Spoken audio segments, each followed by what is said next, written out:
Good evening, and welcome to the Sleep to Lore series. Tonight we will talk about the sixth book in the Wheel of Time, Lord of Chaos, a pivotal chapter where the world begins to fracture and the Dragon Reborn faces his greatest test yet in the lands of the Westlands. If you would like to support the channel, please consider subscribing or leaving a comment to help the algorithm. Before we begin, I have a question for you. Do you think that establishing order justifies using chaotic methods in your own life experience? Comment below, as I love reading your thoughts. Now, let us transition to the topic.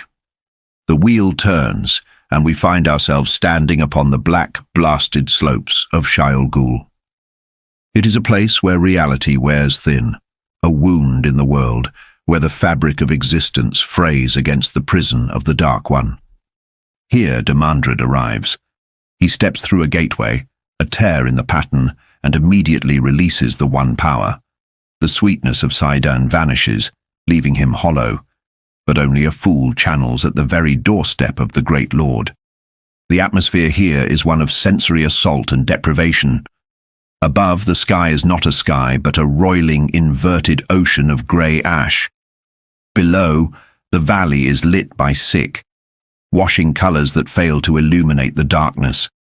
It is a landscape of industrial nightmare. Steam vents hiss like dying beasts, and the air is biting cold, a sharp contrast to the unnatural heat gripping the rest of the world. This is Thakandar, a place of dry winter and death. Demandred observes a forge where the soulless constructs known as the Forgers work. These creatures, looking like men hacked from rough stone, exist only to create the blades of the Myrddraal. We witness the horrific economy of the shadow here. The tempering of a Thakandar blade requires a living soul. A family of prisoners, a woman, a child, an infant, huddles in despair. As Demandred watches, the forger quenches a white-hot blade in a black stream, then uses the soul of a man to finish the steel, his scream echoing into an infinite distance. It is a stark reminder that the shadow does not merely kill, it consumes.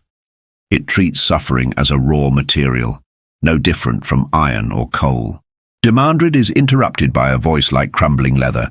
It is a Myrddraal, but not one he recognizes. This creature stands head and shoulders taller than its kind. It names itself Shaidar Haran, the Hand of the Dark, in the old tongue. This is an anomaly, a deviation in the pattern that unsettles even one of the Forsaken. The Myrddraal commands Demandred, showing a level of autonomy that should not exist in a tool. They descend into the mountain.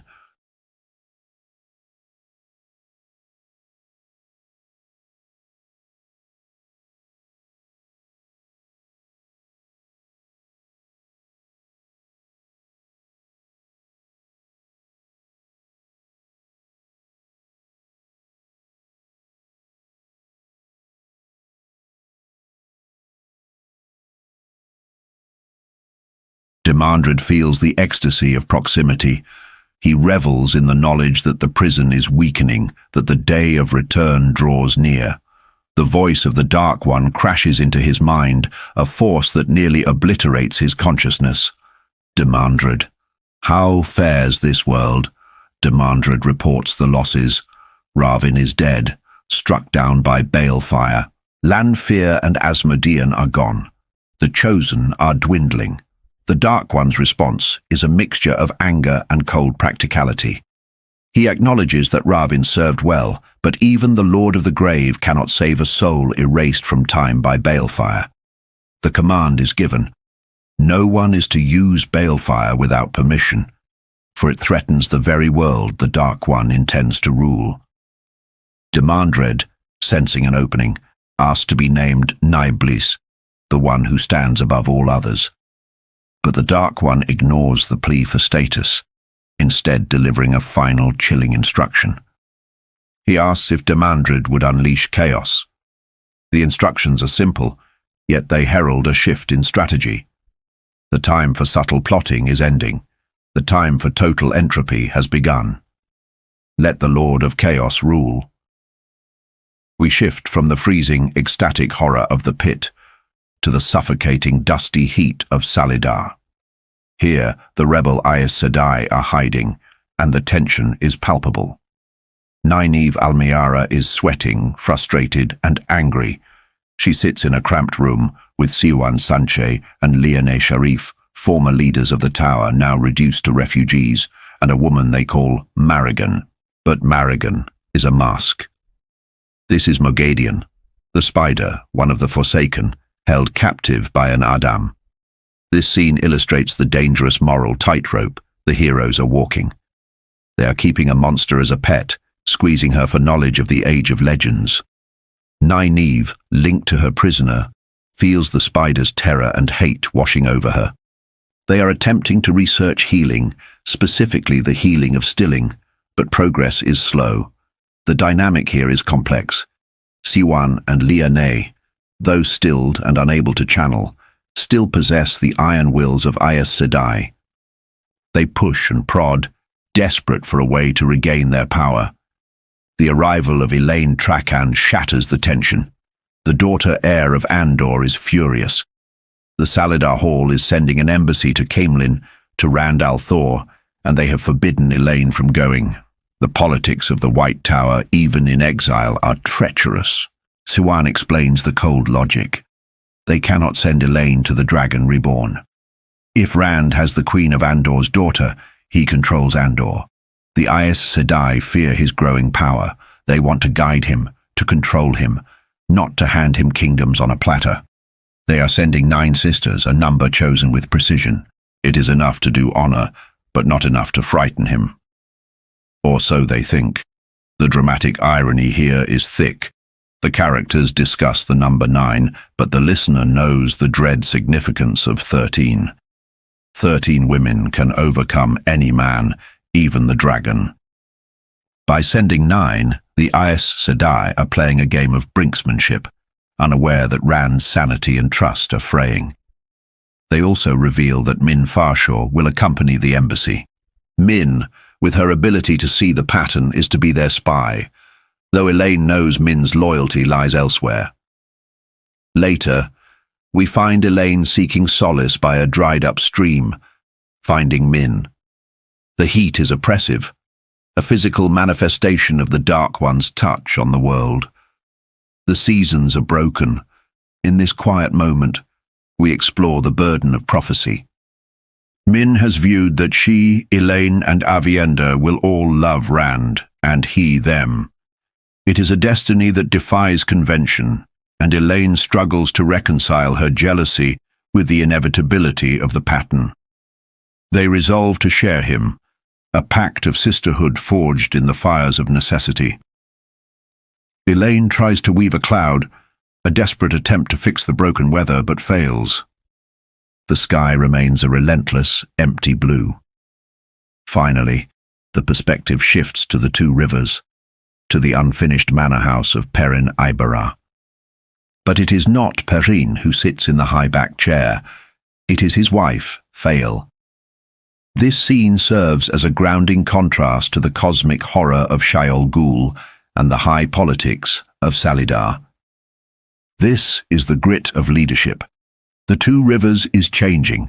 Refugees are flooding in from Tarabon and Arad Doman, fleeing war and chaos. The isolated village is becoming a cosmopolitan hub, and with that growth comes friction. Fael acts as the judge and the steel spine of the lordship. Perrin, the reluctance hero, hides from his duties, uncomfortable with the title of lord. Fael, however born of Saldaean nobility, understands that a lord is a servant to his people. She navigates petty disputes, the xenophobia of locals like Ken Bai, and the integration of new crafts and skills. We see the heavy burden of governance. It is not just about battles. It is about roof tiles, boundaries, and trade rights. The scene culminates with the arrival of the Wisdoms, the traditional female authority of the region. Daisy Congar and her peers approach. These are women who terrified Perrin growing up, yet Fael must handle them as subjects.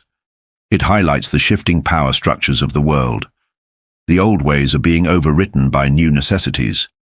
The Dragon Reborn has broken all customs, and even in the quiet 2 rivers, the pattern is being rewoven. As Fael fans herself in the stifling heat, we are left with a sense of waiting. The pieces are moving. The Forsaken are unleashed with new orders. The Aes Sedai are maneuvering to leash the dragon, and the innocent are preparing for war. The Lord of Chaos is preparing to rule. The unnatural heat of the world lies heavy upon the two rivers, a stifling blanket that defies the turning of the calendar. It is a season of wrongness, where the winter snows refuse to fall, replaced by a sweltering, dusty oppression that speaks of the Dark One's touch upon the pattern itself. Here, in the newly rising manor of the Ibera family, we find Fael Basher, a woman of Saldean fire and iron, navigating the delicate social currents of a village that has only just begun to remember it was once a nation. The local wisdoms, Days, Edel, Elwyn and Miller, come to her not merely with village gossip, but with the quiet desperation of leaders who have lost their connection to the earth. These women, usually the unshakable pillars of rural life, confess a terrifying truth. They can no longer listen to the wind. The weather has broken free of nature's laws. They come to Fael because nobility, in their minds, equates to security. It is a fascinating psychological contract. The common folk offer respect, and in return, the lord or lady offers the illusion that tomorrow will be safe.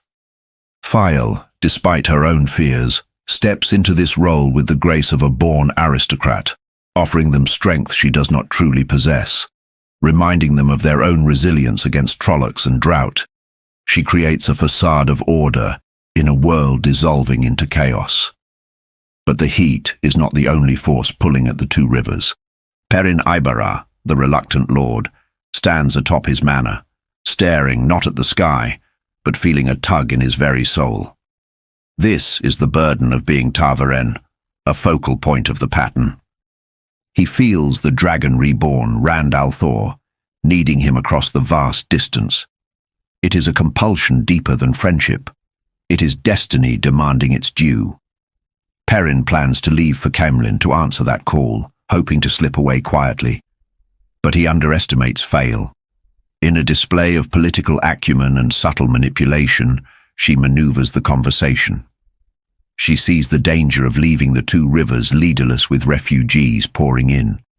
She ensures that while he goes to fulfill his destiny, she remains as the anchor, the lady who holds the land together. It is a moment that highlights the tragedy of their roles. Duty to the world pulls them apart, even as love desperately tries to bind them together. Far from the intimate struggles of the two rivers, amidst the dry, rolling grasslands north of Tar Valon, we find Gawyn Trakand. He is a prince of Andor, leader of the younglings, and a young man tragically insulated from the truth. He commands a force escorting Aes Sedai to a meeting with the Isle, believing himself a soldier of righteousness. Yet, Gawyn is a study in the danger of partial knowledge. He stands on a hilltop, oblivious to the fact that he is a pawn in the White Tower's schism. The tragedy of Gawyn creates a painful irony for us as observers. He encounters a peddler, a man trading in rumors as much as goods. The peddler delivers a blow that shatters Gawyn's world, the rumor that his mother, Queen Morgus, is dead, and that the Dragon Reborn is responsible. We know this is false, or at least the attribution of blame is false, but Gawyn has no way to verify the truth. In this moment, grief and rage calcify his heart. He swears an oath of blood vengeance against Rand al'Thor, his former friend. It is a heartbreaking psychological pivot, a hero turned antagonist not by malice, but by the fog of war and the manipulation of information. The narrative shifts to the objects of Gawyn's escort, a meeting between the Aes Sedai emissaries and the Shaido Aiel. This is a collision of two distinct forms of arrogance. The Aes Sedai, led by the pompous Koiren, believe they can leash the Dragon Reborn by dragging him to the White Tower. They treat the Isle as savages to be managed. Conversely, Sivana, the ambitious and ruthless widow of the Shaido chief, sees the Aes Sedai as mere tools to be used and discarded. Savannah demands to see Rand al'Thor's face when he is defeated. Her ambition is a bottomless well. She desires to conquer not just the wetlands, but the dragon himself. But beneath this political posturing lies a darker rot. Within the Aes Sedai delegation, we see the hidden cancer of the Black Aja. Katarina al-Rudin and Galina Kazban are not merely Red Sisters, they serve the Dark One. They speak in coded whispers about the Great Lord and the torture that awaits them if they fail. This reveals the terrifying scope of the Shadow's infiltration. Even as these women plot to kidnap the Savior of the Light, the Shadow is already among them, guiding their hands. The White Tower, the supposed bastion of safety, is compromised at its highest levels. We then journey to the court of King Aelron in Amadicia, where the once mighty Queen Morgus of Andor has been reduced to a beautifully dressed beggar. The gardens are dying under the heat, mirrors of her own fading power. She is trapped in the stifling etiquette of a foreign court, forced to endure the condescension of a king who is far her lesser in wit and will. Morgus's plight is a study in the humiliation of the mighty. She seeks an army to reclaim her throne, but she is checkmated at every turn. Her retinue is small, a loyal innkeeper, a street tough, her old nurse Linny, and the young soldier Talonvor, whose burning, unspoken love for her is both a comfort and a source of tension. Enter Pedron Nile, the Lord Captain Commander of the Children of the Light. Nile is a man of cold logic and military precision, but his worldview is fatally flawed. He believes the last battle will be a conventional war against Trollocs, unaware of the metaphysical apocalypse approaching. He plays Morgase like a grandmaster moving a pawn. He reveals the news that the world believes her dead, that Rand al'Thor sits on her throne, and that he is the only one who can restore her. Nile is a master manipulator. He uses the truth that Rand has conquered Andor to sell a lie, that Rand is a false dragon and a puppet of the Aes Sedai. Morgase, desperate and cornered, with no other options, is forced to accept his aid. It is a deal with the devil, not because Nile is evil, but because his rigid dogma blinds him to the true nature of the enemy. He intends to use the chaos caused by the Dragonsworn to unite the world under his own banner, cynical of the prophecies, unknowing that he is merely arranging deck chairs on a sinking ship. Finally, the script peels back the veil of reality to reveal the true architects of this chaos. We find ourselves in a place that defies geometry, near the boar in the Dark One's prison, Shaiol Ghul. Here the Forsaken gather, Mesana, the administrator of crumbling societies, Semir Hage, the torturer with the demeanor of a surgeon, Grandal, the hedonist who hides her brilliance behind a mask of vacuous indulgence, and Demandred, the man defined by his eternal jealousy of the dragon. Their interaction is a fascinating look at the banality of ultimate evil. They bicker like petty courtiers, playing games with ivory dominoes while discussing the fate of nations. They are terrified of their master, yet constantly plotting against one another. Demandred brings the command from the great Lord of the Dark himself, a phrase that will define the coming conflict. Let the Lord of Chaos rule. This is not a directive to conquer, but to corrode. The Shadow does not need to win on the battlefield if it can cause civilization to eat itself from within. They are to sow discord, to break the trust between nations, to let entropy reign supreme. And in the shadows of this meeting, a grotesque miracle occurs. We witness the resurrection of the dead. The souls of Agenor and Balthamel, two Forsaken killed at the eye of the world, are pulled from the void and stuffed into new bodies. They are renamed Ozangar and Arangar. It is a scene of body horror and existential dread. Agenor, once a creator of constructs, is placed in an ordinary male body. Balthamel, the lecherous ancient, is placed in the body of a stunningly beautiful woman. But the true horror is not their return, but their jailer. Shaidar Haran, a Myrdral unlike any other, taller, speaking with distinct intelligence, and possessing a power that terrifies even the chosen.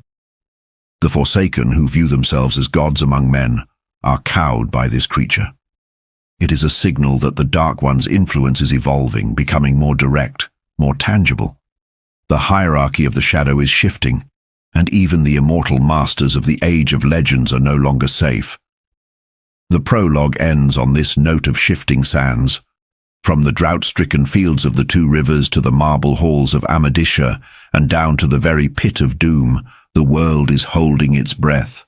Old alliances are shattering, good men are deceived into villainy, and the Lord of Chaos has been unleashed to feast upon the uncertainty of the age. Chapter 1. Lion on the Hill. The wheel of time turns, and we find ourselves drifting on the winds of the Third Age. It is a wind that brings no relief, blowing across the war-ravaged lands of Cairhien, where charred ruins mark the passing of civil strife, and crossing the river into the kingdom of Andor. Here the land does not bleed from sword strokes, but from the sun. An unnatural, searing heat grips the world, defying the season. It is winter, yet the trees are shriveled by drought, and the people look to the cloudless, swollen sun with a growing, silent dread. The Dark One's touch is heavy upon the weather, sweating the hope out of the populace. The wind settles over the great city of Caemlyn, swirling around the high towers of the royal palace. Above, two banners snap in the hot air, symbols of a duality that terrifies and awes the world. One bears the ancient Aes Sedai symbol, the white and black disk of the yin-yang. The other, a serpent of scarlet and gold, the dragon. In a courtyard of white tiles beneath these banners, Rand al'Thor seeks the only peace available to him, the emptiness of the void. He is the Dragon Reborn, the prophesied savior and breaker of the world. But in this moment, he is simply a man pushing his body to the limit to silence his mind.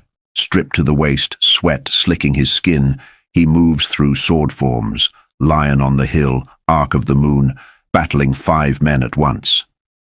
We see here the physical toll of his journey. The heron brands on his palms, burned into his flesh when he proclaimed himself at Falm, press against the hilt. The round, unhealing scar in his side, a souvenir from his battle with the Dark One's proxy in the sky, throbs with a rhythmic ache. Yet he welcomes the physical strain because it drowns out the psychological horror growing within him. He defeats the 5 men, not through brute strength alone, but through the perfect detachment of the flame and the void. He is learning to be hard, to use people as tools, because he believes he must. When he pays the men for their bruises, it is a transaction devoid of friendship. He fears that anyone he allows close will be hurt by destiny, or his own inevitable madness. Surrounding the courtyard are 2 distinct groups, representing the conflicting worlds Rand navigates. On one side are the Andoran nobles, House Sarand, House Barin, and others. They are peacocks in silk, sweating in the heat, offering oily flattery and plotting their game of houses. They fawn over Rand, terrified of him, yet desperate for power, reminding us of the petty political squabbles that persist even in the face of the apocalypse. On the other side stand the Maidens of the Spear, the Fardares Mai. These Aiel warrior women, led by the scarred and formidable Sulin, watch with possessive vigilance. They disapprove of the sword, a weapon they deem dishonorable. But they would die for their Karakan, their chief of chiefs. Their presence creates a stark contrast. The honest, lethal loyalty of the desert warriors versus the deceitful maneuvering of the wetland nobility. Sitting apart from them all is Davram Bashir, the Marshal General of Salidar. He is a man of iron nerve, watching Rand with a critical, unblinking eye. He challenges Rand, mocking the sword practice as useless against assassination, and then, with terrifying speed, throws a dagger at Rand's heart. In that split second, the world slows. Rand does not flinch. He embraces Sidon, the male half of the true source. We must understand the horror of this act. To channel, Rand must open himself to a river of molten ecstasy and filth. The power is glorious, but it is coated in the Dark One's taint, a corruption that feels like rotting meat and oil. He wraps the dagger in a weave of air, stopping it inches from his chest. The nobles panic, swords are drawn, and the maidens veil their faces for the kill, but Rand holds them back. This moment highlights the precarious balance of Rand's sanity. The power gives him heightened senses and godlike ability, but withdrawing from it leaves him raw and empty. Worse, it feeds the voice in his head. Lews Therin Tellerman, the madman of the Age of Legends. The voice is no longer just a whisper, it is a distinct personality, screaming for death, raving about the Forsaken. I must die, Rand thinks, and the thought is not entirely his own. The boundary between the young shepherd from the Two Rivers and the ancient tragic kinslayer is eroding. Basher, unfazed by the display of power, delivers a crucial lesson. Rand cannot do this alone. He needs the Aes Sedai, despite the distrust that poisons the relationship between the White Tower and men who channel. But before this political debate can deepen, a new threat arrives. A name that carries the weight of war and false prophecy. Mazrim Taim. Chapter 2. A new arrival. The atmosphere in the courtyard shifts from political tension to primal fear. Mazrim Taim is a man who has already ravaged Salidar, claiming to be the Dragon Reborn. To the Andorran nobles, he is a monster. To Basher, he is a nemesis that must be destroyed. Taim enters, flanked by guards. He is a reflection of what Rand could become. Arrogant, powerful, and utterly self-assured. He has the hooked nose and tilted eyes of a Saldean, but his presence is darker. He does not cower. Even with swords pressed against his ribs, he carries himself with a predatory grace. The psychological dynamic here is fascinating. Time is the false dragon facing the real dragon. He has practiced the power for years, surviving the madness through sheer force of will, while Rand is still fumbling in the dark, guided by instinct and a madman's voice. Rand holds Basher back, enforcing his amnesty. He has declared that any man who can channel may come to him for protection, a radical overturning of 3,000 years of law and custom. He needs weapons for the last battle, and he is willing to recruit monsters to fight monsters. Taim tests the waters, his tone mocking. He mentions the crimes he is accused of, trying to minimize them. But Rand cuts through the posturing with a chilling recitation of history. He lists the atrocities of the Forsaken, Semahage's torture, Grandal's enslavement of minds, the consumption of cities by Trollocs. It is a terrifying monologue that reveals how much knowledge Rand has absorbed from Lews Therin and how hardened he has become. He tells Taim that compared to the Shadows chosen, Taim is an amateur. When Taim suggests a partnership, a compact between equals, the voice of Lews Therin erupts in Rand's mind with homicidal fury. Kill him now. The ancient hatred for Demandred and Samael bleeds into the present. Rand barely suppresses the urge to strike, barking, "No partners!" Taim, realizing the precariousness of his position, shifts tactics instantly. He kneels. It is a smooth, calculated submission. He offers servitude because the alternative is death or gentling. "The whole loaf won't be mine," Taim admits. "I will settle for whatever slices fall my way." It is a pragmatic, cynical alliance. Rand accepts it not out of trust, but out of desperate necessity. He needs a teacher for the men coming to the amnesty, and he cannot do it himself.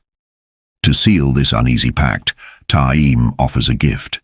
He produces a wrapped bundle containing a disc of Quendilar, Heartstone. It is one of the 7 seals on the Dark One's prison. The sight of the seal triggers a violent episode in Rand's mind. Lews Therin rages, demanding the seal be broken. Break it. Break them all. The compulsion is so strong that Rand finds his hands raised, ready to smash the indestructible object against the stones. The madness is not a distant threat. It is right there, seizing his muscles. Bashir steps in, his voice calm, grounding Rand back to reality. He saves the seal, and perhaps the world, from a premature catastrophe. It is a stark reminder that while Rand commands immense power, his grip on reality is slipping. Bashir, the non-channeler, provides the stability that the Dragon Reborn lacks. The chapter closes with Rand making a fateful decision. He will not keep Taim close where the tension would be unbearable. Instead, he will take him to the farm, a secluded location where Taim can train the new recruits. This decision plants the seed for what will become the Black Tower. As they prepare to leave, Rand touches the dragon scepter, a short spear carved by the maidens.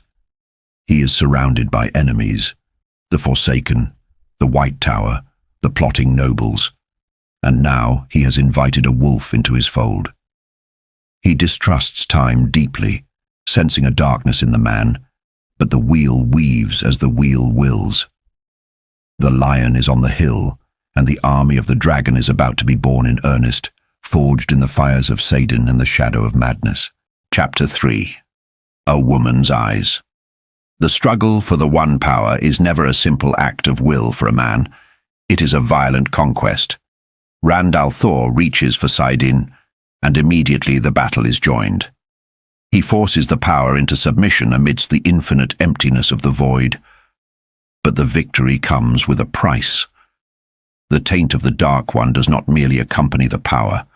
It feels as though it is seeping into the marrow of his bones, an oily filth threatening to stain his very soul. This visceral sensation is the constant companion of the male channeler, the promise of eventual madness that lurks behind every weave. Rand tears a hole in the pattern itself. This is traveling, a rediscovery of the age of legends that his teacher, Asmodean, had struggled to articulate. A vertical line of brilliance expands into a gateway, revealing a sun-drenched clearing miles away. The Ale maidens of the spear, ever vigilant, leap through the opening before it even settles, treating this miracle of transportation with the pragmatic caution of warriors entering hostile territory. They do not marvel at the magic. They scan for threats. Mazrim Taim, the false dragon turned subordinate, watches with a critical eye. He should recognize the weaving of saidin, yet he stares. Rand's relationship with time is defined by a razor-thin edge of necessity and suspicion. Inside Rand's mind, the voice of Luz Therin Telamon, the ancient mad kinslayer, mutters a frantic mantra: "Trust is death." It is a psychological siege Rand fights on two fronts: the external world of politics and war, and the internal crumbling of his own identity. They step through to a farmyard, a place of dust, heat, and desperate hope. This is not a battlefield, yet it is here Rand intends to forge a new kind of army. The scene is deceptively rustic: chickens, cows, a leaning barn, but the air is heavy with apprehension. A group of men waits here. They are the flotsam of the amnesty Rand proclaimed, men who can channel, or believe they can, gathered to be tested. The disconnect between the grandeur of the Dragon Reborn and the reality of these recruits is stark. Taim looks at them with undisguised contempt, seeing only dregs. But Rand sees potential. He sees weapons. This dehumanizing perspective is a tragedy Rand forces upon himself. To save the world, he must treat living men as tools to be used and discarded. The wives of these men watch from the sidelines, their eyes filled with a quiet terror. They know that if their husbands succeed, they are effectively walking toward a slow suicide. The madness is inevitable. Rand feels the weight of those gazes, the woman's eyes of the chapter title, and it cuts him deeper than a blade. He offers them a chance to leave, a final exit before the die is cast, but the pull of destiny, or perhaps the lure of power, holds them fast. Rand instructs Taim to begin the testing. a process of detecting the resonance of the power within a man. Taim selects Dama Flynn, an older man with a limp, a former King's Guardsman. The test is a silent exercise in tension. A small flame is woven, and Taim waits for the echo of the power from Flynn. It is a slow, agonizing process, highlighting how different the male half of the source is from the female. It is not a surrender, but a seizing. Against the odds, the old man possesses the spark. Here Rand imparts a chilling warning to Taim regarding the shadow. He speaks of the Forsaken, of the twisting of the ways, and of creatures out of nightmare like the golem. But the gravest warning concerns balefire. Rand forbids its use on anything but shadowspawn. This is a crucial moment of lore. Balefire is so destructive it burns a thread backward through time, unraveling the pattern of existence itself. Rand's fear of this weapon underscores his role as a guardian of reality, even as he threatens to break it. As Taim continues the testing, sensing the potential in others, the internal voice of Luz Therin surges again, screaming for Taim's death. The madness is an encroaching tide. Rand struggles to distinguish his own thoughts from the ancient personality bleeding into his mind. He realizes, with a jolt of horror, that he was holding the source not entirely by his own volition. The barrier between himself and the madman is thinning. Leaving the farm, Rand is visibly weighed down. The maidens, his fiercely loyal honor guard, notice his fatigue. They fuss over him in their way, offering shade and chiding him about his health.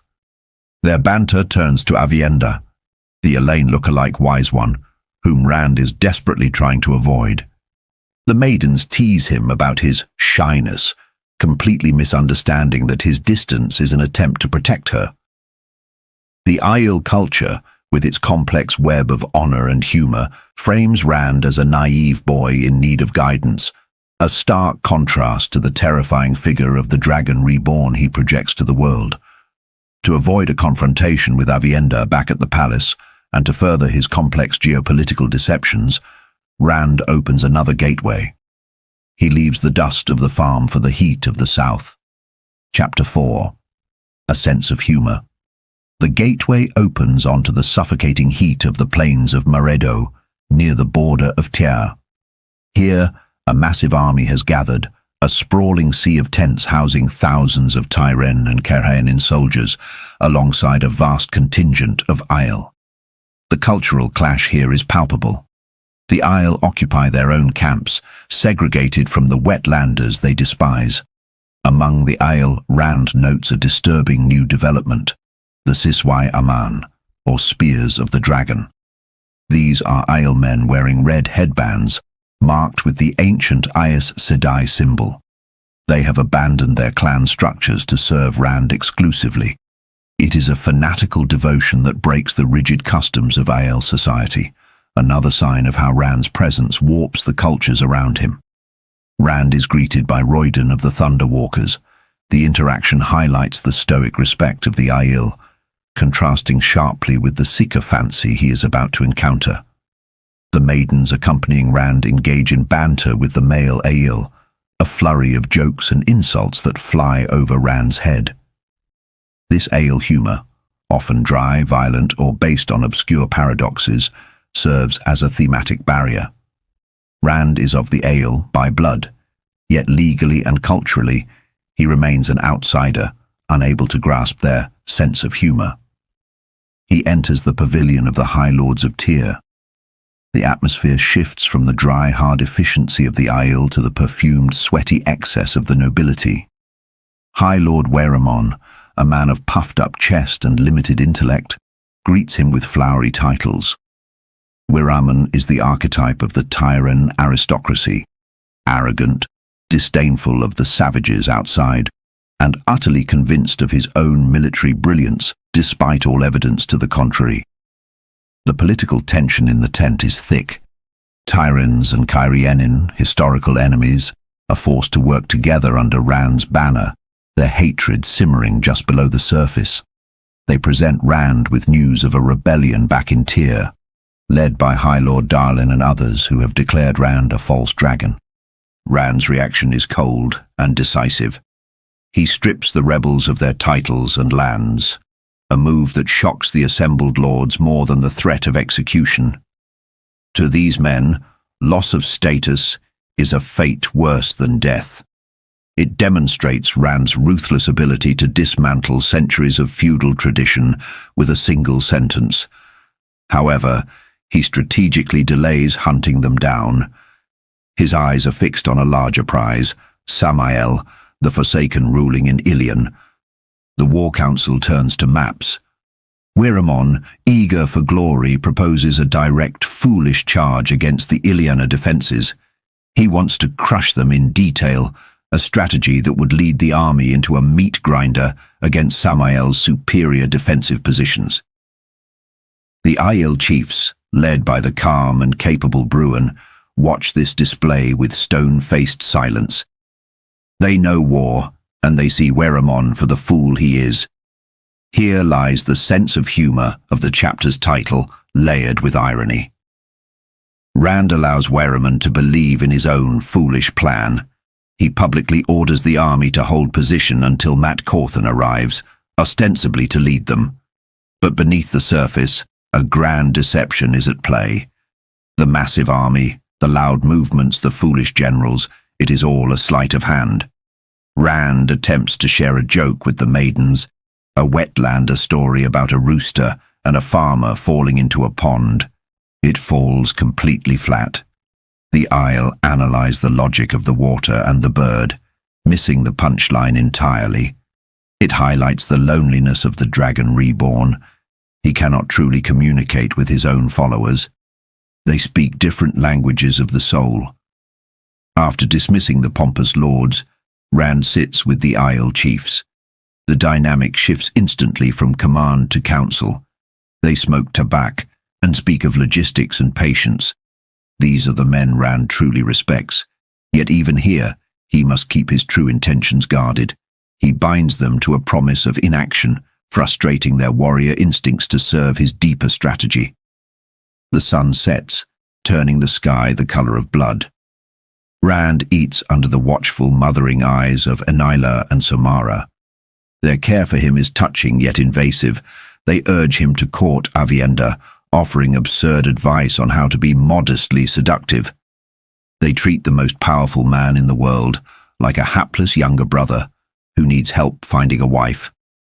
It is a moment of domestic levity amidst the gathering storm, grounding the epic fantasy in human relationships. Rand eventually returns to Caemlyn, sneaking into his own chambers in the dark to avoid waking Aviendha. He creeps into bed like a thief, relieved when she merely wishes him sleep. Lying in the dark, Rand reflects on the irony of it all. The maidens think his behavior regarding women is a joke. The Tyran lords think the war is a straightforward conquest. Samael, in Ilion, likely thinks he is facing a brute force assault. But the real joke, the dark cosmic humor of the Dragon Reborn, is that Samael has no sense of humor at all. The Forsaken expects a conventional war, but Rand is orchestrating a massive misdirection. The gathered army, the noise, the visible threat, it is all a distraction. As Rand drifts to sleep, the weight of the world pressing down on him, he takes grim satisfaction in the knowledge that he is playing a game only he understands, preparing to strike where the enemy least expects, turning the very expectations of the world into the punchline of a deadly joke. Chapter 5. A different dance. The heat in Myron is a physical weight, a suffocating blanket that presses down on refugees and soldiers alike. It is a world drying up, baking under the displeasure of the Dark One, where the very air feels stagnant and heavy with dust. Yet inside the Golden Stag, there is a semblance of civilization, a fragile bubble of comfort that money can buy even in the midst of chaos. Here, the air smells of mutton, turnips, and the inevitable spicy barley soup mingling with the scent of unwashed humanity, but it is a sanctuary nonetheless. Mat Cauthon sits here, the reluctant general, the gambler whose luck is a force of nature.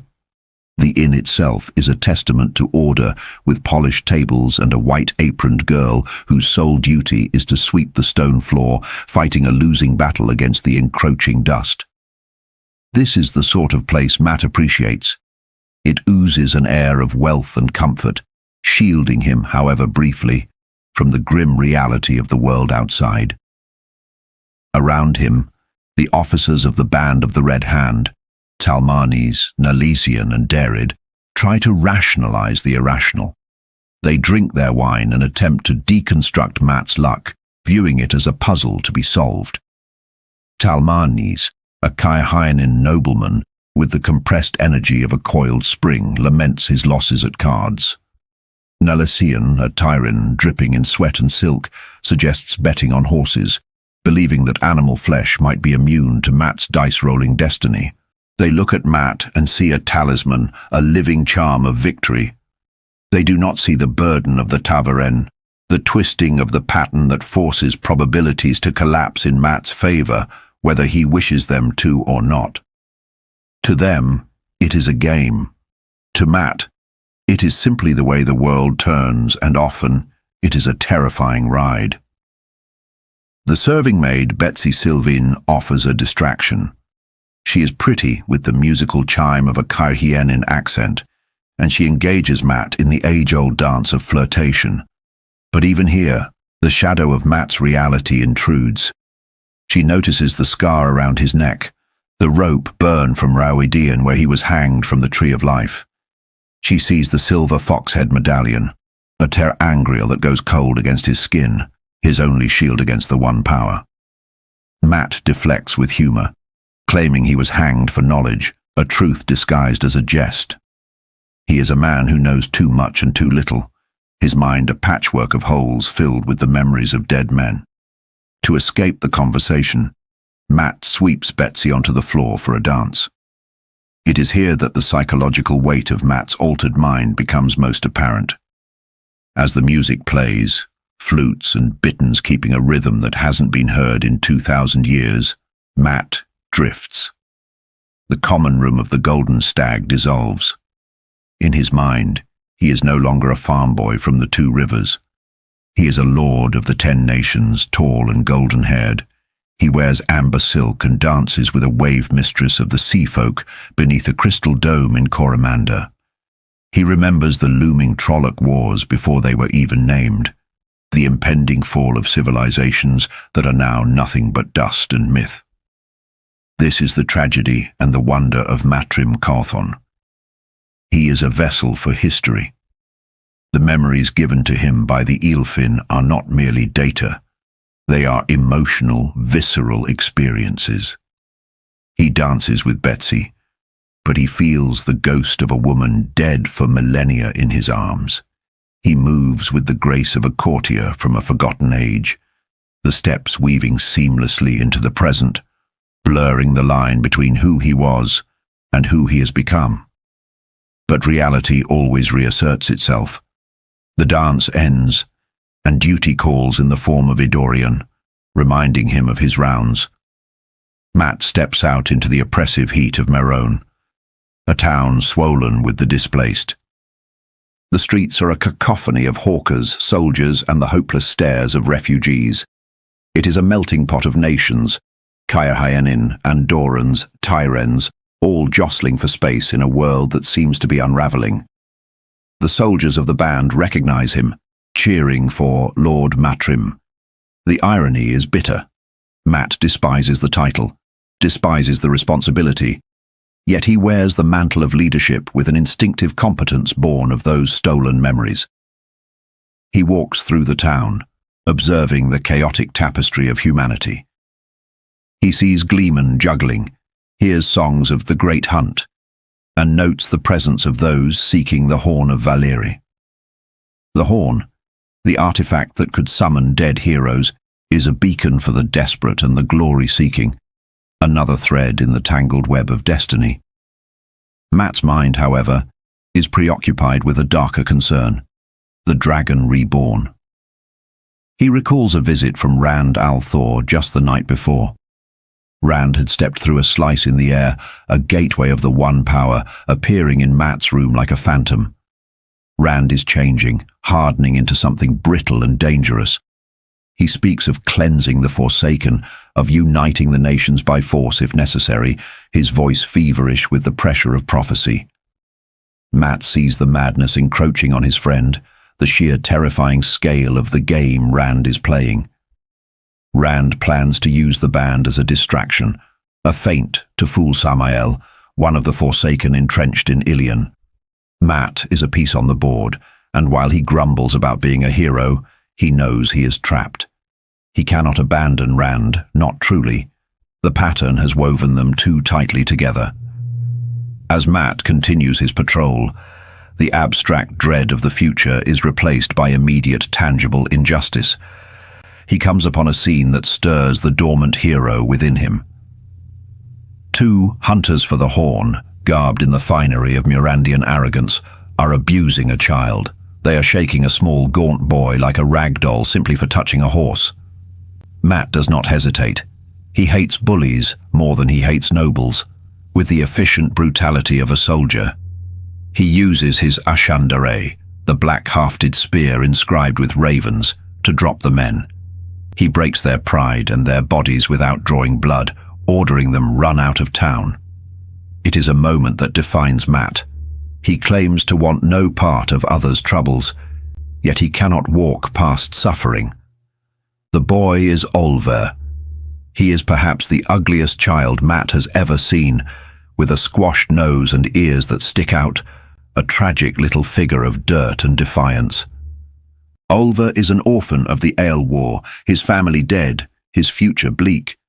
He is 9 years old but looks younger, a survivor in a world that does not care for survivors.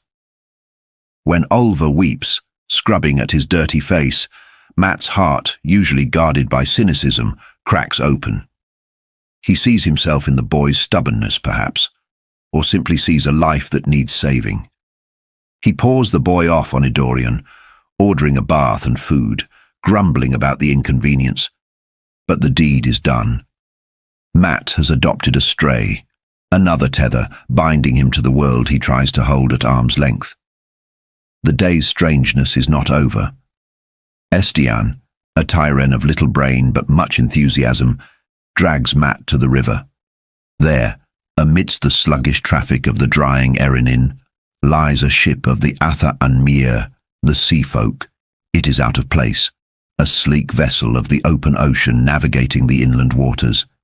Through his looking glass, Mat spots a delegation landing, a wave mistress and her swordmaster. This is significant. The sea folk do not venture so far inland without momentous cause. Their presence hints at the fulfillment of the prophecies of the dragon, the coming of the Coromor. The world is moving, shifting on its axis. The pieces are gathering for the last battle, even if Mat turns his back on the river and tries to ignore the implications. He tells himself it has nothing to do with him, the eternal refrain of the reluctant hero. Night falls, and Mat returns to the dance, trying to lose himself in the music and Betsy's smile once more. He dances until his legs ache, trying to outrun the memories and the foreboding. But the dawn comes too soon. The next morning, the band of the Red Hand moves. 6,000 men, a mixture of horse and foot, stream out of Meron. They march under the banner of the Red Hand, the ancient symbol of a band of heroes who died to the last man. The irony is not lost on Mat. The drums beat, and the men sing Dance with Jack of the Shadows, a grim anthem that mocks death even as they march toward it. As they ride into the sunrise, Mat gives the order for speed. He quotes Comadrin, a general dead for centuries, whose book, and perhaps his very voice, resides in Mat's head. Speed is life. The strategy is set. They are moving south, a calculated maneuver to draw Samael's eye, to make the Forsaken believe an invasion is imminent from a specific direction. Mat is playing the role of the decoy, dancing on the edge of a blade. He whistles as he rides, a man accepting his role in the cosmic game, even if he complains about the rules. The dice have been tossed, and they are spinning in the air. The band is on the move, and Matrim Cawthon, the gambler, the son of battles, is riding toward a destiny written in the blood of memories that are not his own. Chapter 6. Threads Woven of Shadow. We enter the narrative through the perspective of Samael, one of the Forsaken, a man who views the world through the lens of a general assessing a battlefield. He steps cautiously into the domain of his rival, Grendal, in Arad Doman. The scene is a masterclass in sensory contrast. Samael, rigid and wrapped in the protective, terrifying power of Sidene, stands amidst a palace of suffocating opulence. He keeps his gateway open, a paranoid necessity for one who serves the shadow, for in their hierarchy, trust is merely a prelude to betrayal. Grendal's lair is designed to overwhelm. It is a marble-railed hall of decadence where the sun's heat is filtered into cool, colored light, and the air is thick with her floral perfume. But the true horror lies in the living decorations. Below the dais, beautiful men and women, acrobats, musicians, and dancers, perform with an eerie, frantic perfection. These are not hired entertainers. They are the victims of compulsion, Grendal's signature weaving of the one power that strips away free will, leaving only a hollow shell of adoration for their mistress. To Samael, a man of efficiency and brute force, this display is a grotesque waste of energy. It highlights a fundamental psychological divide among the chosen. Samael seeks dominion over the world, while Grendal seeks dominion over the individual soul. She appears behind him, draped in Domani silk and encrusted with gems, feigning the role of a shallow hedonist. This is her camouflage. By presenting herself as obsessed with pets and pleasures, she invites her rivals to underestimate her intellect. She points out her newest acquisitions, a pair of nobles from Shara, the mysterious lands beyond the Isle Waste. She prattles on about their strange customs and the cyclical breeding programs of their channelers, the Ayad. To the untrained ear, it is idle gossip. To Samael, it feels like a clumsy attempt at misdirection, a lure to draw his attention toward the distant east and away from the true prize. Their conversation turns to the only subject that truly matters to them, Luz Therin Telamon, reborn as Randall Thor. The tension here is palpable.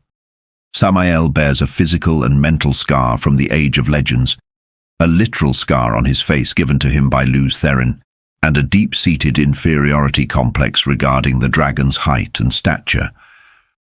When Grendal taunts him about Althor's successes, she is pressing a bruised nerve.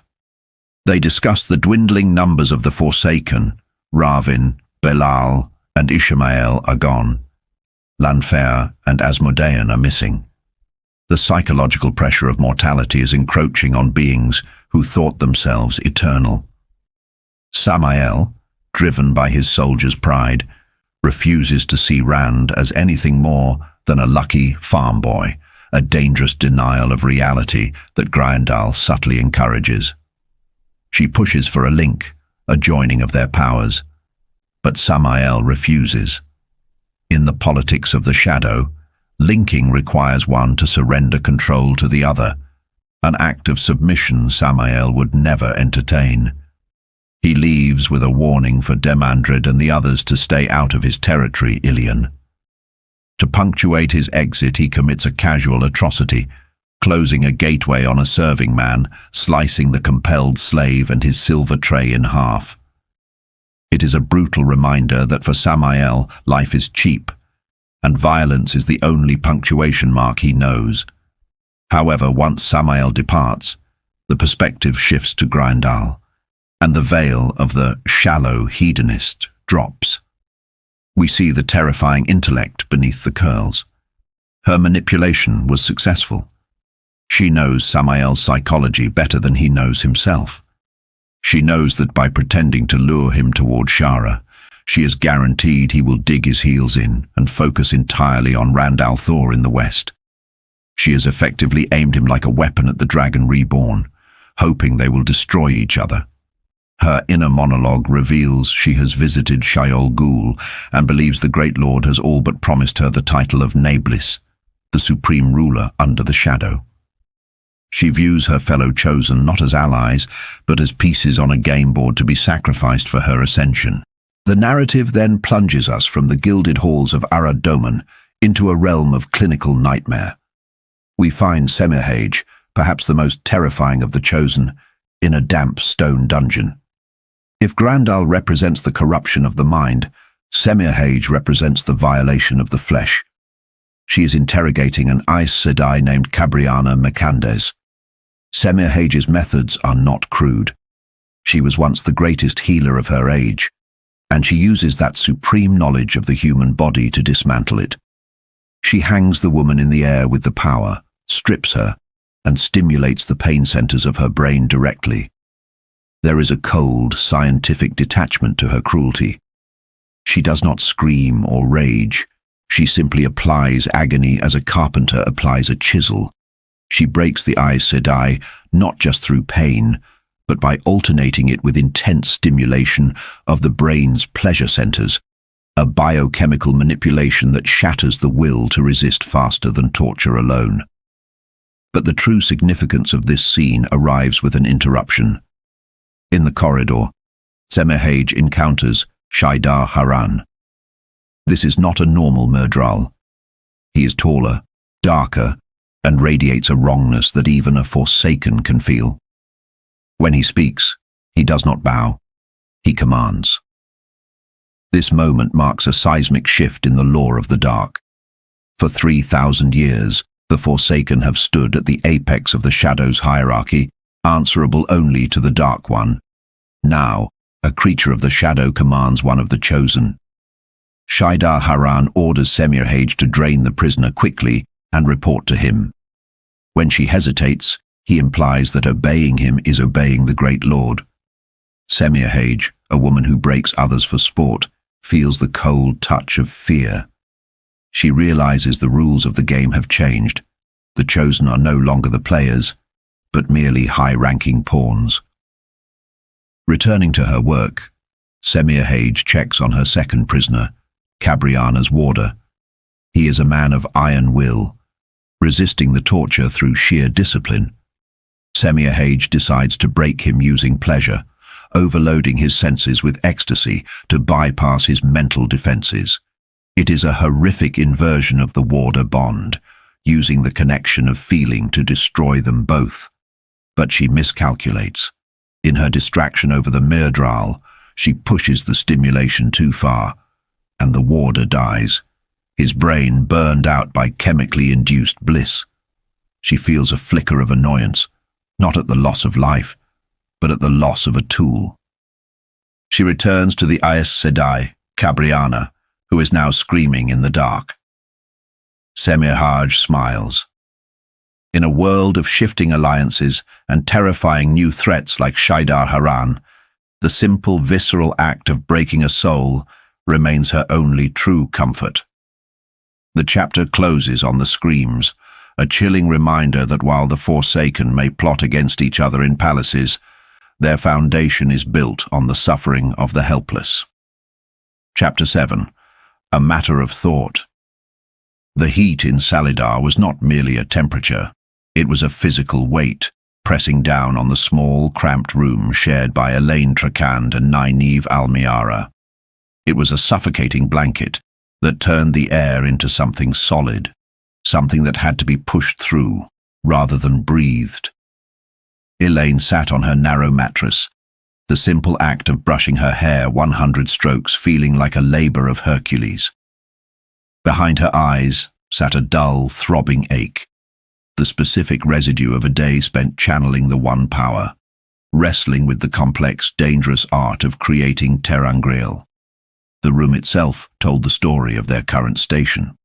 Once they were accepted of the White Tower, and Elaine a daughter-heir of Andor, accustomed to silken service.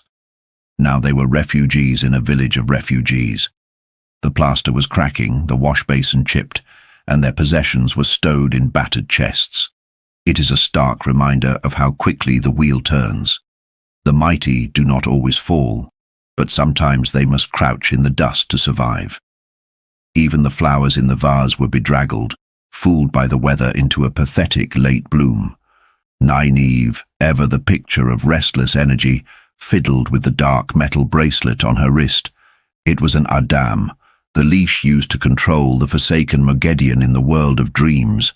To Nynaeve, it was a necessity, a weapon, but one that brought unpleasant dreams.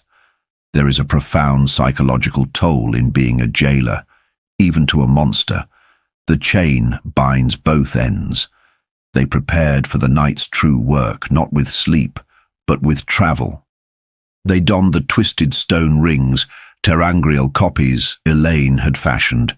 These were imperfect imitations of a device Siuan Sanche possessed, keys to enter Dragon Reborn, the world of dreams. Elaine's anxiety over these rings was palpable. In the Age of Legends, Aes Sedai had been burned out or killed studying such things. Elaine was working with guesswork and instinct, walking a razor's edge between innovation and catastrophe.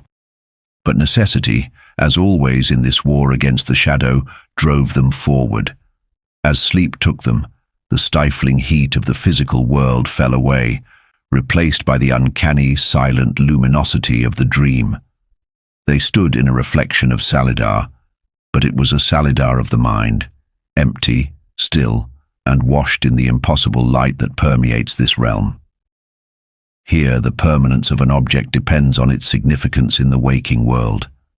Buildings remain, but a misplaced bucket might flicker and vanish. It is a world where thought dictates reality, a concept that is both the source of its power and its greatest danger. They were met by Siuan and Liane. The transformation of these two women in the dream was telling.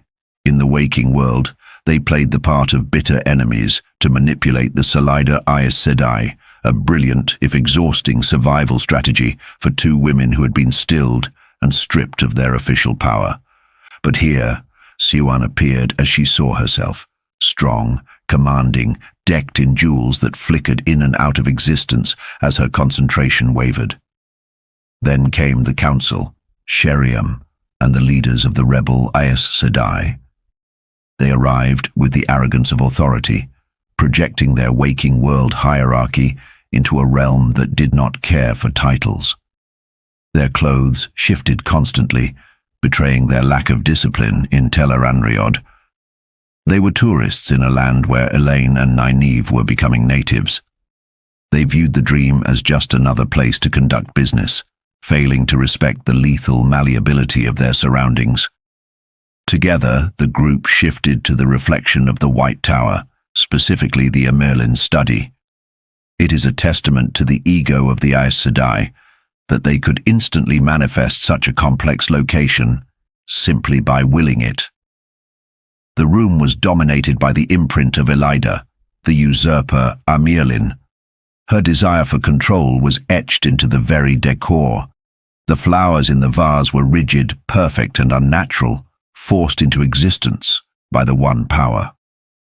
While the Aes Sedai rummaged through the dream reflections of Elida's papers, looking for intelligence, the limitations of their worldview became apparent.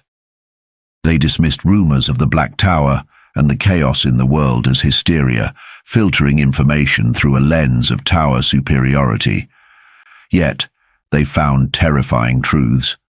Elida was unstable, her stole in the dream lacking the blue stripe, symbolizing her rejection of that Arja. More critically, they discovered that Elida had sent an embassy to Rand al-Thor. The tension in the room spiked.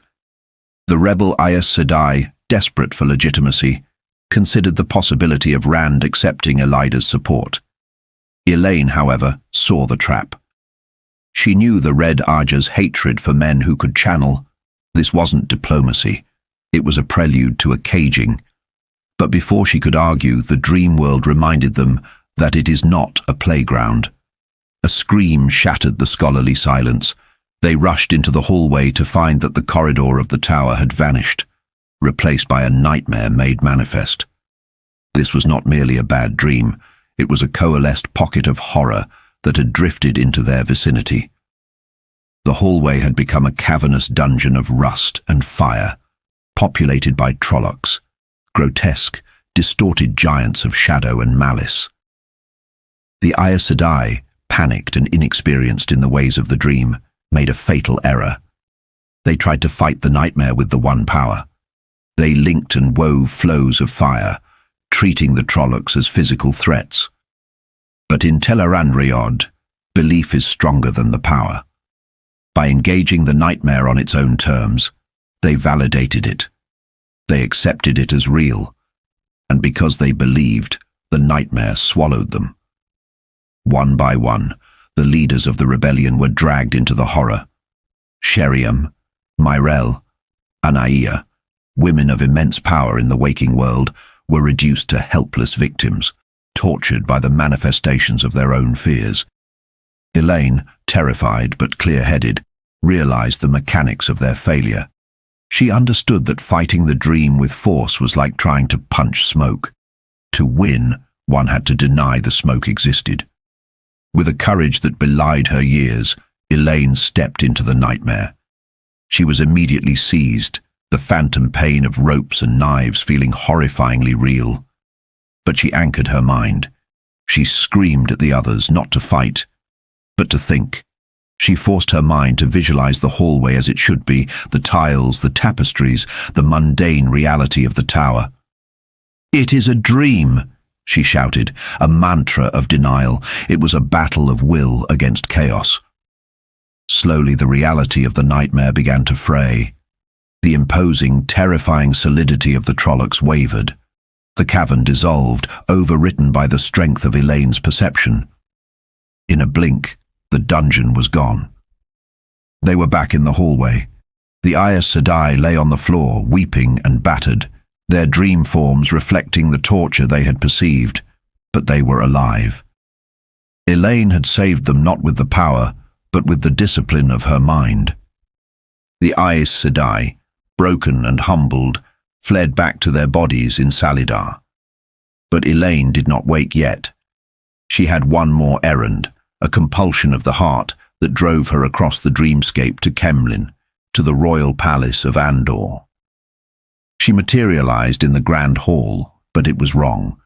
The lion throne, the seat of her mother, and the symbol of proper succession had been pushed aside. In its place stood a monstrosity, a dragon throne, gaudy and aggressive, glowing with gold and red. It was a physical manifestation of the new order Rand al'Thor was imposing on the world. Elaine stood before this symbol of upheaval, her anger mixing with a fierce protectiveness. She saw Rand not just as the Dragon Reborn, but as a man who was clumsily breaking things he did not understand. She vowed then and there to bond him, to guide him, and to reclaim her kingdom. It was a moment of transition for her. She was no longer just an accepted or a refugee, but a queen in exile staking her claim. As she faded from the dream, returning to the waking world to tend to her own wounds, she was not the only observer in the shadows. Demandred, one of the Forsaken, stepped from behind the columns. He had watched the girl, analyzed her intent, and seen the threads of fate trembling. He looked at the empty air where she had been, and then at the dragon throne. He did not know her mind, but he knew that chaos was the soil in which his master's victory would grow. "Let the Lord of Chaos rule," he whispered to the silence, a benediction to the unraveling of the world. Chapter 8. The storm gathers. The world is baking. It is a suffocating, unnatural heat that lies heavy upon the land, a physical manifestation of the Dark One's touch upon the pattern. Nynaeve Almiara wakes into this oven at first light, her mood as foul as the weather.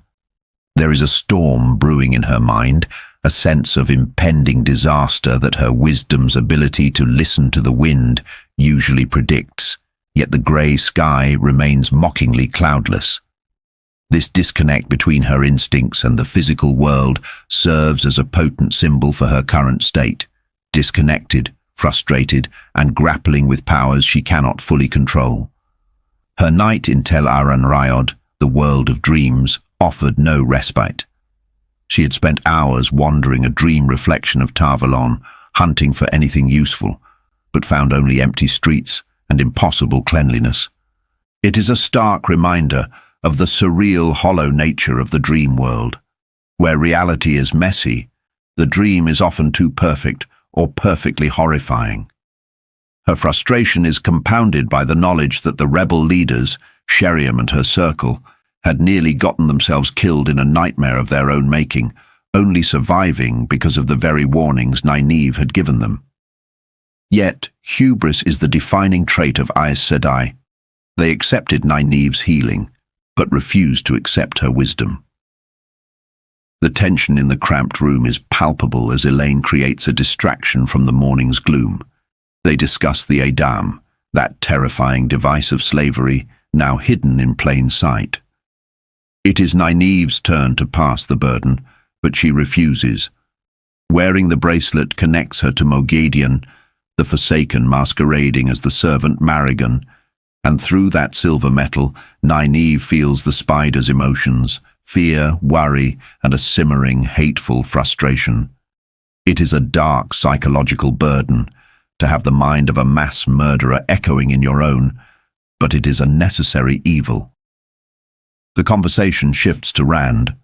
Elaine worries for him with the tenderness of a lover, fearing for his safety in the dream world. Nynaeve, however, reverts to her role as the village wisdom.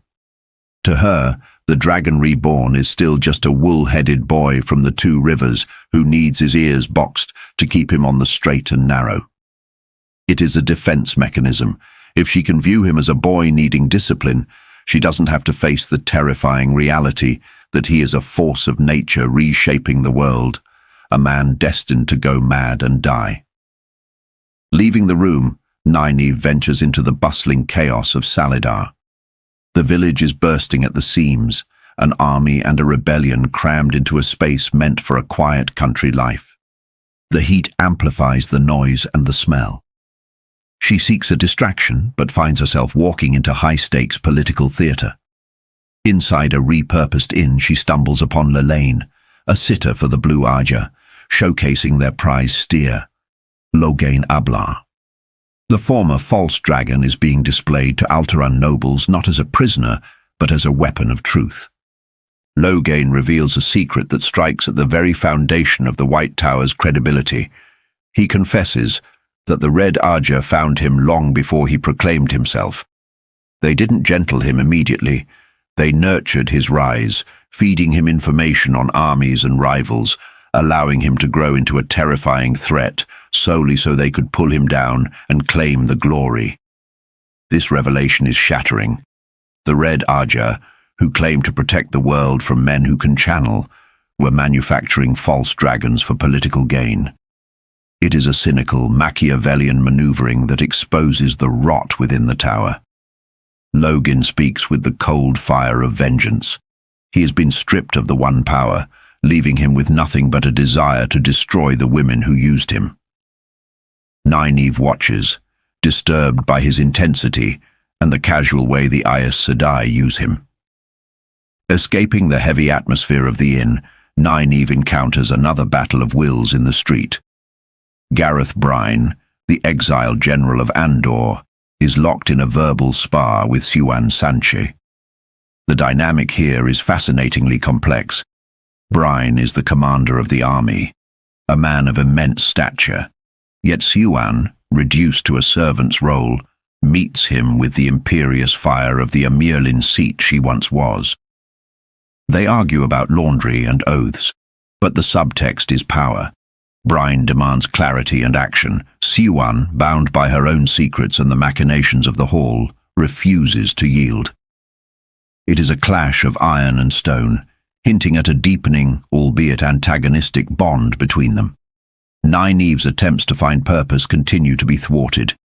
She runs into Lelaine again, who lectures her on decorum and suggests she cut her braid, a suggestion that enrages Nynaeve, as the braid is her link to her Two Rivers identity and her status as an adult woman.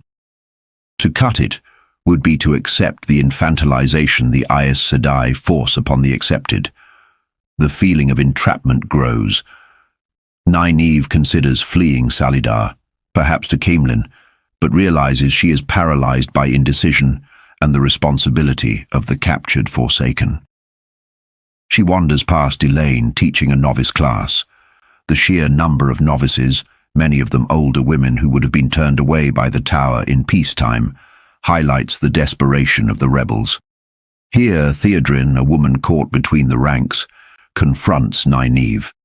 She promises, or threatens, to begin breaking Nynaeve's block the next day. Theodrin reveals her own block was overcome not by anger, but by overcoming a lack of emotion through romance and shock. It is a promise of progress, but to Nynaeve it feels like another looming ordeal. Retreating to her room, the day's frustrations culminate in a dangerous lesson. Nynaeve summons Moghedien.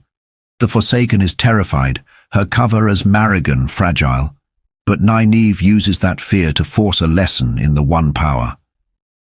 They practice detecting a man channeling, a weave of immense complexity. The irony is stark. An accepted with a mental block is forcing one of the most powerful beings from the Age of Legends to teach her, using a slavery device created by the Shadow. It is a morally grey act born of necessity. The claustrophobic tension of the chapter breaks with a sudden intrusion. Elaine bursts in, breathless. The news is catastrophic. An emissary has arrived from the White Tower, sent by Elida, a Red Sister named Tana Fair. The mere presence of an emissary changes everything. It suggests that Elida knows exactly where they are and is ready to talk, or perhaps to threaten. For the rebels, this strikes a chord of primal fear. Will the hall of the tower in Salidar stand firm, or will the desire for unity and the safety of the tower lure them back into Elida's grasp? As Nynaeve sits in the sweltering heat, the storm she felt all morning finally makes sense. It wasn't rain or thunder, it was the arrival of the White Tower, bringing with it the threat of dissolution for their entire rebellion. The waiting is over. The confrontation has begun. Chapter 9. Plans. The air inside the Fortress of the Light is often cooler than the sweltering Amadician summer, yet in the chambers of the Lord Captain Commander, the heat of ambition burns hotter than the sun. Pedron Niall sits upon his plain, high-backed chair, a spider at the center of a web that stretches across nations. Before him stands Abdel Omerna, a man who looks every inch the hero. Tall, commanding, silver-touched hair, and a jaw carved from granite. He stands on the inlaid golden sunburst of the floor, radiating the confidence of a Lord Captain. But appearances, as Robert Jordan so often reminds us, are the most dangerous lies of all. Omerna is technically the spy master for the Children of the Light, but in truth he is a decoy, a magnificent, credulous fool designed to catch the eye while the real work happens in the shadows. He proposes allowing the Guild of Illuminators to build a chapter house in Amador, arguing for the prestige and the cover it would provide for spies. Niall's refusal is cold and absolute. To Niall, the world outside is infected with chaos. Tarabon is a diseased limb of anarchy, and he will not let that infection spread to Amadisha, even if it comes bearing fireworks. He views the chaos of the world not as a random occurrence, but as a contagion he must quarantine. Omerna, undeterred by rejection, pivots to gossip. He speaks of Dragonsworn in Altara and Mirandi, and claims the king of Ilion, Matin Stepaneos, is ready to ally with the White Cloaks. Niall listens with the weary patience of a master strategist dealing with a child. He knows Omerna buys horns of Valere from tavern drunks and constructs wild, convoluted theories to explain the world's unraveling, blaming dead legends like Arthur Hawkwing rather than accepting the simple, terrifying reality of the Dragon Reborn.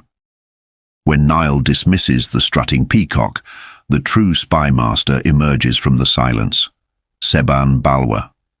He is the antithesis of Omerna, a dry, skeletal little man who moves like a hopping bird and believes in absolutely nothing.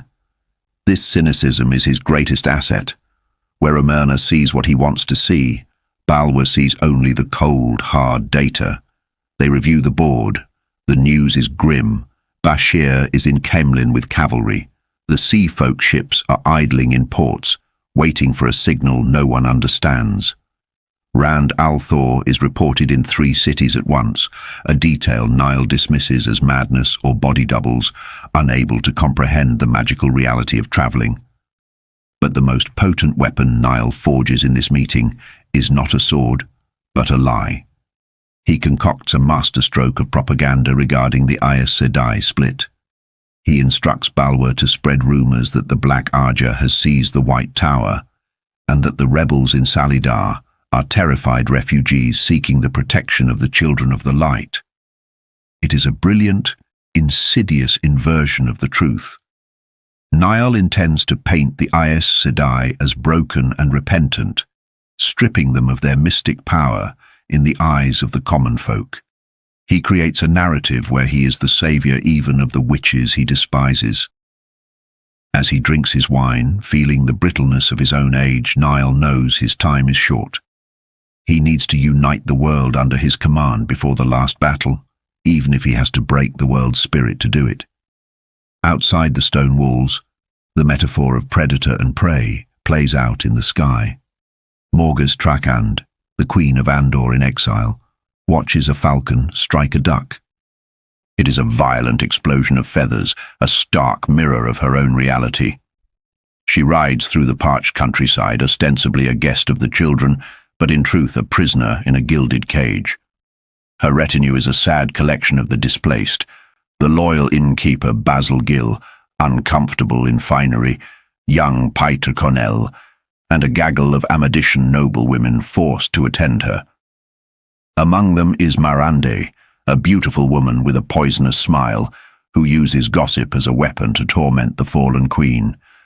The heat is oppressive, but the news Marande whispers is chilling. She speaks of the amnesty, Rand al-Thor's proclamation gathering men who can channel.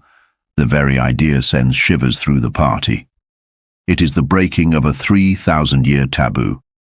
But the cruelest cut comes from Neil himself, delivered previously. Galad de Modred, Morgas's stepson, has joined the White Cloaks. The thought of the noble, rigid Galad serving the men who hold her captive is a knife in her heart, yet she must wear a mask of indifference to survive.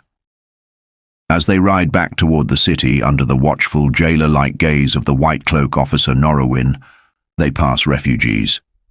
These are not the typical victims of war, bloodied and fleeing armies. These are people unmoored by the pattern itself. Norowyn describes them with disgust. Apprentices leaving masters, husbands leaving wives, a great unraveling of social bonds. He calls it a plague carried on the wind from the dragon. Morgas realizes with horror that this is the Tavaren pull of Rand al-Thor, dragging the world into a new shape, tearing apart the old order. She sees a young couple, dusty and desperate, and wonders if her beloved Andor is suffering this same disintegration. She is a falcon caught by a larger predator. But as she looks at the chaos the dragon has wrought, she hardens her heart. She will do whatever it takes to reclaim her throne and save her people, even if it means playing Niall's game a little longer. She is a prisoner, yes, but the game is not yet over. Chapter 10. A saying in the borderlands. The heat of the day hangs heavy within the corridors of the royal palace of Caemlyn, a stifling, stagnant weight that seems to press against the very stones. Yet for Rand al-Thor, the physical temperature is the least of his burdens. He walks surrounded, not merely by stone but by flesh and steel. The days of solitude, of being a simple shepherd wandering unnoticed, are dead and buried. Now he is a force of nature, and forces of nature attract storms. He is hemmed in by the lethal grace of the Ael maidens of the spear and the hawk-nosed intensity of the Saldean cavalry. This motley honor guard crowds the tapestry-hung hallways, their presence a jarring contrast to the liveried servants who bow and scramble out of the way. The air is thick with dust motes dancing in the sunbeams, and the servants themselves are a testament to the chaos of the times, a mix of old pensioners returning to duty out of loyalty to the Dragon Reborn, and farmers in rough woolens seeking work. Rand observes them with a detached, almost clinical eye. He notes the need for new uniforms, the need to ensure pensions are paid, details of administration that feel like being beaten to death with feathers. It is here, in the mundane, that we see the crushing reality of ruling. It is not all battles and glory, it is logistics and bureaucracy. A saying from the borderlands echoes in his mind, a mantra that defines his existence now. Duty is heavier than a mountain, death lighter than a feather. He carries the mountain, and there is no putting it down. But there is a darker struggle beneath the surface. He is learning to master the physical world just as he masters Saidin. Using a mental trick taught to him by Mazrim Taim, Rand distances himself from the heat, ignoring the sweat that trickles down the faces of his guards. It is a technique dangerously similar to the void used to seize the one power, yet distinct. It creates a barrier, a numbness. He wonders with a touch of hysterical internal laughter if Aes Sedai sweat. It is a sign of the fracturing of his mind, the intrusion of Luz Therin Telemon's voice, the creeping madness that he finds such a trivial thought worthy of laughter. The conversation with his commanders, Bashir and Bael, reveals the tension gripping the city. Caemlyn is a pressure cooker. Refugees flood in, some fleeing the dragon, others drawn to him. But it is the Tavern nature of Rand himself that is most disturbing. Probability warps around him. A servant trips, sending a delicate seafolk porcelain vase tumbling, yet it lands upright, unbroken, 30 paces away. A child falls 40 feet and is unharmed. A basket of roof tiles lands in the perfect shape of the Aes Sedai symbol. This is the chaotic byproduct of the dragon's presence. The pattern spins wildly around him, twisting chance into miracles and disasters in equal measure. He cannot turn it off. He is a walking singularity of fate. News arrives that 2 Aes Sedai have entered the city, avoiding the palace, hiding in an inn called Kulain's Hound.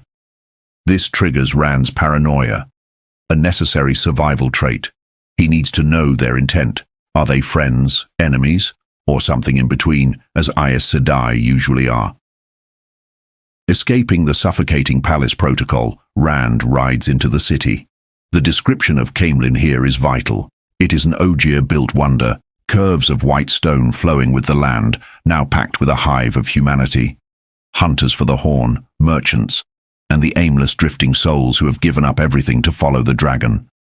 Rand looks at them and sees responsibility. He sees lives he has uprooted. Arriving at the inn, Rand prepares for a confrontation, wrapping himself in the authority of his position. But the pattern has a cruel sense of humor. Inside the common room he does not find a threat, but a piece of his past. The room is filled with girls from the 2 rivers, Bodwin Carthon, Mat's sister, alongside others he grew up with. They are on their way to Tar Valon, innocent and hopeful, bubbling with news of home, of Perrin's victory, of marriages and village gossip. For a heartbeat, the Dragon Reborn vanishes, and Rand al'Thor, the shepherd, stands bewildered. They speak of home, and he aches with the knowledge that he has abandoned them. He feels the guilt of the protector who left his flock to the wolves, even if his leaving was the only way to save the world. But the reunion is shattered by the appearance of the 2 Aes Sedai, Vereen Mathwin, the deceptive owl-like brown sister, and Alana Mosvani of the green Aja. They take control of the room with terrifying ease, dismissing the girls' chatter and spiriting Rand away to a private room. What follows is one of the most violative moments in Rand's life. He expects talk. He expects negotiation. Instead, Alana Mosvani, driven by the raw grief of losing her previous warder and the Green Aja's impulsive nature, commits an unforgivable act. She embraces the source. Rand feels the check on his health, a familiar sensation, and lowers his guard. Then she strikes. It is not a physical blow, but a metaphysical one. A bond snaps into place. A connection of spirit and mind, more intimate than marriage, forced upon him without consent. Alanna bonds him as a warder. The reaction is instantaneous and terrifying. The boy from the Two Rivers would have been confused. The Lord of the Morning reacts with the speed of a viper. In a fury of saidin, he slams shields of spirit between the women and the true source. He severs them from their power in the blink of an eye. The sheer violence and speed of his retaliation leaves them staggering. This is a pivotal shift in power dynamics. In the past, Aes Sedai were untouchable authority figures. Now, Rand holds their lives in his hands, and his restraint is hanging by a thread. He is violated, his mind invaded by Alanna's presence, an intruder he cannot evict. The psychological horror of this cannot be overstated. For a man destined to go mad, to have another presence forced into his head, alongside the raving voice of Lews Therin, is a torture beyond description. He storms out of the room, his anger a palpable thing. The Two Rivers girls, seeing the change in him, seeing him lift Bode and Larine into the air with the power to prove his identity, recoil in horror. The bridge to his past is burned. They do not see Rand anymore, they see a monster.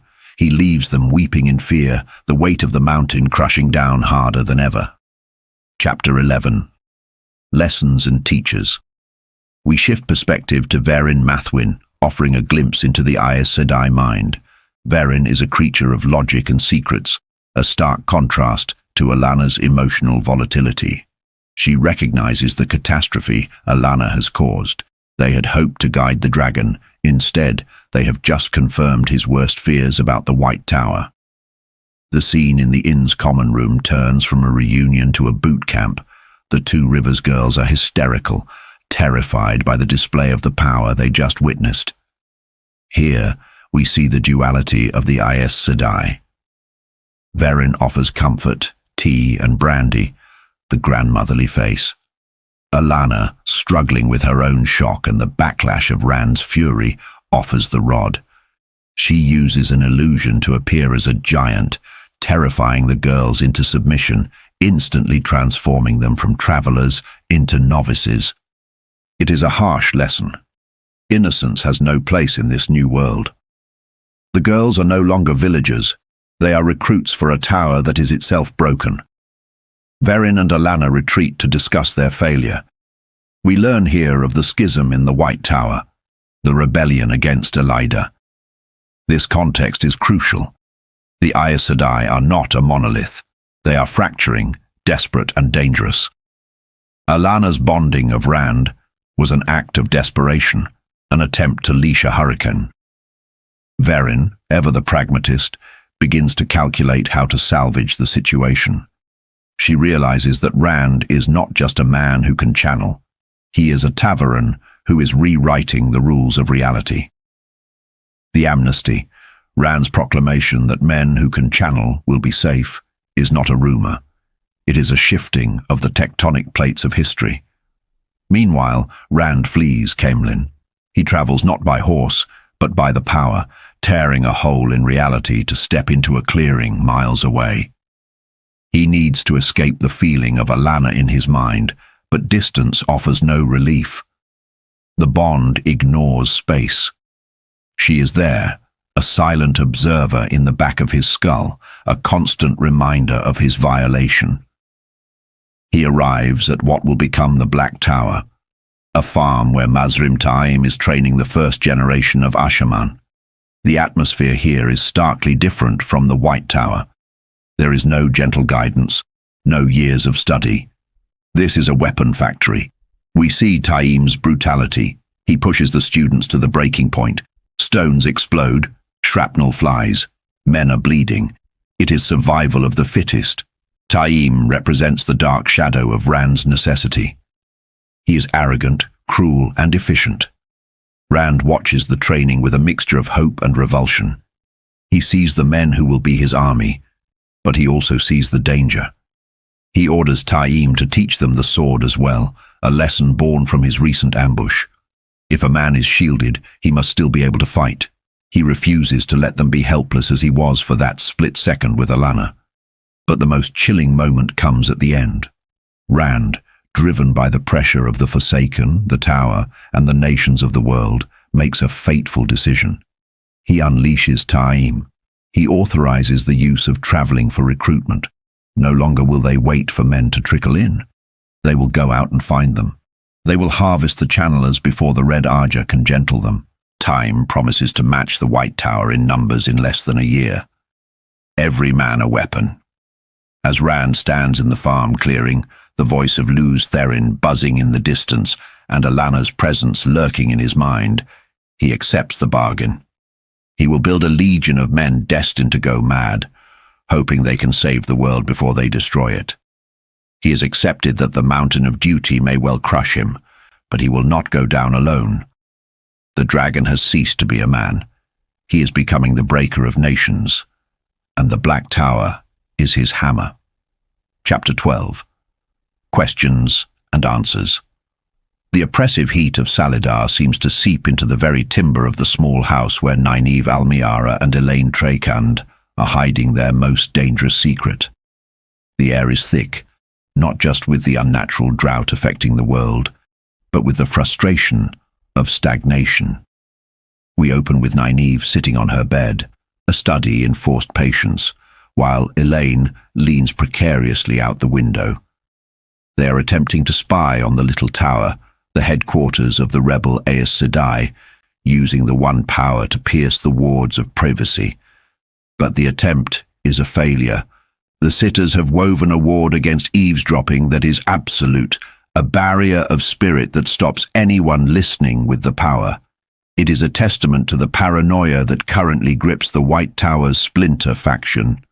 They are terrified of leaks, especially with Tana Fair, the envoy from the Red Arja, and the usurper Amirlin Elida currently in the village. The dynamic in the room shifts to the third presence, Moghedien. The captive Forsaken, bound by the Adam, sits on a stool in the corner. What is striking here is the psychological contrast.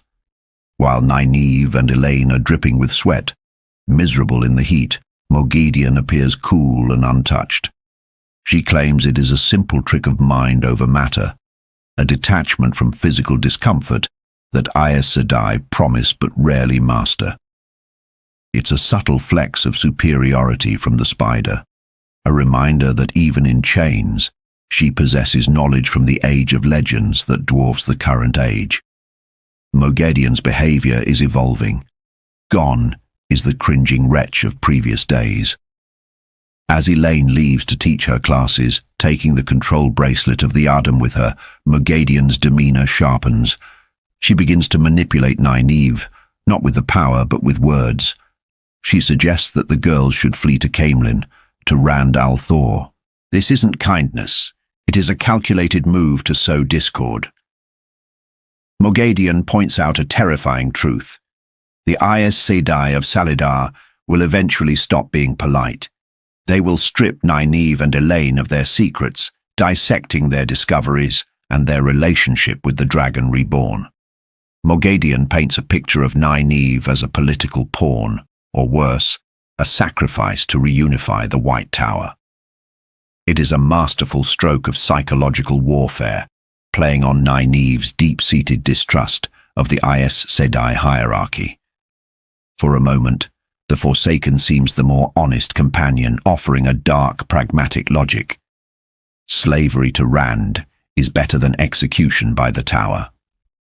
When Nynaeve leaves the room, the atmosphere of Salidar reinforces this anxiety.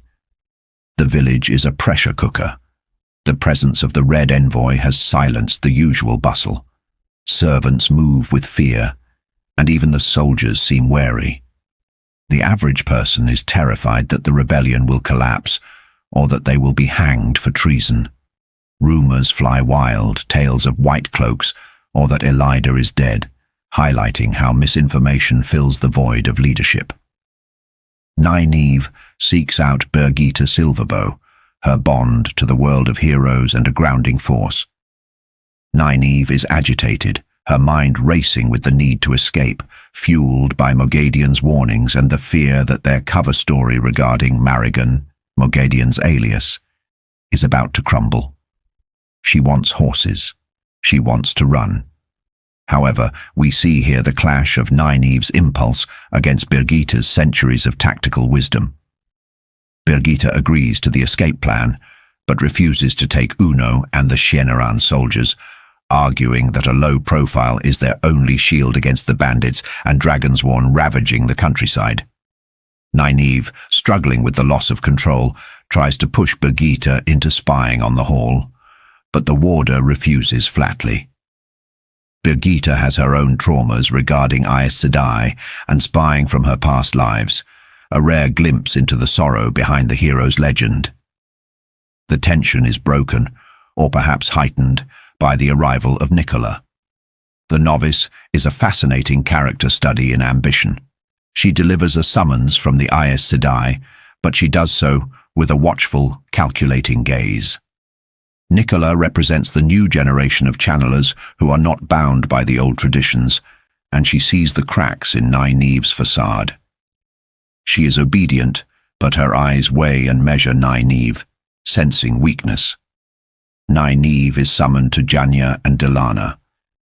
This scene functions as an interrogation, though it is dressed up as tea. Janya of the brown Aja plays the sympathetic aunt, while Delana of the grey acts the aggressor. They grill Nynaeve about Rand al'Thor. They don't want history, they want psychological levers. They demand to know his triggers, his breaking points, how he reacts to pressure. It becomes clear to the reader, if not fully to Nynaeve, that the Salidar leadership is building a profile to manipulate the Dragon Reborn. They treat him not as the savior of the world, but as a problem to be managed. This validates every whispered poison Mogadian poured into Nynaeve's ear earlier. They strip Nynaeve of her knowledge until she feels wrung out, dismissing her only when she has nothing left to give. Frustrated and desperate for agency, Nynaeve decides to take matters into her own hands. If she cannot spy with the power, she will use the old-fashioned way. She creeps to the back of the building where the inner circle of Sheriam's council is meeting. Here, Jordan illustrates the blindness of the Aes Sedai. They have warded the room against the one power so heavily that they forgot to guard against a woman simply listening at an open window. Nynaeve overhears Sheriam, Bayonin, Morvrin and the others debating with Tana. The revelation is significant. The Salidar Six are stalling. They are terrified of making a mistake that leads to their execution, but they are equally terrified of submitting to Elida. They speak of a biddable child they have been waiting for, a reference to their plan to raise a puppet Amirlin's seat who will do exactly as they say. This single phrase exposes the rot at the heart of the rebellion. They do not seek a strong leader to save the world, but a figurehead to secure their own safety. Nynaeve learns that they intend to delay Tana, but the indecision of the Aes Sedai is dangerous. They are paralyzed by fear of Rand, fear of Elida, and fear of the Hall. As Nynaeve tries to sneak away, the chapter closes with a sudden shock. She runs straight into Theodrin. Nynaeve braces for punishment, for the discovery of her eavesdropping, but Theodrin merely asks if she has been keeping calm. It is an anticlimax that underscores the absurdity of Nynaeve's situation. She's playing a high-stakes game of espionage while being treated like a petulant student needing remedial lessons. Theodrin's oblivious comment about trying something more direct to break Nynaeve's block serves as a final ironic note to a chapter defined by secrets, manipulation, and the desperate search for answers in a world rapidly running out of time. Chapter 13. Under the Dust. The air in Salidar is thick with heat and frustration, a reflection of the internal state of Nynaeve Almiara. We find her in a moment of utter indignity, drenched and glowering, her braid threatening to be tugged right off her scalp. Theodrin, the young Aes Sedai tasked with breaking Nynaeve's block, has resorted to physical shock, specifically a bucket of water and a slap to the face. It is a crude method for a delicate problem. Nynaeve can only channel the one power when consumed by anger, a dangerous crutch that limits her potential and endangers her life. The theory was that sudden shock might bypass the need for fury, forcing instinct to take over. It fails. In that moment of gasping shock, the true source was the furthest thing from Nynaeve's mind. This scene highlights the central irony of Nynaeve's character arc. She is being taught to surrender, to yield to the river of Salidar. Yet her entire life has been defined by fighting. Fighting sickness as a wisdom, fighting the expectations of the village council, and now fighting the very mechanics of magic itself. Theodrin tries to explain the metaphor of the bud opening to the sun, or the riverbank guiding the water, but to Nynaeve, surrender feels like defeat. She sits through hours of novice exercises trying to imagine herself as a dandelion seed or a root, but the harder she tries to be calm, the more her natural stubbornness cements the block. The monotony of failure is broken by a shift in the political landscape of the rebel camp. Tana Fair, an emissary from Elida in the White Tower, walks through the dusty streets of Salidar. Her presence is a calculated insult. She moves with the regal arrogance of the Red Arja, lifting her skirts to avoid the filth of the rebellion. Her arrival sends a ripple of fear through the camp.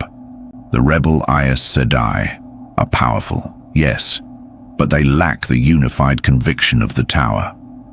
To drive the point home, Tana's presence forces the rebels to hide their weaknesses, setting novices and accepted to menial labor to present a facade of discipline. Nynaeve, ever the spy and skeptic, uncovers a terrifying truth. The rebel leaders are wavering.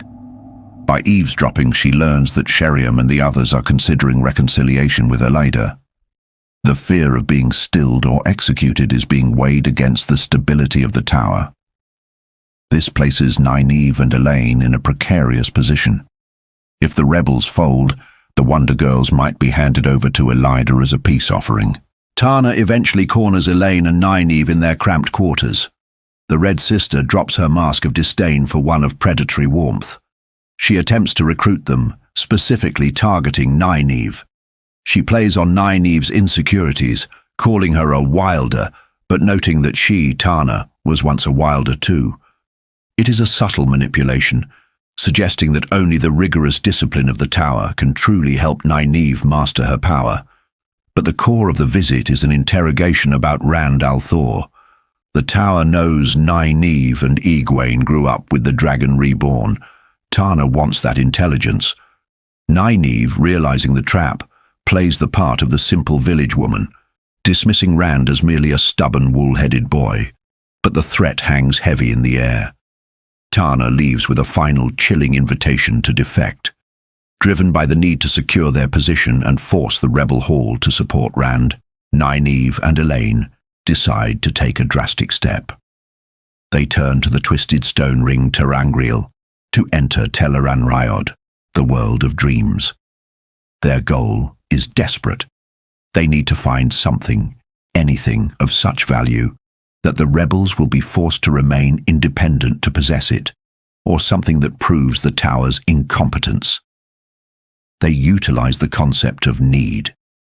In the dream world, strongly visualizing a need can shift the environment to a location where that need can be met.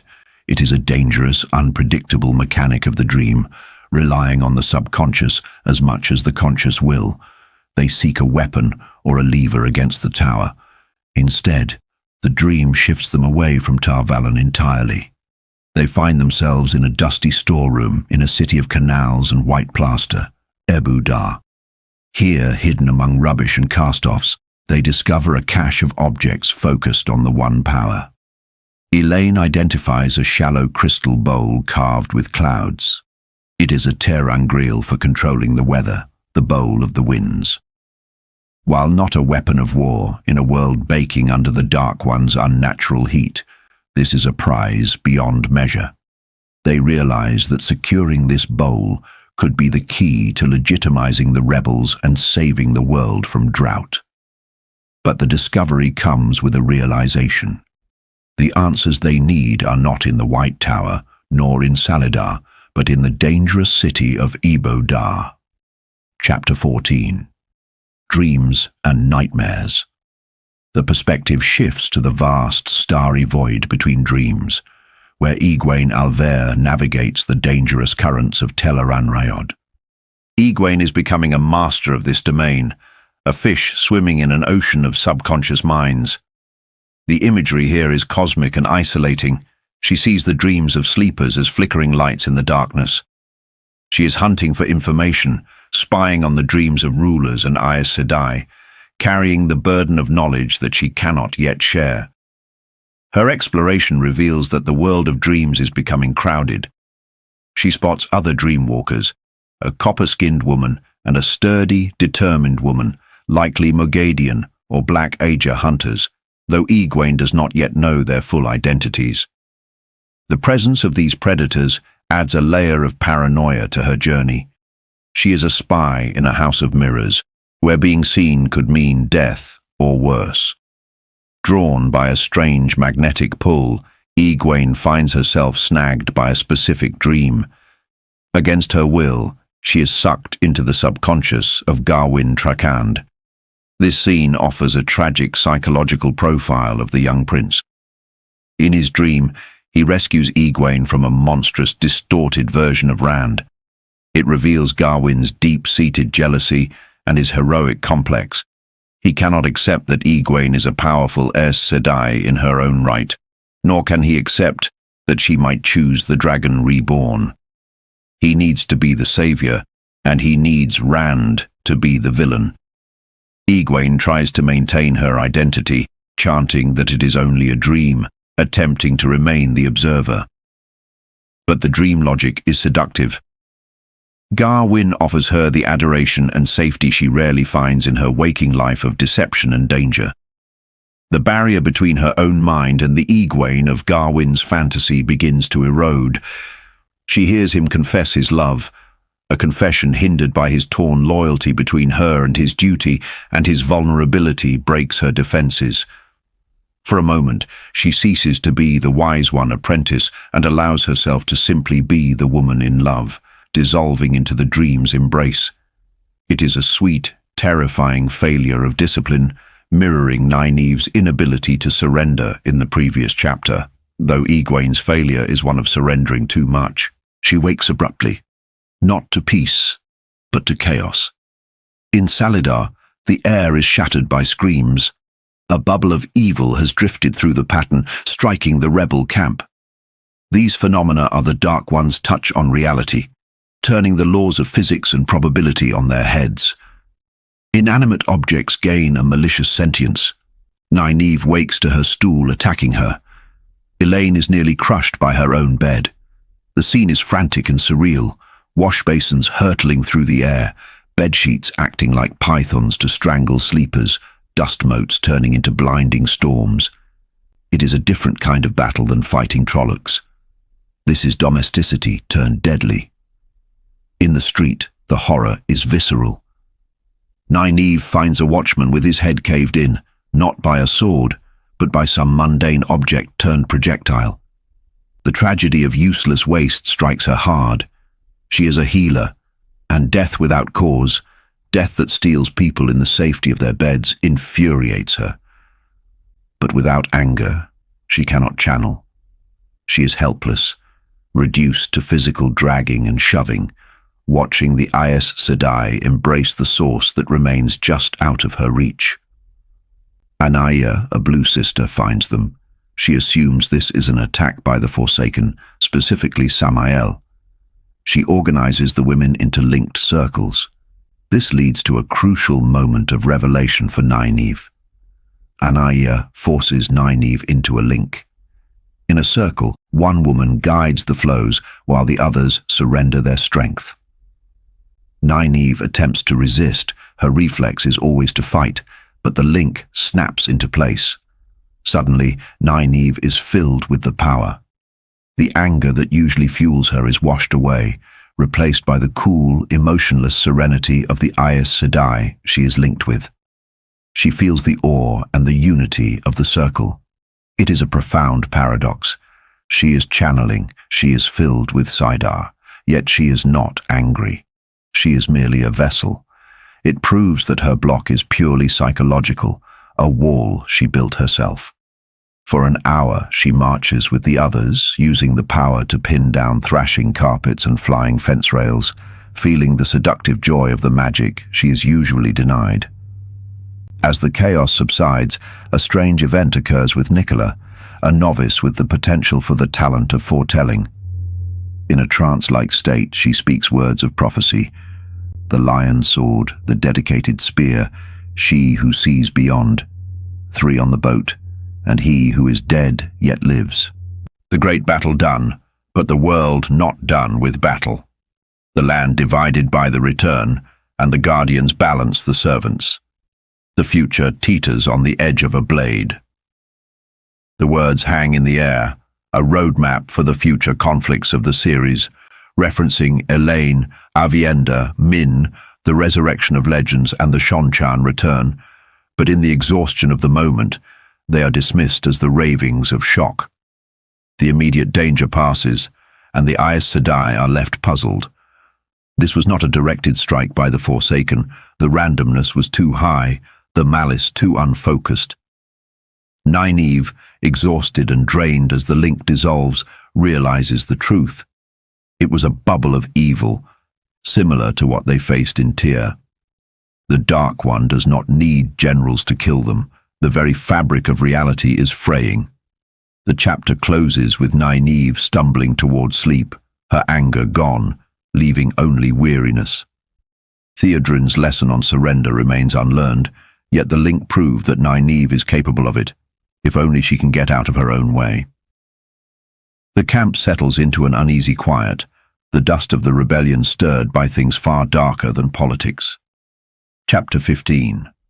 A pile of sand. The wheel turns and we find ourselves amidst the dry heat of the Aiel encampment outside the grey walls of Caerhien. e-gwayn Alvera wakes, not to the comfort of a feather bed, but to the throbbing ache of a headache, a lingering souvenir from the world of dreams. It is a stark reminder of the trauma she recently endured, the day Lanfear nearly killed her, and the day Moiraine sacrificed herself to take the Forsaken down. There is a profound psychological weight on e-gwayn here. She fingers the great serpent ring on the leather thong around her neck, a symbol of who she is and who she is pretending to be. To the wise ones, she is a student. To the world, she plays the Aes Sedai, yet in truth, she is still accepted. The imposter syndrome is a constant, quiet drumbeat in her mind, blurring the lines between her deception and her reality. She washes in a crystal bowl, a relic of a conquered city, and catches her own reflection blushing. The source of her embarrassment is a dream of Garwin Trakand. In the waking world, their romance is fraught with political impossibility and distance, but in the dream, it was perfect. Yet, the lore of the dreamers suggests a terrifying lack of privacy. If she could dream him so vividly, was he dreaming of her? And in a world where dreams can kill, what does it mean to love within them? But her dreams were not all romance. Jordan weaves in the prophetic tapestry that defines a dreamer's burden. She saw Perrin Abera, a wolf at his feet, ignoring a hawk and a falcon fighting over him, symbols of Berylene and Fael, a conflict of love and duty he refuses to acknowledge. She saw Mat Cawthon speaking the old tongue, with ravens sinking claws into his flesh, an omen of his connection to the Shonchan and the grim destiny of the Prince of the Ravens, and Rand. She saw him walking toward a burning mountain, crushing things beneath his boots. She knew, with that instinctive dread of the prophet, that he was crushing the seals on the Dark One's prison. It is a chilling visualization of Rand's role. To save the world, he must effectively break it first. Her reverie is broken by Cowind, a e-gwayn, the isle dedicated to peace and service. Here, we see the intricate, often baffling honor system of Gieto. Kowindi's time of service is legally over, yet she refuses to take off the white robes. To an outsider, it looks like slavery. To the Aes, it is a matter of toll or obligation. It is a stubborn pride that matches any warrior's courage.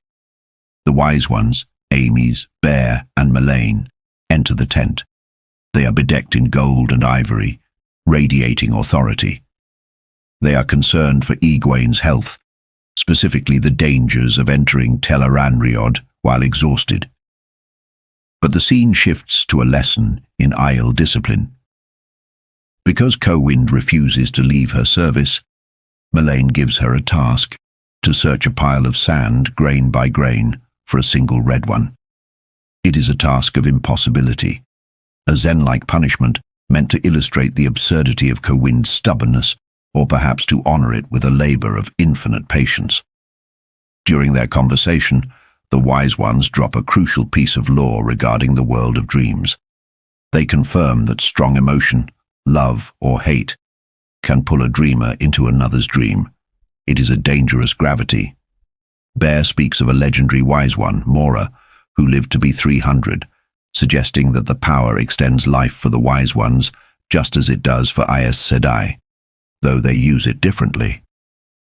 We then shift our gaze to the village of Salidar, the refuge of the rebel Aes Sedai. The atmosphere here is thick with exhaustion and frustration. The heat of the endless summer presses down, matching the political stagnation. Elaine Trakand and Nynaeve Almiara, along with Siwan Sanche, watch as the politics of the hall unfold. Romanda, one of the sitters, makes a public announcement that amounts to absolutely nothing, a masterpiece of Aes Sedai obfuscation. They are stalling, paralyzed by the fear of the Black Arja and the looming shadow of the Dragon Reborn. Elaine and Nynaeve, however, are done with stalling. They corner Sheriam and other leaders of the Salidar faction to deliver news that should change everything: the discovery of a ter'angreal in Ebu Dar, the Bowl of the Winds, capable of fixing the unnatural weather. This scene highlights the generational divide and the rigid hierarchy of the tower. Despite Nynaeve and Elaine possessing knowledge and power that eclipses most full sisters, they are dismissed because of their rank as accepted. The Aes Sedai are terrified of making a wrong move, of Rand, of the Forsaken. Nynaeve, with her characteristic fire, explodes. She accuses them of cowardice, of sitting and talking while the world burns. It is a moment of catharsis for the listener, Nynaeve voicing the frustration we all feel at the Aes Sedai's inaction. But in this rigid society, truth is no defense against a lack of decorum. For her outburst, Nynaeve and Elaine, by association, are sent to scrub pots in the kitchens. Yet, as Elaine attacks the charred soup in a cauldron, her resolve hardens. They will not wait. They will go to Ebu Dar. The rebellion within the rebellion has begun. Chapter 16. Tellings of the Wheel. We travel now to the royal palace in Caemlyn. Rand al'Thor sits upon the lion throne, though he does not claim it for himself. The description here is visceral. The dragon scepter rests across his knees, and he wears a coat of blue with silver work. Yet despite the oppressive heat that makes the very air shimmer, Rand does not sweat. He is holding on to Saidin, the male half of the true source, using the trick Taim taught him to ignore the temperature. But it separates him from humanity, making him seem like a stone statue, unfeeling and cold in a burning world. The psychological toll on Rand is immense. In his mind, the voice of Luz Therin Telamon is a constant muttering companion, mad, grief-stricken, and dangerous. Rand lounges on the throne not out of arrogance, but as a calculated performance. He is surrounded by the Maidens of the Spear and the Red Shields, his Isle protectors, who look at the wetlander politics with sharp, predatory eyes. Bashir, the Saldean general, ushers in the high nobility of Andor, Daelin, Abela, Elorian, and Luan. These are not the sycophants of Tyr or the schemers of Caerhien. These are Andorans, stiff-necked, proud, and direct. Rand's introduction is pure theatre. Bashir lists titles that grow more grandiose by the second: Lord of the Morning, Prince of the Dawn, True Defender of the Light. It is a tactic Moiraine would have approved of, defining how people see you before they can define you themselves. The meeting is a tense dance of diplomacy. Rand breaks protocol by stepping down from the dais and offering them chairs and wine, trying to treat them as potential allies rather than subjects. But the spectre of Morgus hangs over the room. They believe he killed her. When Rand asks for their help to unite Andor, they give him a conditional ultimatum. They support the claim of Elaine Trakand. If Rand steps aside for her, they are with him. If he tries to keep the throne, they will fight him. Rand laughs. It is a sound of genuine relief. After the duplicity of the Tyren High Lords and the Kerienin game of houses, the honest opposition of the Andorans is refreshing. He respects them for standing up to a man who can channel enough power to level a city. As the nobles depart, Rand holds Daielin back. He is haunted by a ghost of the past. He asks her why she looked at him with recognition. Here, Jordan drops a massive piece of lore that ties the entire saga together in a perfect circle. Daielin reveals the story of e-gwayn, the daughter heir of Andor who vanished years ago. She fled to the Aiel Waste, obeying the foretelling of an Aes Sedai named Gitara Moroso. Rand realizes the truth as the pieces click into place. e-gwayn became Shael, a maiden of the spear. She died on the slopes of Dragonmount, giving birth to him. Rand is not just the Dragon Reborn. By blood, he is of the royal line of Andor. The wheel weaves as the wheel wills, turning lives into history and legend. His very existence is the result of a tragedy that broke a treaty and caused the Aiel War, all to position him for the last battle. The mood in the throne room shifts from melancholy discovery to grotesque horror with the arrival of a new visitor. An Illianer man is brought in, his face frozen in a permanent rictus grin. His eyes are swimming with terror, trapped behind a mask of forced mirth. He is a puppet, his strings pulled by Samael, one of the Forsaken. The man delivers a message from Samael, offering a truce. The Forsaken proposes they divide the world between them and agree not to attack one another until the day of return, leaving the other chosen to fight over the scraps.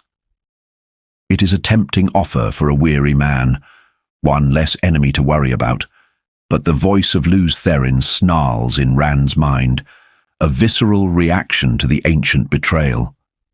Rand's answer is cold and absolute. No truce with the Forsaken, no truce with the Shadow. He lists the atrocities Samael has committed, taking ownership of the justice that must be dealt. The messenger's response is a final, gruesome trap. The man begins to sweat blood, his body convulsing as the crimson fluid pours from his pores. He collapses, dying in agony, a biological time bomb set by Samael to trigger after the message was delivered. It serves as a reminder that the Forsaken view human beings as nothing more than disposable tools. Rand watches the man die from within the void, that mental fortress that strips away emotion. He feels nothing, and that numbness is perhaps more terrifying than the anger. The chapter closes with Rand deciding he must move. The pressure of Kemlin, the accusing stares of the painted queens in the glass windows, and the presence of Alana, the Aes Sedai who bonded him against his will, are too much. He decides to go to Cairhien, but he cannot escape his complications so easily. Avienda, the woman he loves but cannot pursue, insists on accompanying him. As he prepares to leave, we are left with the image of a young man hardening into a weapon, walking a path paved with the bones of the past, toward a future that promises only fire and blood. The wheel turns, and the dragon rides the winds of time. Chapter 17. The Wheel of a Life. The narrative resumes with a demonstration of power that has become almost mundane for the Dragon Reborn. yet remains a miracle to the eyes of others. With a weave of the One Power, Rand al'Thor slices a gateway through the pattern of reality, stepping from the royal heights of Kemlin directly into the somber, dark-panelled heart of the Sun Palace in Caerhien. He is not travelling light. He brings the trappings of a conqueror, the dragon scepter, the heron-marked sword, and a retinue of Isle maidens and Mayana guards. This immediate transition highlights the fragmented nature of Rand's existence. He is a man standing in two nations, physically and mentally. As he buckles on his sword, the psychological toll of his burden manifests. He can feel the presence of the Aes Sedai Alana Mosvani, a constant, unwanted sensation in the back of his mind due to the bond she forced upon him, a violation that gnaws at his autonomy. But there is a louder intruder. The voice of Luz Therin Telamon murmurs within the void, speaking of traps and the inability to die, a grim reminder of the cyclical, eternal recurrence of the Wheel of Time. Rand shivers, not from cold, but from the terrifying logic of the madman inside him. The boundary between the two souls is thinning. In Caerhien, the reception is a blend of rigid order and cultural collision. The Sun Palace is a place of shadows and geometric precision, where even the gardens are disciplined into grids, reflecting a people who find comfort in strict order. This stands in stark contrast to the Ael who now walk these halls. Rand is met by Rhuarc, the clan chief, who has become a father figure of sorts, and Berelain, the first of Mayene, whom Rand has appointed as governor. The dynamic here is fascinating. We see the delicate balancing act Rand must perform. He uses Berelain, a foreigner, to rule Caerhien, because the local houses are too treacherous and the Aiel too hated. It is a decision born of cold reasons, a phrase that suggests Rand is learning to suppress his emotions to function as a ruler. As they move through the palace, they encounter a scene that encapsulates the strange cultural synthesis occurring in the wake of the dragon. Young Caerhienin noblewomen dressed in white are practicing the sword. They claim to be following Gieto, the Isle Code of Honor, even calling themselves Gaishain. To Rhuarc, this is a profound insult, a mockery of sacred tradition by tree killers who do not understand the spiritual weight of the concepts they mime. To Berelain, it is a harmless way to channel the energy of the youth. Rand, caught in the middle, sides with Berelain, not out of preference, but out of the necessity to support his chosen governor. It is a lonely command. He must alienate Rhuarc to maintain political stability. In the privacy of a study, the true weight of the world settles on the table. Maps and reports replace swords. The news is grim. Rebels are gathering under Toram Riatin and Caroline Damodred. The Shido Aiel, though defeated, are not gone. They are settling in the foothills, building permanent holds, a violation of their own nomadic nature. But the most chilling detail comes from the Far East. Rhuarc mentions rumors of fighting in Shara, a land so secretive and closed off that it is barely a myth to most wetlanders. The news of the Dragon Reborn has reached even there, sparking conflict in a land that has known peace for millennia. Rand realizes with horror that his mere existence is shattering the world, sending ripples of chaos into lands he has never seen. The prophecy that he will break the world is not a metaphor. It is happening, mile by bloody mile. Luz Therin's voice rises again, whispering that he is death itself. The chapter culminates in a heartbreaking test of Rand's justice. Mangin, an Isle warrior whom Rand knows and respects, enters to confess a killing. He slew a man for tattooing clan chief markings on his arm, a grave insult in Isle culture, punishable by death or profound shame. However, under the laws of the wetlands and the laws Rand has enforced to keep the peace, it is simple murder. Mangin does not understand why this is a crime, but he accepts he has toh, or obligation, to Rand. Rand is faced with an impossible choice: honor the friendship and the Ael ways, or uphold the harsh, impartially applied law he has established. He chooses the law. He orders Mangjin to be hanged. It is a moment that calcifies something within Rand. He cannot afford mercy. He cannot afford to be a friend. As Lews Therin whispers about the wheel of a man's life having no mercy, we see Rand al'Thor taking another step away from the shepherd he was, becoming the stone-hearted monarch prophecy demands. Chapter 18. A Taste of Solitude. The weight of the execution order hangs heavy in the air as Rand seeks to escape the suffocating atmosphere of the palace. He craves solitude, a rare commodity for the most powerful man in the world. He dismisses his entourage, taking only 2 Aiel guards, hoping to find a moment where he is simply a man, not a messiah. He rides to the school of Carhian, an institution he established to gather scholars, inventors, and philosophers. This location serves as a beacon of hope amidst the doom. While the world prepares for Tarmangaiden, Rand is quietly planting the seeds of a future renaissance. He reviews inventions that seem mundane to us, but are revolutionary for this age. A new plough, a printing press, and a massive telescope. There is a profound melancholy in this visit. Rand is fostering a future he likely will not live to see. He is building a world for others to inhabit after he has saved it by breaking it. We meet inventors like Kin Tovre, with his dreams of seeing the stars, and Mervyn, who is experimenting with a steam engine, a violent hissing contraption that hints at an industrial revolution. Rand encourages them all, throwing gold at ideas, desperate to preserve knowledge that might otherwise be lost in the coming darkness. He eventually finds his way to the study of Herod Fell, a historian and philosopher, who is perhaps the only person who treats Rand as a student, rather than a god or a tyrant. Their conversation delves into the deepest lore of the series. They discuss the nature of the warder bond, confirming it usually ends only in death, reinforcing Rand's feeling of entrapment with Alanna. But more importantly, they discuss the metaphysics of the Dark One's prison. Fell theorizes about the cyclical nature of time.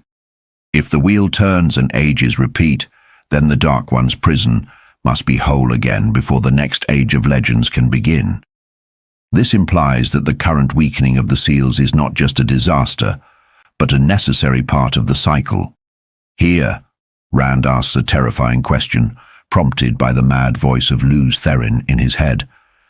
Is there any reason you can think of to break the seals? Fell is shocked.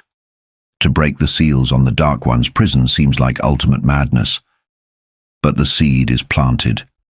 Rand is beginning to think outside the constraints of conventional wisdom. If the patch on the prison is failing, perhaps it must be cleared away entirely to be forged anew. It is a dangerous line of thought, flirting with total oblivion, driven by Lews Therin's desperate desire to end the cycle of suffering and finally die forever. The perspective then shifts to e-gwayn Al'Vere, wandering the corridors of the Sun Palace. Her experience offers a sharp contrast to Rand's. While he holds too much power, she feels stripped of hers. The Aiel Wise Ones treat her as an apprentice, denying her the status of Aes Sedai. She is lost, both physically in the palace and metaphorically in her training. She encounters Sorilia, the formidable Wise One, who bluntly tries to play matchmaker, teasing e-gwayn about men and babies. It is a grounding human moment that highlights the Aiel focus on life continuing even in the face of death. But for e-gwayn, it is a source of frustration. She feels excluded from the inner circle, especially regarding Aviendha, who is currently being disciplined by the Wise Ones.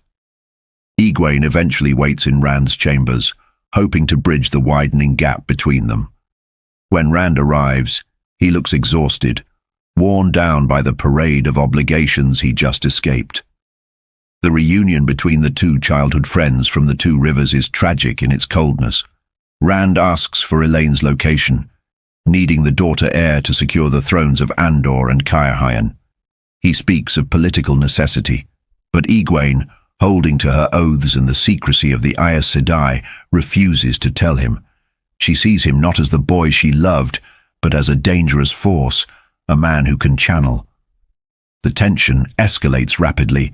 Rand, frustrated by the secrets and the lack of trust from those who should be his closest allies, snaps. In response, e-gwayn instinctively embraces Salidar, the female half of the Source. It is a reflex of fear. This moment is devastating for Rand. He sees the fear in her eyes, the realization that she, like the rest of the world, now views him as a monster to be managed or feared, not a friend to be trusted. "Am I such a monster now that you need the power to protect yourself from me?" he asks. E-gwayn stands her ground, cool and detached, embodying the Aes Sedai demeanor she strives for. She refuses to yield Elaine's secret. The distance between them becomes a chasm. Rand realizes he cannot bully her, nor can he trust her fully anymore. She has chosen the White Tower. He is the dragon. As e-gwayn leaves, Rand is left alone in his room, staring at his reflection. He is tired, bone-deep weary, but he remembers Moiraine's advice. Never let them see you weaken. He composes his face, hiding the fatigue and the hurt. The mask of the Dragon Reborn slips back into place. Outside, Sulin and the maidens resume their watch, protecting the man who feels he is losing his humanity to save the world. The chapters close on this note of isolation. Rand is surrounded by armies, courted by queens, and worshipped by multitudes, yet he has never been more alone. The wheel of his life is turning toward a destination of hard stone and fire, and he is dragging the world along with him, whether they understand his choices or not.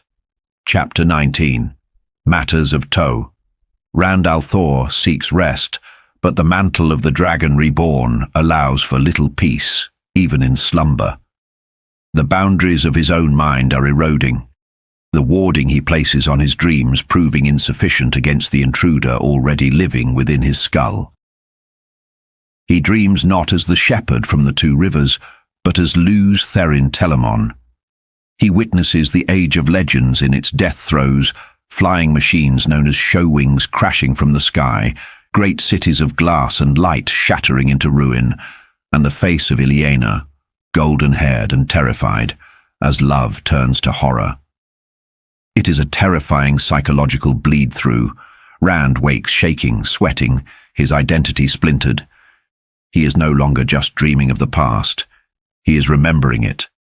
The tragic duality of his existence is becoming more pronounced. He is the savior who must destroy, the hero who is also the killer. Morning brings no respite, only the cool scent of sweetberry tea and the heavy weight of leadership.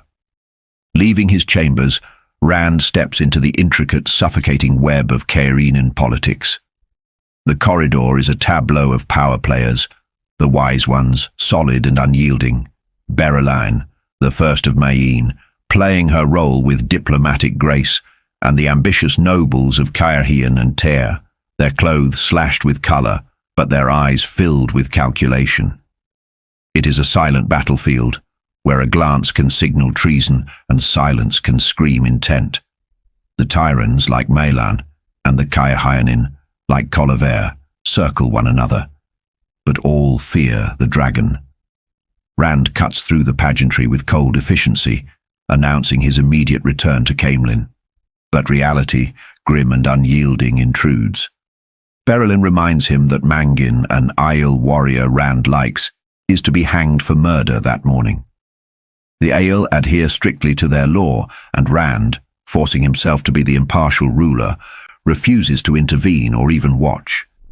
It is a moment that highlights the hardening of his heart. He cannot afford the luxury of personal affection when maintaining the delicate balance between the Aiel's Gieto, honor and obligation, and the laws of the Wetlanders. He must be stone, even if it sickens him. He travels to Caemlyn via a gateway, a weave of spirit and the one power that slices through space. Avienda, the Aiel woman who confuses and captivates him, follows. Her presence is a torment to him, a reminder of intimacy he feels he has no right to claim, bound as he is to duty and death. Sulin, the Maiden of the Spear, meets him with fierce indignation.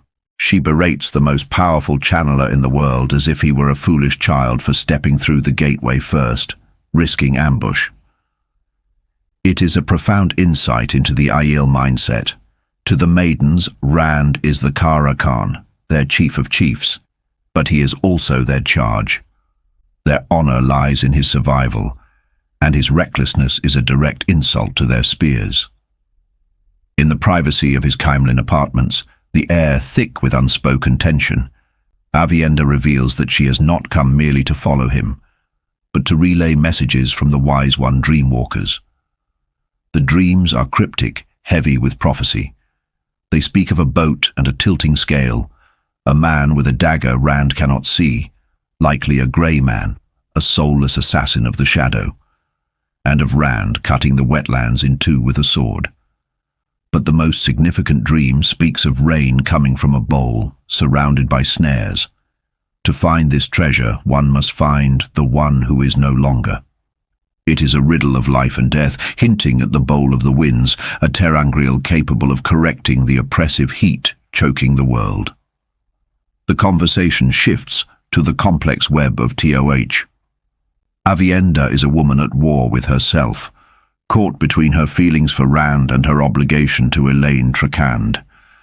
In the Ael view, she has incurred a debt of honor to Elaine for falling for the man Elaine loves, and a debt to Rand for saving her life from the forsaken Lanfear. She is crushed by the weight of shame, seeking a way to balance the ledger. Rand, struggling with his own demons, and the voice of Luz Therin echoing the madness of love and destruction, cannot offer her the absolution she seeks. They are two souls bound by prophecy and honor, circling a fire that threatens to consume them both. Chapter 20. From the Steading. The atmosphere shifts abruptly from the high-stakes tension of prophecy and romance to the slow, deep rhythms of the earth. Leah, a Maiden of the Spear, interrupts Rand to announce visitors who have caused quite a stir, Ogier. They wait in a courtyard, beings of immense stature and even more immense patience, though today they are uncharacteristically agitated. Rand meets Elder Hayman, a figure of rumble and gravitas, along with Covril and the young Aerith. The contrast is stark. Where Rand's world is one of frenetic speed and violence, the Ogier represent the long, slow memory of the world. However, even the Ogier are not immune to the turning of the wheel. Covril is a mother on a mission, hunting for her son, Loyal. To Rand, Loyal is a brave companion and a scholar. To Covril, he is a runaway child at 90 years old, who needs to be brought home and married to Aerith to settle his itchy feet. Rand finds himself in a delicate position. He cannot betray his friend's freedom, yet he faces the formidable resolve of an Ogier mother. He skillfully navigates the situation, telling them Loyal is in the Two Rivers, a truth that buys his friend time and safety, as the Two Rivers has been fortified under Perrin Ibarra. But Rand, ever the strategist, seizes this meeting to secure a vital advantage in his war against the Shadow.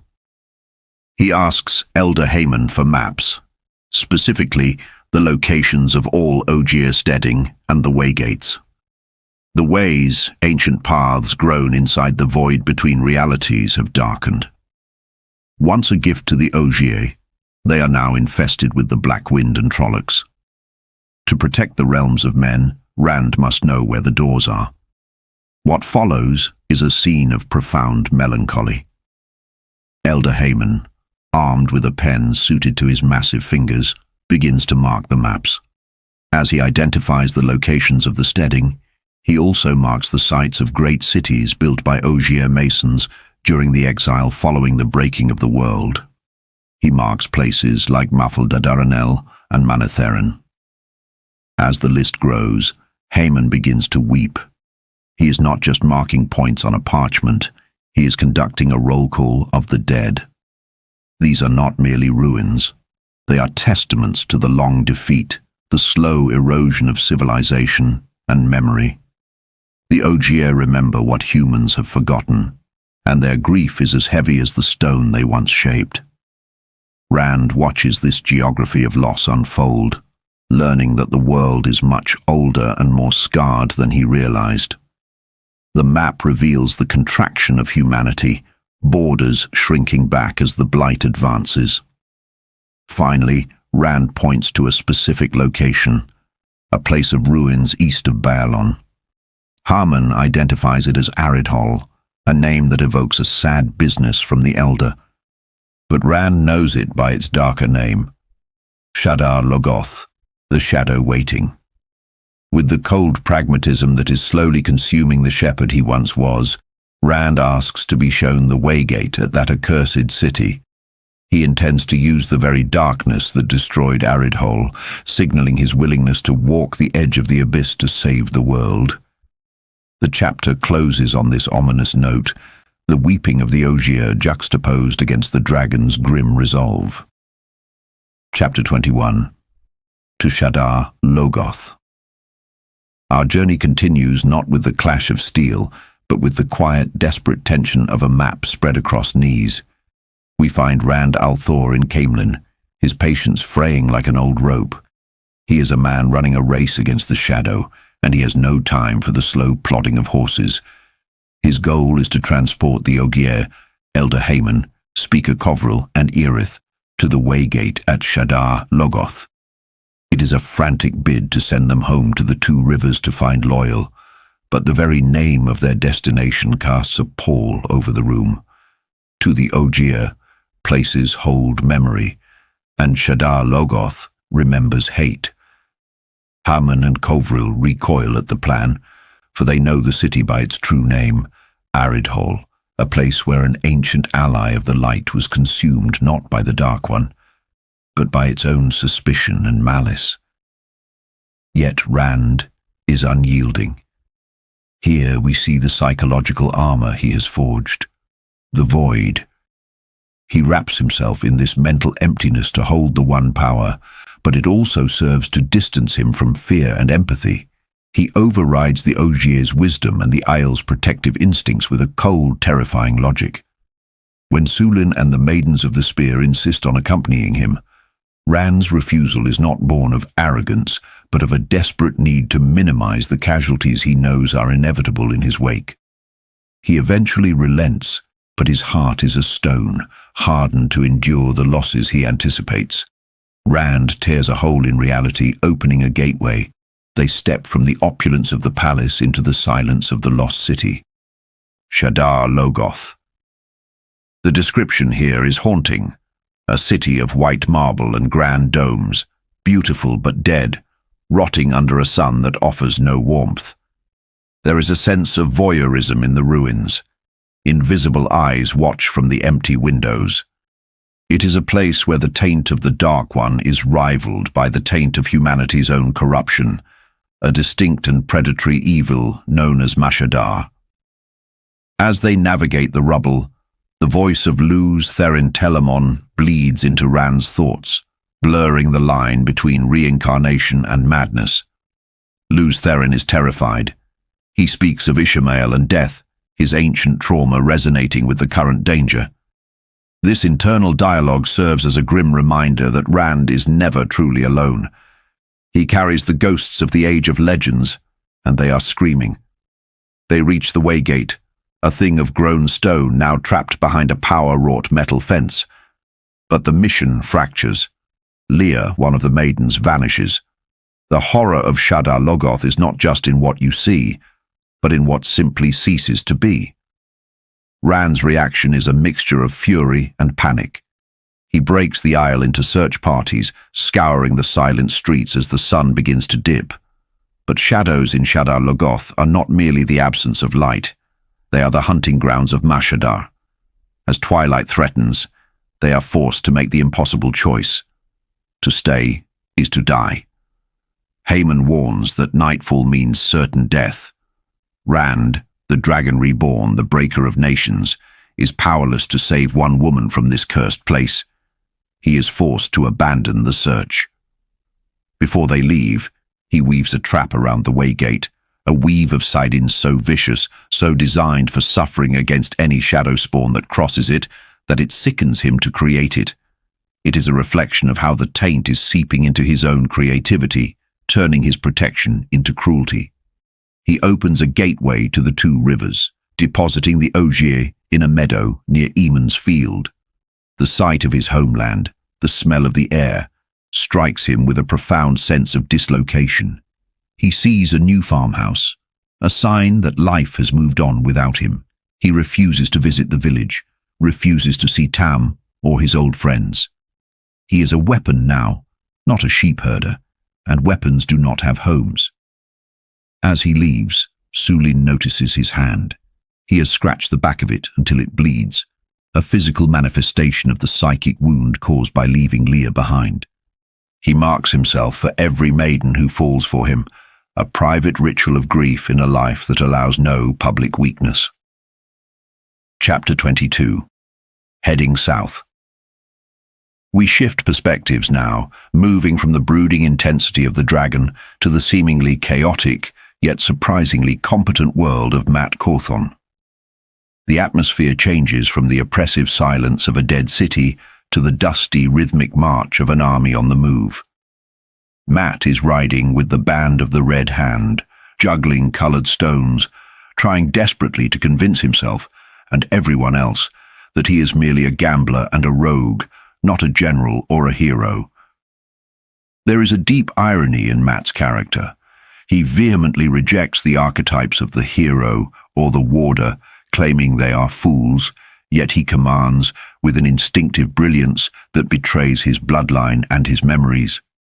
He is the reluctant king of the battlefield, grumbling about responsibility while executing it perfectly. The reality of the world intrudes on their march in the form of Chel Vanin, Mat's head scout, a man who looks like a sack of sweat but rides like a centaur. Vanin leads Mat to a scene of carnage that shatters the soldiers' banter. A caravan of tinkers, the Tuathan, has been massacred. The tinkers are absolute pacifists, the lost ones who seek the song and harm no living thing. To see them slaughtered, men, women and children, is a violation of the world's most basic moral laws. Mat finds a message scrawled in blood by a dying victim: "Tell the Dragon Reborn." The message ends there, a cryptic warning from the grave. This moment serves a crucial thematic purpose. It shows that the war is not just between armies. The shadow, or perhaps the madness consuming the world, is targeting the innocent. It strips away the veneer of adventure, leaving only the rot of brutality. Mat, usually the cynic, is visibly shaken. He orders the dead buried and the wagons burned, a soldier's funeral for those who would never lift a sword. Night falls, and the psychological weight of the day presses down on the camp. Mat cannot sleep. He wanders out of his tent, restless, staring at the stars. This restlessness saves his life. In the silence, the camp is infiltrated. Aiel, not the maidens but unidentifiable assassins, slip into the perimeter. The ensuing chaos is visceral.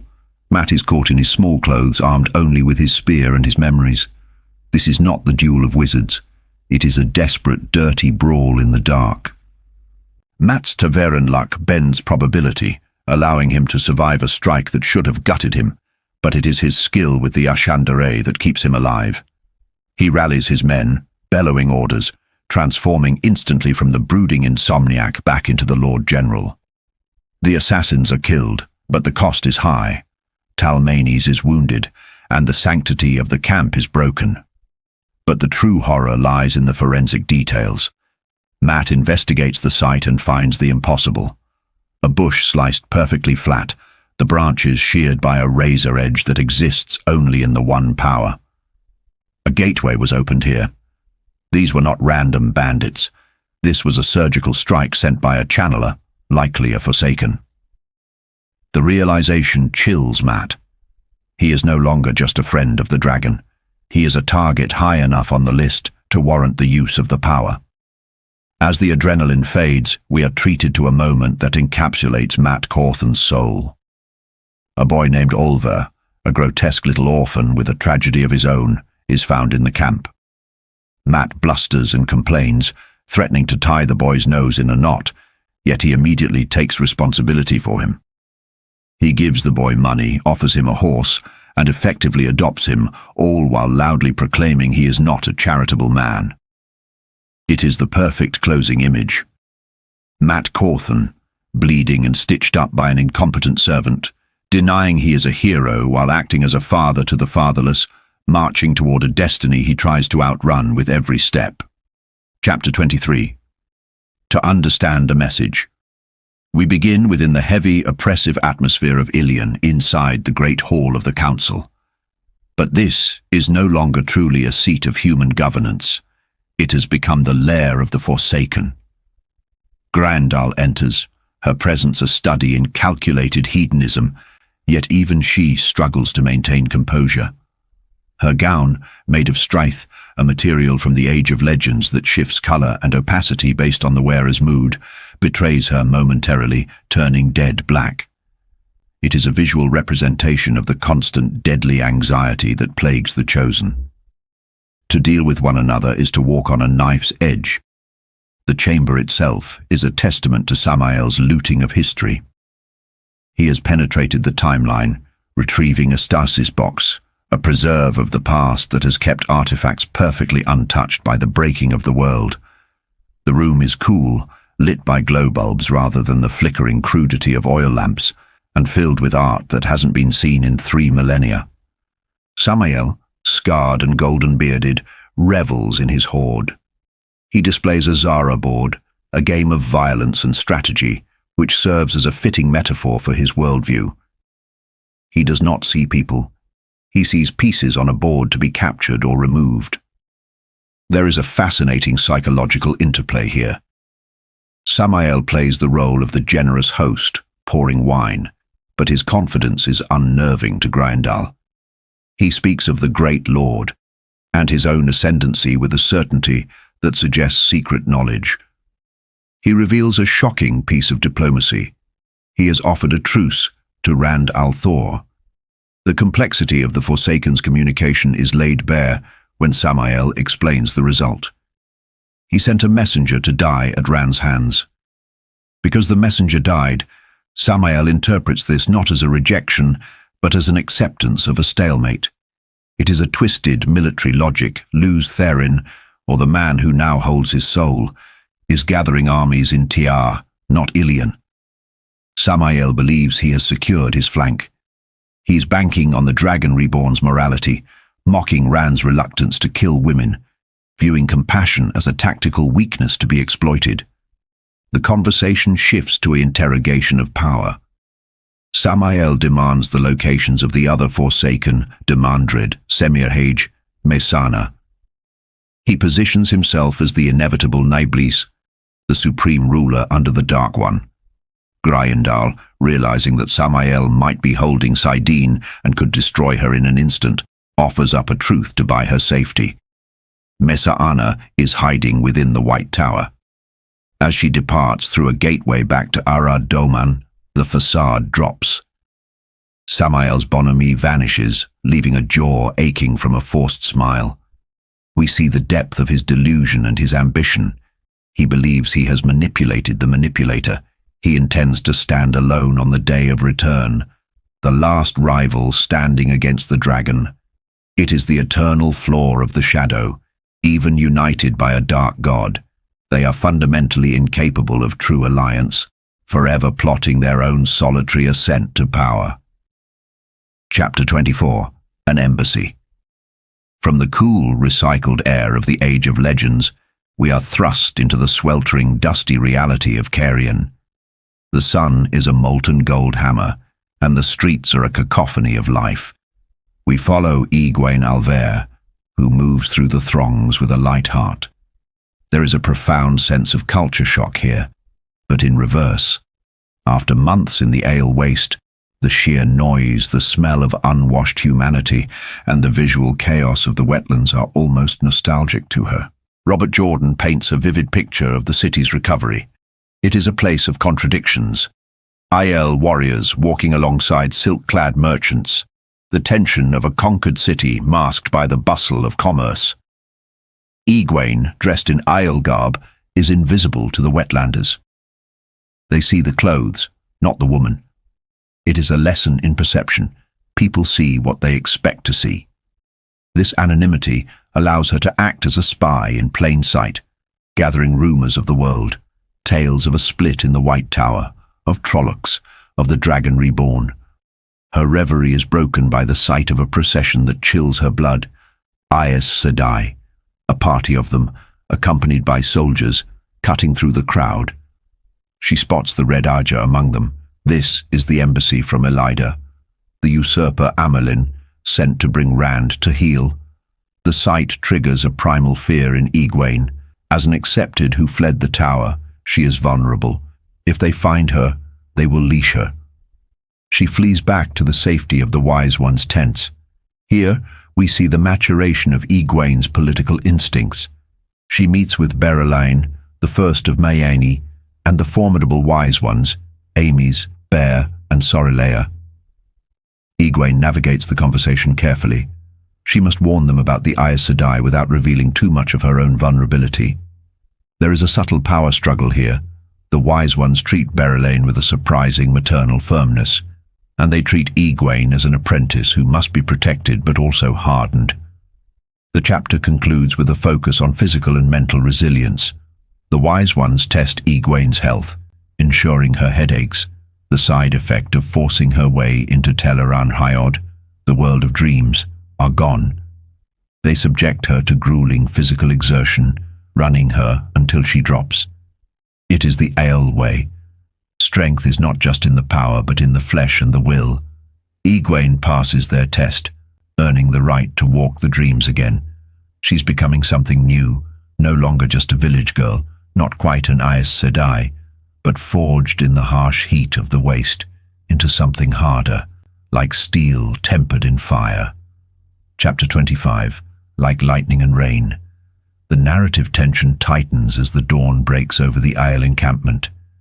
E-gwayn wakes with a purpose. The arrival of the Tower Embassy is a threat that cannot be ignored. The Wise Ones, chewing over their morning porridge, discuss the intelligence Ruark has gathered.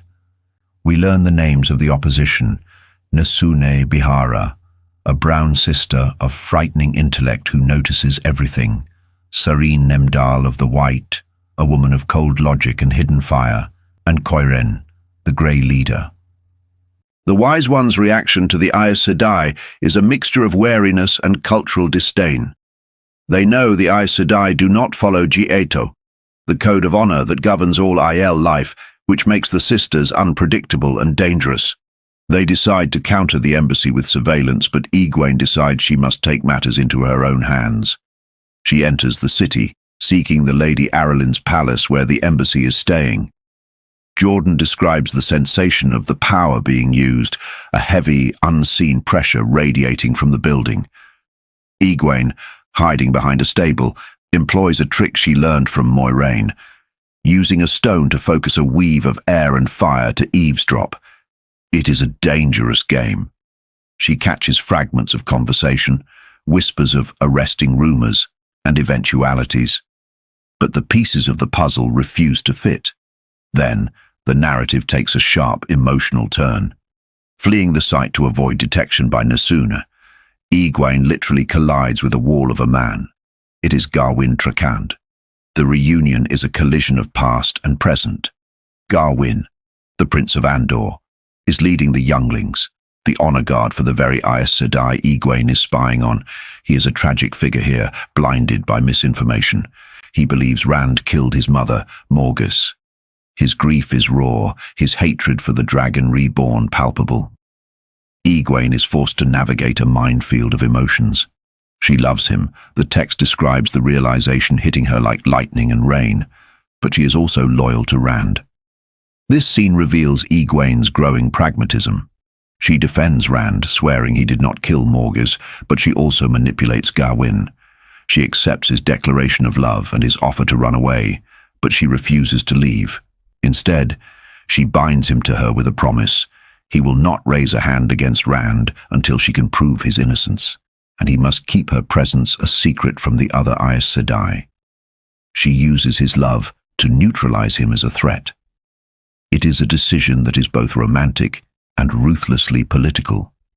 She secures a spy within the enemy camp, trading kisses for intelligence, even if she tells herself it is for his own good.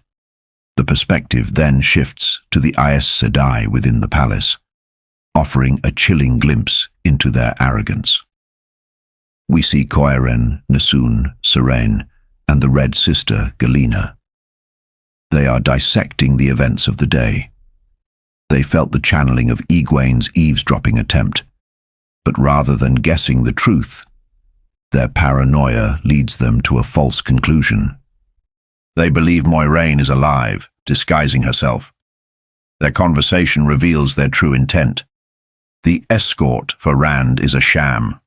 They are preparing for failure, which in their minds justifies the unthinkable. If Rand will not come willingly, they plan to take him. The mention of apple or whip and the cold logic of the White Arja chillingly foreshadow the violence to come.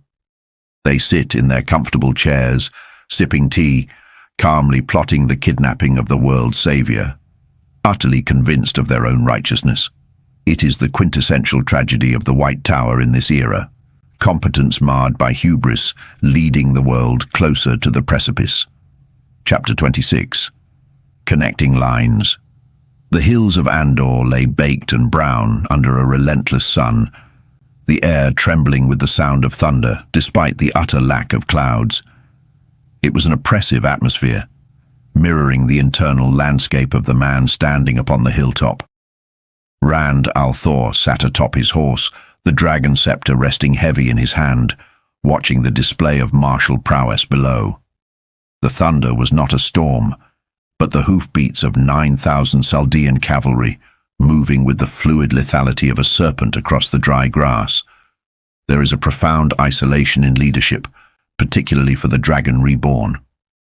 As Rand watched Bashir's men perform impossible feats, riders swinging under the bellies of galloping horses, standing in saddles, dividing and merging like flowing water, he was not merely a general observing troops. He was a man holding the reins of the world, while simultaneously holding on to his own sanity. The voice of Luz Therin Telamon giggled and wept in the recesses of his mind, a constant jagged reminder of the madness that waits for all men who touch the true source. Bashir's wife, Dara, rode through the Isle guards with an air of icy indifference, her presence a reminder of the complex web of politics Rand was entangled in. The Saldean women were fierce, possessing a granite-like strength that unnerved even the dragon. They looked at him not with awe, but with the appraising eyes of warriors. Rand's interactions with them highlight his continuing struggle to understand the nuances of the cultures he now commands. He's a shepherd trying to navigate the courts of kings and the camps of warlords, often finding himself outmaneuvered by the subtle tyranny of social expectations. Driven by the unnerving laughter of the madman in his head, Rand turned back toward Caemlyn. His thoughts were a dark spiral, fixated on the inevitability of his own insanity.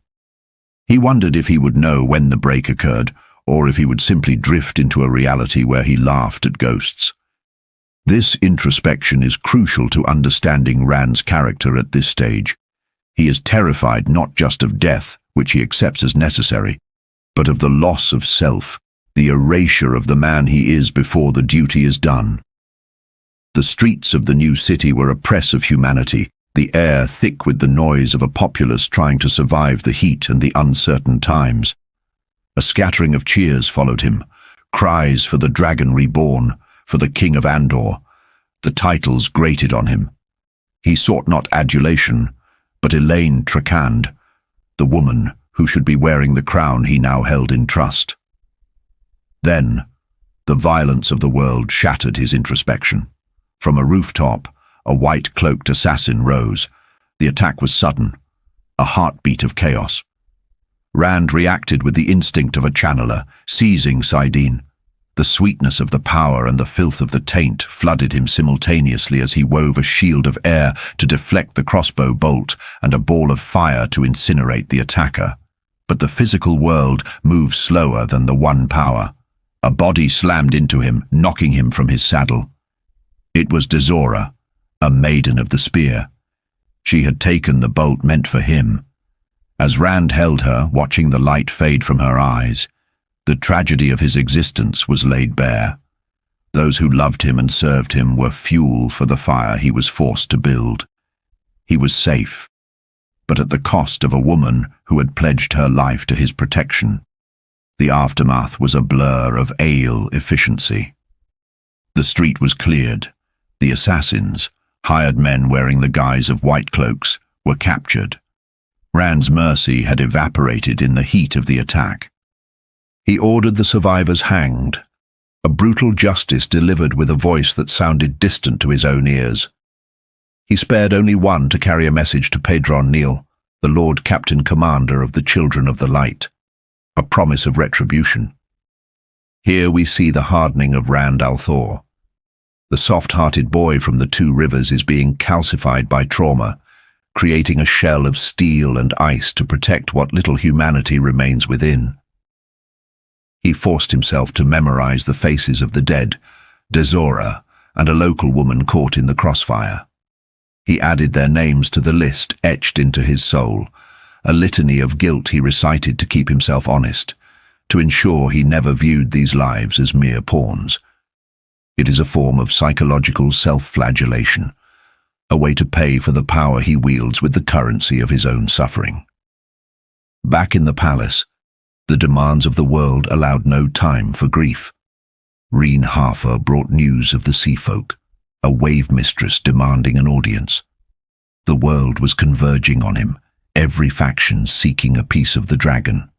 But it was a meeting with Elenia Sarand, a noblewoman with designs on the throne, that shook Rand more than the assassination attempt. He questioned her about Andoran history, seeking to understand the lineage of the throne he was guarding for Elaine. As Elenia prattled on about bloodlines and connections to the first queen Ishara, Rand hunted for his own place in this tapestry.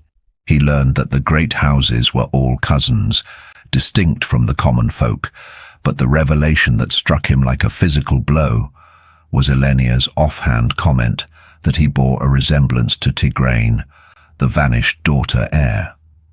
The implication terrified him. He realized with dawning horror that while he was not related to Elaine by blood, the connection to the royal line of Andor was real. He was no simple farmer. The weight of prophecy and bloodlines felt suddenly suffocating. Seeking escape from the ghosts of history and the eyes of the dead queens seemingly staring at him, Rand made an impulsive decision. He would flee the memories of Caemlyn. He gathered the Isle and prepared to travel to Caerhien, running from the truth as much as moving toward duty. Chapter 27. Gifts. The narrative shifts to Caerhien, where the heat and dust were no less oppressive. e-gwayn Al'Ver walked the line between two worlds, balancing her role as a student of the Isle Wise Ones with her identity as an Aes Sedai accepted by the rebel faction. Her heart, however, was currently occupied by Garwin Trakand. Their clandestine meeting was a stolen moment of normalcy in a world gone mad. They hid their affection, aware of the political firestorm their union would cause. Garwin, ever the protector, urged her to hide from the Aes Sedai embassy that had arrived in the city, fearing they would drag her back to the White Tower. e-gwayn, however, was more concerned with the larger game. She walked a razor's edge of deception, hiding her full strength and status from everyone. Returning to the Isle tents, e-gwayn learned that Rand had returned suddenly to the Sun Palace. The news sent a jolt of anxiety through her. Rand was a Ta'veren, a focal point of the pattern. His presence swirled lives around him like leaves in a gale. She feared he would walk unprepared into the clutches of the Tower Aes Sedai. Driven by a mixture of loyalty and the need to manage the uncontrollable dragon, she hurried to the palace. She found Rand in the grandeur of the royal apartments, sitting upon a gilded chair that looked suspiciously like a throne. He was alone, yet not alone. She found him muttering to the empty air, arguing with a voice only he could hear. It was a chilling confirmation of the rumors regarding his sanity.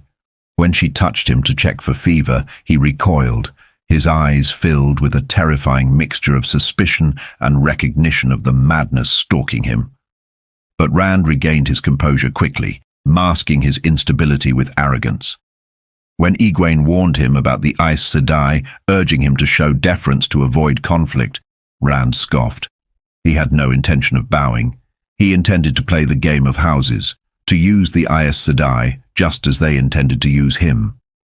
To prove a point, and to protect her from discovery, Rand wove a complex barrier of sidin around e-gwayn. It rendered her invisible, a feat of the one power that baffled her. It was a weave from the Age of Legends, likely pulled from the memories of Lews Therin. Trapped within the weave, invisible and silent, e-gwayn became an observer to history, forced to watch Rand confront the authority of the White Tower. The embassy entered, Coiren, Galena and Nasun. They were formidable women, radiantly confident in their power and their authority. They brought chests of gold, a bribe disguised as a gift, and words of honeyed diplomacy from Elida, the Amelin seat. They expected a shepherd, perhaps a rough warlord, someone awed by the majesty of the tower. Instead, they found the Dragon Reborn. Rand did not rise to greet them. He sat in his gilded chair, the dragon scepter resting casually on his arm, and dismantled their composure with aggressive nonchalance. He silenced their channeling with a command, scrutinized their faces, and accepted their gold with the casual indifference of a king receiving tribute. He played the role of the unpredictable monarch perfectly, keeping them off balance. e-gwayn watched, holding her breath. She saw the tension in the Aes Sedai, the way Rand identified Galena as a member of the Red Aja simply by her hostility, or perhaps by a darker intuition given by the madman in his mind. Rand dismissed them like servants, dictating the terms of their stay in Carrion.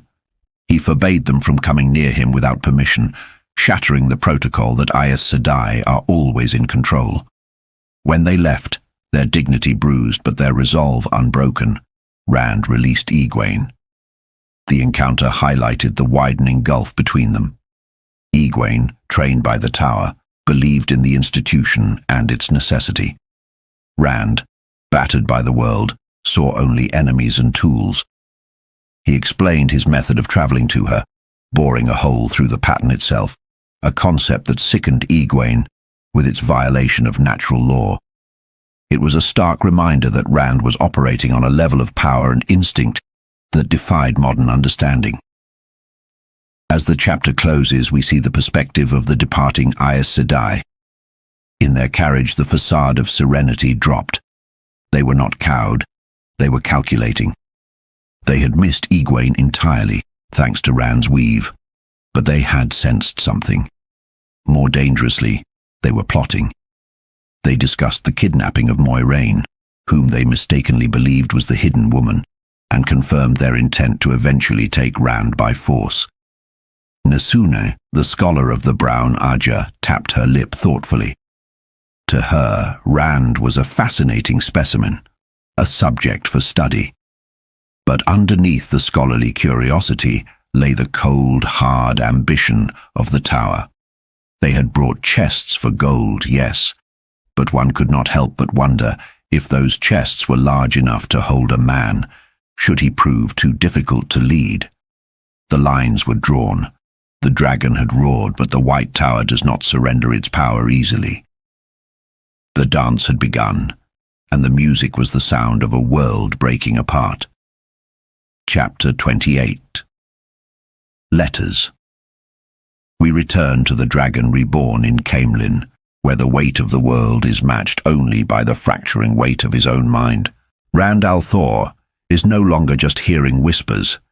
He is certain that Lews Therin Telamon is physically present within his skull. It is a haunting psychological siege. Throughout the day, Rand snaps at his allies, Berylin, Ruark, even the philosopher Herod Fell, driven by a fear of sleep, for in sleep, he fears the dead man might seize the living vessel. The stress manifests in a moment of stark vulnerability. Rand stands before a mirror, razor in hand, staring at his own reflection, yet seeing a man who is constantly running from the Forsaken, from responsibility, from the women he loves. In a fit of temper, or perhaps clarity, he shatters the mirror. The fragmented reflection stares back, a metaphor for his own splintering identity. But here, Rand makes a solemn vow: no more running. He crushes the last of his boyish reluctance and embraces the hardness required of the dragon. As he moves through the palace, the complexities of Aiel culture collide with wetlander sensibilities. He enters his apartments to find Aviendha, the maiden of the spear, half-dressed. The resulting tension highlights the immense cultural chasm between them. Aviendha is mortified not by her nakedness, but by the loss of control and the intricate web of Gieto, or honor and obligation, that binds them. It is here that the voice in his head changes. It is no longer a mutter, but a direct address. Luz Therin speaks of death. The boundary between the two souls erodes further, leaving Rand shaken, feeling unclean, as if the taint of saidin has stained his very thoughts. The confusion of honor deepens with the arrival of Sulin. The formidable maiden appears not in her cadence or garb of war, but in the dress of a servant, acting the part of a lowly scullion. To Rand, this is madness, but to the Aiel, it is a mathematical balancing of the ledger. Sulin had previously spoken to Shain, the white-clad dedicated servants, as if they were warriors, violating the strict separation of their societies. To pay her toll, she has voluntarily lowered herself to the lowest status. It serves as a stark reminder to Rand that for the Aiel, shame is a burden far heavier than physical pain, and honor is a currency that must be paid in full, regardless of rank. Rand's administration is interrupted by the arrival of letters. The sea folk, the Atha'an Mier, have sent imperious demands for the Coromor, their prophesied savior, displaying an arrogance that rivals the Aes Sedai. Simultaneously, he receives a covert missive from Queen Aleandra of Gealdan. It is a masterclass in the game of houses, a letter that says nothing treasonous on the surface, but signals her submission to the Dragon Reborn between the lines, driven by her fear of the White Cloaks and the prophet Masema. But the political maneuvering is cut short by a silence that screams. A grey man, one of the soulless, enters the room. Robert Jordan describes these assassins with chilling precision. They are so unremarkable, so magically dull, that the eye literally slides off them. You cannot see a grey man until it is too late. Rand spots the assassin only by the disturbance in the air and the reaction of the maidens. Before Rand can fully react, a bar of balefire, or perhaps a weave of pure destruction, eradicates the assassin. Mazrim Taim stands in the doorway. The leader of the Black Tower has traveled directly into the dragon's private sanctum. The tension here is electric. Luz Therin's voice inside Rand begins to scream for Taim's death, a manic, frothing kill urge that Rand barely suppresses. Taim is calm, arrogant, and terrifyingly competent. He brings news of a new recruit, Jahar Narishma, a man with the spark, who will not need teaching to channel, only guidance. Taim's presence serves as a dark mirror to Rand. He is what Rand could become without a conscience, powerful, efficient, and utterly ruthless. We shift perspectives to a mind far darker than Rand's. Padan Fain sits in his lair, caressing the ruby-hilted dagger from Shadar Logoth. Fain is no longer human. He is an amalgamation of the Dark One's touch and the ancient xenophobic evil of Aridhol. He is torturing a grey man, proving that he is a third faction in this war, dangerous even to the shadow. He can feel Rand, a magnetic pull that gnaws at him. Thane is a creature of chaotic malice, and as he plays with the minds of his dark friend followers, we see that he is not just a villain, but a living infection, corrupting everything he touches. Chapter 29. Fire and Spirit. The scene shifts to Salidar, the base of the rebel Aes Sedai. The atmosphere is stifling, a relentless, unnatural heat that mirrors the frustration of Nynaeve Almiara. Nynaeve is a woman of immense power but crippled by a psychological block. She can only channel the one power when she is angry. Currently, she feels useless. Her experiments with the captured Forsaken Moghedian have stalled, and the Aes Sedai have her scrubbing pots as if she were a novice, a humbling tactic designed to break her resistance. She seeks refuge in the company of old friends, Tom Merrilin and Julin Sandar, who have returned from Amadisha. The reunion is bittersweet. They bring rumors that Morgus, Elaine's mother and the Queen of Andor, is alive and with the White Cloaks. Elaine Trakan demonstrates a regal fortitude here. Though her heart is breaking, she dismisses the rumors to protect her own sanity and to maintain the dignity required of a queen-in-waiting. It is a moment that highlights how much the naive girl from the Two Rivers journey has matured into a hardened political player. In a rare moment of vulnerability, Nynaeve apologizes to Elaine for a past embarrassment involving too much wine. This is significant for Nynaeve, a character defined by her prickly exterior and refusal to admit fault. It clears the air, allowing them to focus on their next task, interrogating the captured false dragon, e-gwayn Ablar. e-gwayn is a broken man. Once a figure of terror who commanded armies, he has been gentled, cut off from the true source. He is kept in a small house, drowning in wine and apathy. When Nynaeve and Elaine arrive, he treats them with the insolence of a man who has nothing left to lose. He is arrogant, dismissing Nynaeve because she is not a full Aes Sedai. This insolence is the spark Nynaeve needs. Her temper flares, and with it, the block crumbles. She embraces Salidar, the female half of the source, filling the room with her potential. She decides to delve him, to use the power to examine the physical and metaphysical damage caused by gentling.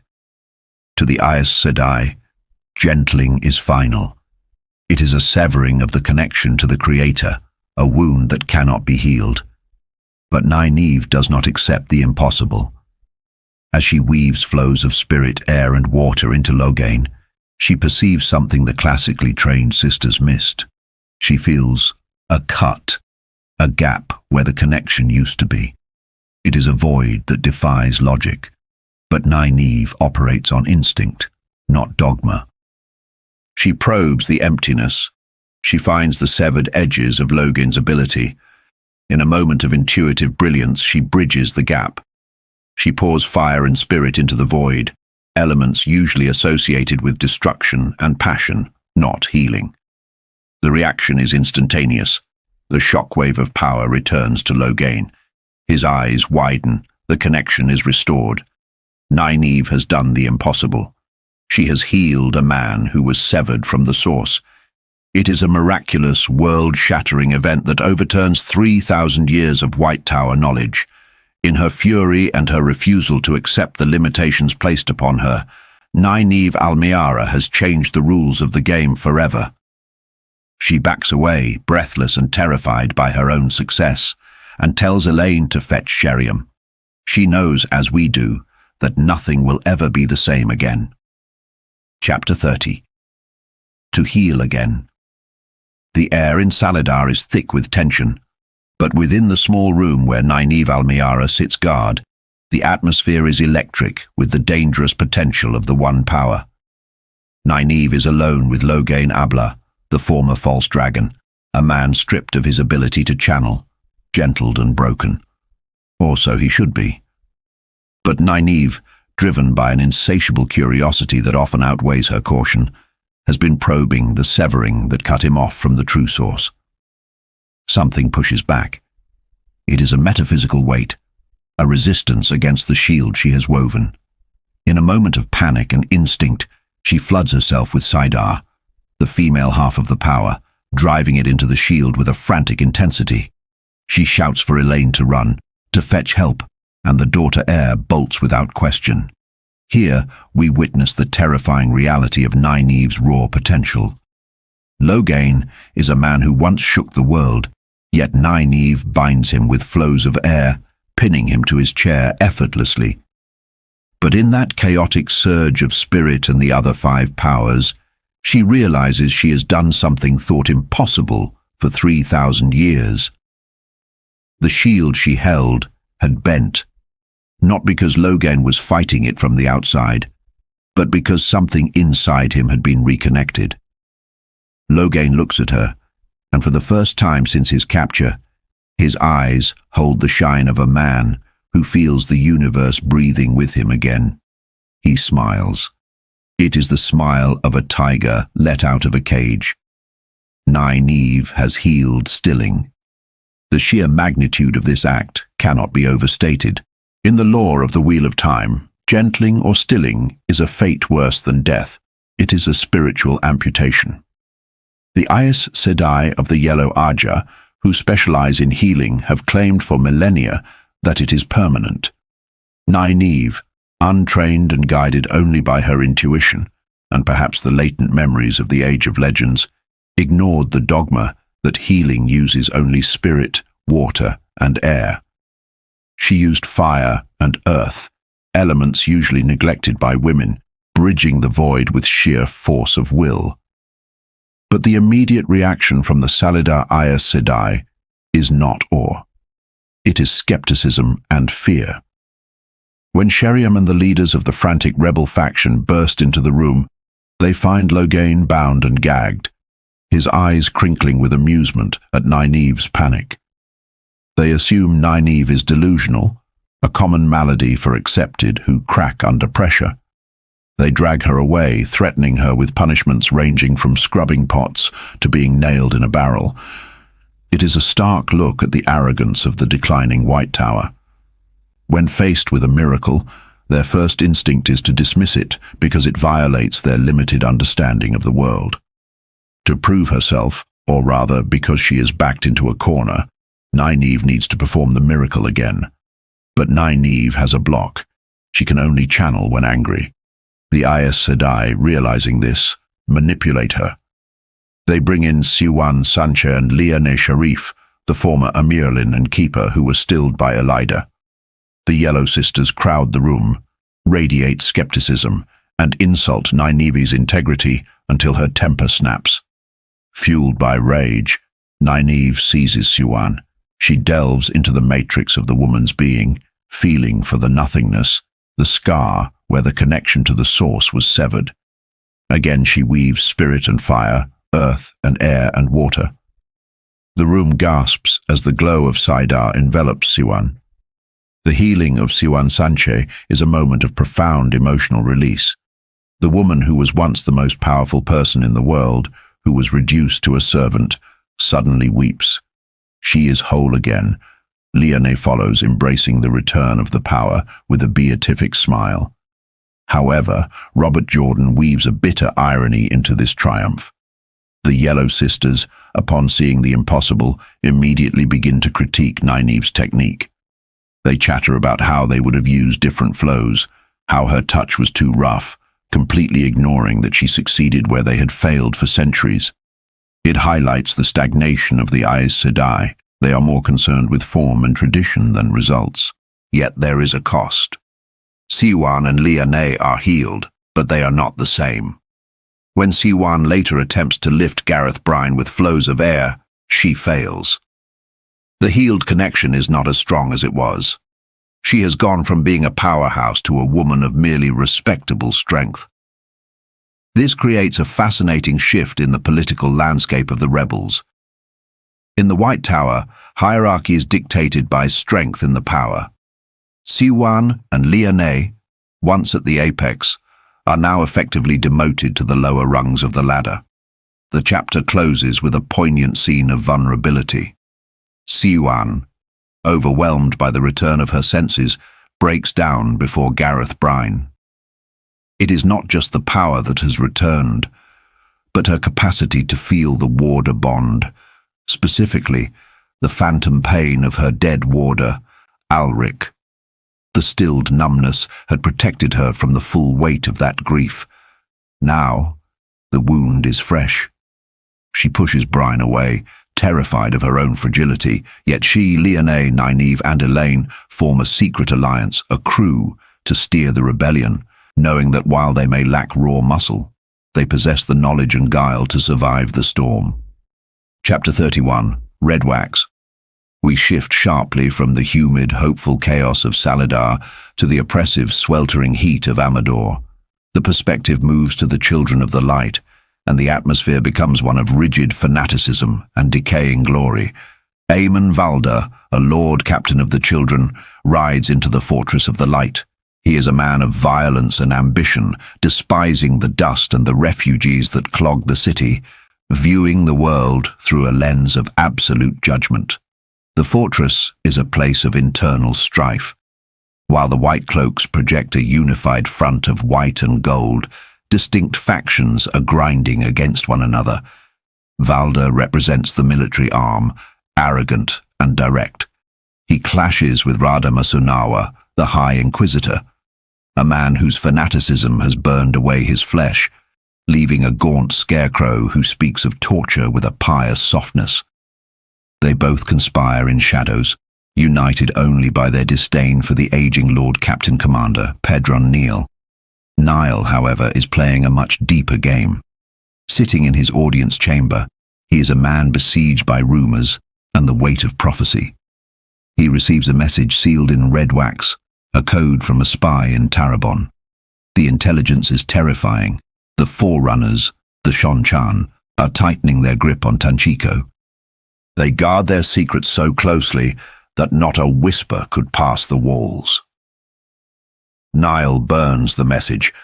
He is one of the few men in the Westlands who understands that the world is changing faster than the maps can be redrawn. He ignores the immediate obsession with Dragon Reborn to focus on this new, existential threat from across the ocean, showing his strategic brilliance, even as his subordinates plot his downfall. But the heart of this chapter belongs to Morgus Trakand, the exiled queen of Andor. She has been living as a guest of the White Cloaks, a prisoner in a gilded cage. But today, hope flutters in her chest. A plan has been hatched. Piter, a young Andoran, and his uncle have arranged an escape. Morgase, along with her loyal guard, Talonvor, her nurse Linny, and the others, are to be smuggled out of the fortress. She prepares to leave, ready to hide in a cart of kitchen refuse if necessary, to regain her freedom and her throne. The tragedy strikes with brutal efficiency.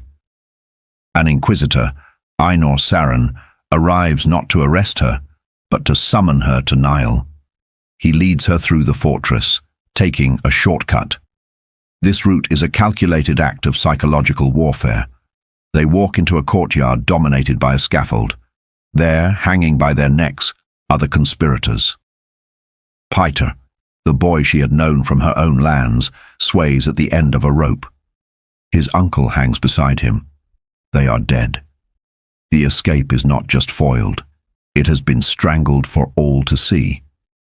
The White Cloaks claim they were dark friends, a convenient lie to cover the execution of anyone who threatens their control.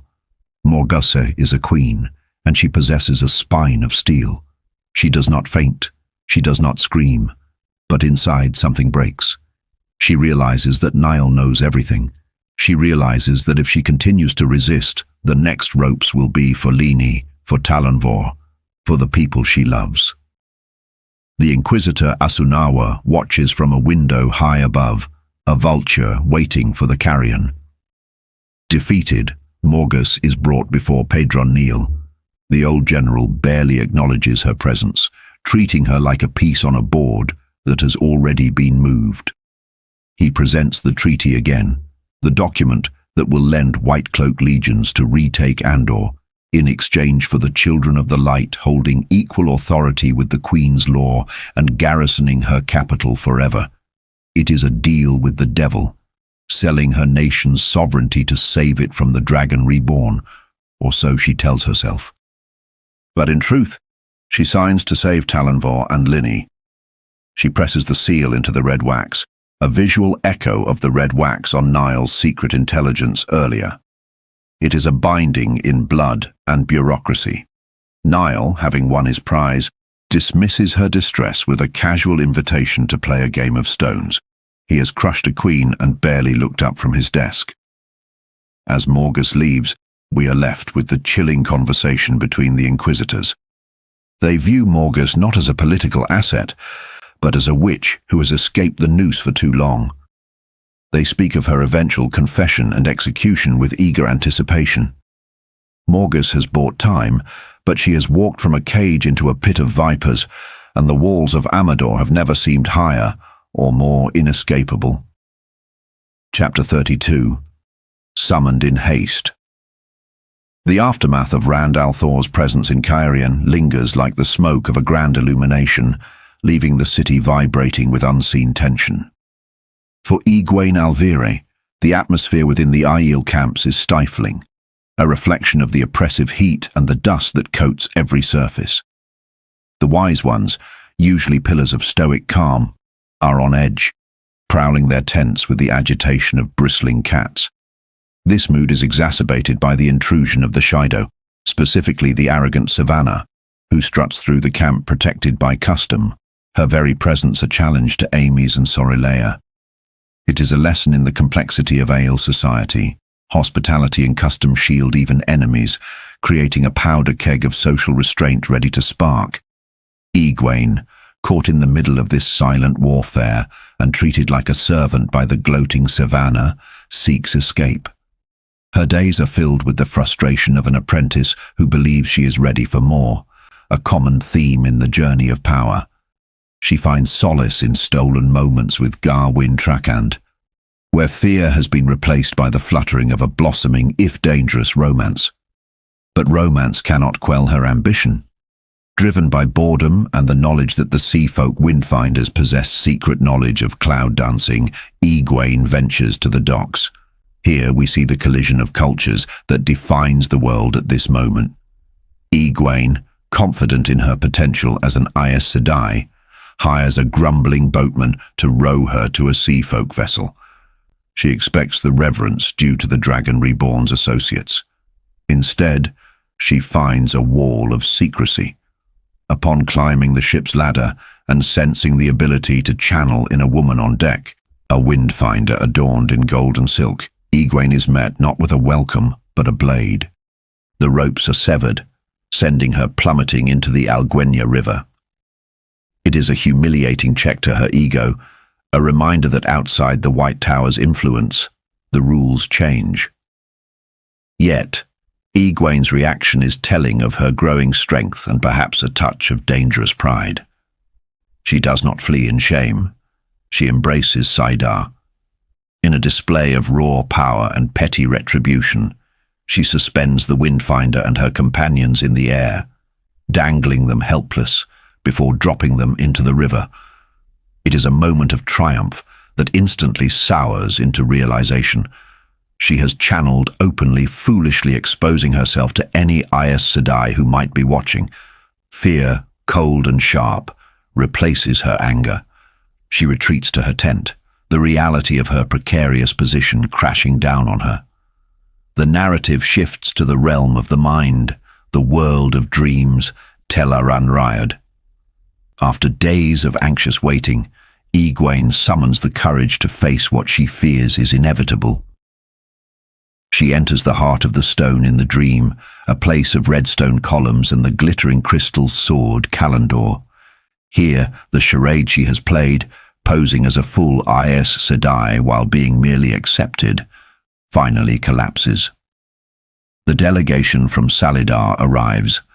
These are the rebel Aes Sedai, the women who fled the schism in the tower.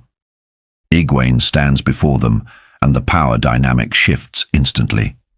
Sheriam, Carlinia, and others appear, their dream clothes flickering, but their shawls, the symbols of their authority, remaining constant. They strip away e-gwayn's disguise with a few formal words. She is summoned to kneel before the hall of the tower. The phrasing is archaic, terrifying, and absolute. There is no negotiation with the White Tower, even a broken one. Yet, even in this moment of submission, e-gwayn's spirit, tempered by the Aiel, shows its steel. When the Aes Sedai dismiss the possibility of her traveling quickly, doubting the physical entry into Tel Aran'rhiod, e-gwayn counters them. She admits she knows the way, or at least the theory of it. It is a gamble, offering knowledge the Aes Sedai lack to mitigate her punishment. They show her a map, a glowing projection in the dream, pointing her toward the village of Salidar, on the banks of the river Eldar. The summons is delivered, the trap is sprung, and e-gwayn wakes with a singular purpose. She must go, and she must go now. Unseen by her, Rand al'Thor steps from the shadows of the dream. He has been watching, a silent observer in the nightmare. He sees where the rebels are hiding. The Dragon Reborn is no longer a reactive boy. He is a general moving pieces on a board, and he sees an opportunity to secure his flank. Chapter 33. Courage to Strengthen. We shift perspective to Mat Cawthon, sitting in his tent, the air heavy with the heat of the night. He watches the boy Olva play snakes and foxes, a game that can never be won without breaking the rules, a fitting metaphor for the lives of everyone caught in the dragon's wake. The chant Olva recites, courage to strengthen, fire to blind, echoes with old memories Mat cannot quite place, remnants of other lives. The peace is shattered by the arrival of Rand. The Dragon Reborn looks feverish, his eyes burning with an intensity that borders on madness. The psychological toll of channeling saidin, of holding the world's fate, is etched into his rigid features. He brings orders, and as always with Rand now, they are not requests. He commands Mat to take the band of the Red Hand and march to Salidar.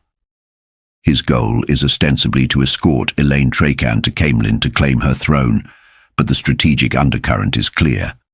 Rand intends to intimidate the rebel Aes Sedai with a show of military force, to frighten them into cooperation, and to distract Samael by creating chaos in Altara and Mirandi.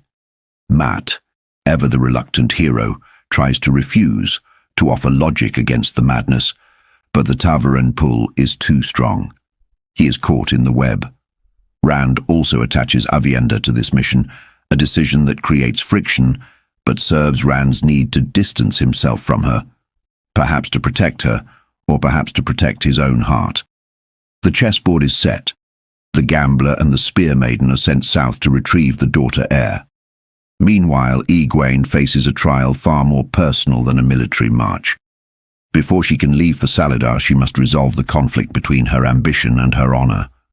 She has lived among the Aiel, and their code of Gieto, honor and obligation, has seeped into her bones. She cannot leave with a lie between her and the wise ones. In her tent, stripped of her pretenses, and quite literally stripped to her shift, e-gwayn confesses. She admits to masquerading as Aes Sedai. She admits to disobeying the prohibition against entering the world of dreams alone. She lays her shame bare before Amys, Bear, and Sorelea. It is a profound moment of character evolution. The innkeeper's daughter from the Two Rivers is gone. In her place stands a woman who understands that authority comes from integrity. She demands to meet her, TOH. She asks for the punishment due to her actions. The wise ones do not hesitate. They do not coddle her. The beating that follows is brutal and humiliating, described not with gratuitousness, but with the heavy weight of ritual. e-gwayn struggles, tears streaming, the pain fierce and biting. But it is here, in the midst of this physical suffering, that she finds her center. She stops fighting the reality of it. She accepts the pain as the price of her choices. When it is over, the transformation is immediate.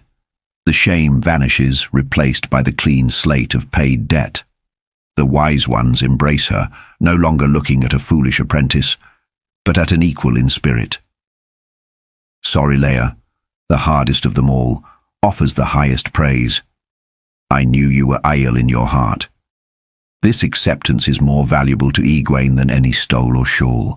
She has bridged two worlds, taking the discipline of the tower and fusing it with the granite hardness of the waste. As she prepares to depart, to travel through the dream in the flesh, a dangerous feat forbidden by the wise ones but now accepted as her necessary path, she receives final counsel. Salidar tells her that fear is natural but bravery is always possible. Hold on to your heart, she says. It is a reminder that while the Aes Sedai may command the power of the One Power and the authority of the White Tower, they cannot touch the core of who e-gwayn has become. E-gwayn stands alone in her tent, the words echoing in her mind. She is about to step into the unknown, to face the judgment of women who can gentle men and topple thrones. But she is no longer the girl who left Eamon's field. She is a dream walker. She is a woman who has met her toe. With a final wry thought that surrender is not the Aiel way, she prepares to join the battle. The apprentice is gone. The leader begins to emerge. Chapter 34. Journey to Salidar. The heat of the Aiel waste has a way of burning away the superfluous, leaving only bone and truth. Inside her tent, e-gwayn Alvere prepares to leave this harsh crucible, packing her saddlebags with the few remnants of her former life. An ivory comb, a sewing box, a cake of rose-scented soap. These are small, delicate anchors to the girl she was, now sitting heavily beside the Aiel shawl that represents the woman she is becoming. She leaves behind the comforts offered to her, carpets, cushions, a crystal wash basin, because the journey ahead requires speed, and more importantly, secrecy. There is a profound psychological weight to this moment. She is defying her teachers, the wise ones, by leaving without permission. To avoid detection, she turns to the One Power, embracing Salidar. But she attempts something radical, a feat of metaphysical transgression that few would dare. She weaves spirit to create a gateway, not into another physical location, but directly into Tel'aran'rhiod, the world of dreams, while still in the flesh. Stepping through that shimmering curtain, the transition is seamless, yet surreal. The physical laws of the waking world dissolve. Here the lantern light dies, replaced by the omnipresent, sourceless luminescence of the dream. She is physically present in a realm of thought, a dangerous paradox. But the world of dreams offers a distinct advantage. Reality here is mutable. To cross the immense distance to the rebel Aes Sedai in Salidar, she needs a steed. Her mind conjures Bela, the shaggy, stout mare from the Two Rivers. It is a testament to e-gwayn's longing for home and stability that, with all the power of creation at her fingertips, she manifests a familiar farm horse rather than a war charger. E-gwayn bends the dream to her will. She essentially cheats the concept of distance. As she rides, the landscape blurs into streaks of color, forests, rivers and cities flashing by in mere heartbeats. It is a disorienting rush, a manipulation of space-time, where a simple trot covers leagues in seconds. She navigates using a mental map, finally slowing as the geography of Altara solidifies around her. She arrives at Salidar, a village masquerading as the seat of Aes Sedai power. Here, the dream ends. She releases the weave, stepping back into the waking world, and the manifestation of Bela vanishes. E-gwayn feels a pang of regret, but also a sharp check from her conscience. She realizes that by using the dream to travel effortlessly, she has cheated the physical toll, the TOH or obligation of the journey. The Aiel philosophy has taken deep root in her. She understands that shortcuts often carry a hidden price. Entering the village, she seeks Sheriam, expecting a scolding or perhaps a trial for her unauthorized arrival. Instead, she is ushered into a house where the leadership of the rebellion waits. The atmosphere is thick with tension and unreality. She sees faces she knows, Sheriam, Anaya, Myrel, but also a shock. Siwan Sanche. The former Amirlin Siat, who was stilled and deposed, is channeling again. She looks young, her face healed, yet her eyes retain the hardness of an old general. The reception is baffling. There is no anger, only a frantic, calculated relief. They brush aside her apologies. They ignore the impossibility of her travel method. The air in the room is heavy with a secret that terrified them until this very moment. Finally, Sheriam delivers the blow that shatters e-gwayn's world. They have not summoned her to be punished. They have not summoned her to be a student. They tell her, with a solemnity that borders on madness, that she is to be the next Amirlin seat. Chapter 35. In the Hall of the Sitters. The pronouncement lands with the weight of a physical blow. E-gwayn assumes this is a dark joke, a test, or a hallucination born of dream travel. How can she, a girl who has barely been accepted, be raised to the highest office in the White Tower? The Aes Sedai, however, are armed with legalism and desperation. Beonin, a grey sister, explains the loophole. Tower law states the Amirlin must be the woman summoned by the hall, but nowhere does it explicitly say she must already be Aes Sedai. It is a technicality born of omission, and upon this thin reed, they intend to build their legitimacy. E-gwayn feels the trap closing. This is not an honor, it is a maneuver. The women in this room, Sheriam, Morvrin, Myrel, are panicked by the rise of the waiting factions in the hall, specifically the influence of Romanda and Lelaine. They need a figurehead, someone young, inexperienced, and presumably malleable. They see a village girl they can guide, a puppet to wear the stole while they pull the strings. There is no time for e-gwayn to process the existential dread. She is swept into a whirlwind of preparation. They dress her in borrowed clothes, coaching her on exactly what to say and do. It is a scripting of reality. They are not asking for her leadership, they are demanding her performance. The procession to the Hall of the Tower, in reality a converted inn, is a surreal march through the moonlit dark. Inside, the ritual of raising an Amirlin strips away all pretenses, quite literally. The ceremony requires the sitters and the candidate to be bare-chested, a tradition dating back to the breaking of the world to prove that everyone present is a woman. It is a moment of extreme vulnerability, leveling the hierarchy of clothing and age, leaving only flesh and the one power. E-gwayn stands before the hall. The air is frigid with political calculation.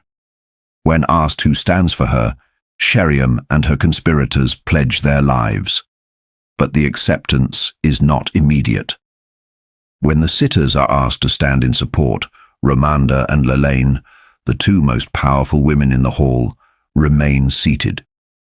It is a calculated insult, a visual demonstration that they do not accept this child blindly. The ritual demands humility. E-gwayn must wash the feet of the sitters, a powerful symbol of the Amirlin as the servant of all. As she kneels, washing feet with shaking hands, she feels the weight of the eyes upon her. This acts as a crucible. She forces herself to suppress her fear, channeling the stoicism of the ale. One by one, the sitters relent. Finally, even Romanda and Lelaine rise, not out of love, but because a consensus must be reached to maintain the illusion of unity. They clothe her in the seven-striped stole of the Amirlin seat. The transfer of the great serpent ring from her left hand to her right marks the transition. She is no longer an apprentice. She is the flame of Tar Valon. Yet, as the sitters line up to kiss her ring, their faces are masks of cool indifference. They see a child playing dress-up, but as e-gwayn sits in the hard, uncomfortable chair of authority, a spark of defiance ignites. She calls them daughters. It is the traditional address of the Amirlin to other Aes Sedai, but coming from an 18-year-old to women centuries her senior, It rings with a jarring, necessary audacity. The puppet has taken her first breath. Chapter 36. The Amarlin is raised. Morning brings a soft, suffocating luxury.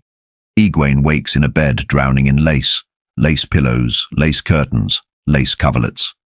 It is a physical manifestation of her new cage. Anaya has decorated the room to be comfortable, but it feels infantilizing.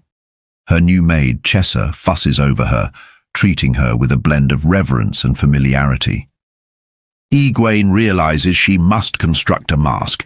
She cannot show fear or doubt. She dons a blue silk dress and the stole, looking in the mirror at a reflection that still doesn't quite match the title she bears. The public raising is a spectacle of the one power. e-gwayn is lifted on a platform of air, glowing with the backing of the hall, presented to the amassed rebels and the army of Gareth Brine. The crowd roars, desperate for a symbol of legitimacy against Elida in the White Tower. Sheriam has provided a speech, a safe, plodding declaration of intent. But as e-gwayn looks out over the sea of faces, she realizes that a puppet cannot lead a war. She goes off script. She speaks with fire about truth and justice. Then she drops a political thunderbolt. She uses her new authority to issue a decree by executive fiat. She raises Nynaeve, Elaine, Theodrin, and Faolain to the rank of full Aes Sedai instantly. It is a stunning breach of custom. There were no tests, no oath rods. By doing this, e-gwayn achieves two things. First, she binds her friends to her, ensuring she has allies who owe their status to her alone. Second, she proves that she can reshape the reality of the tower with a word.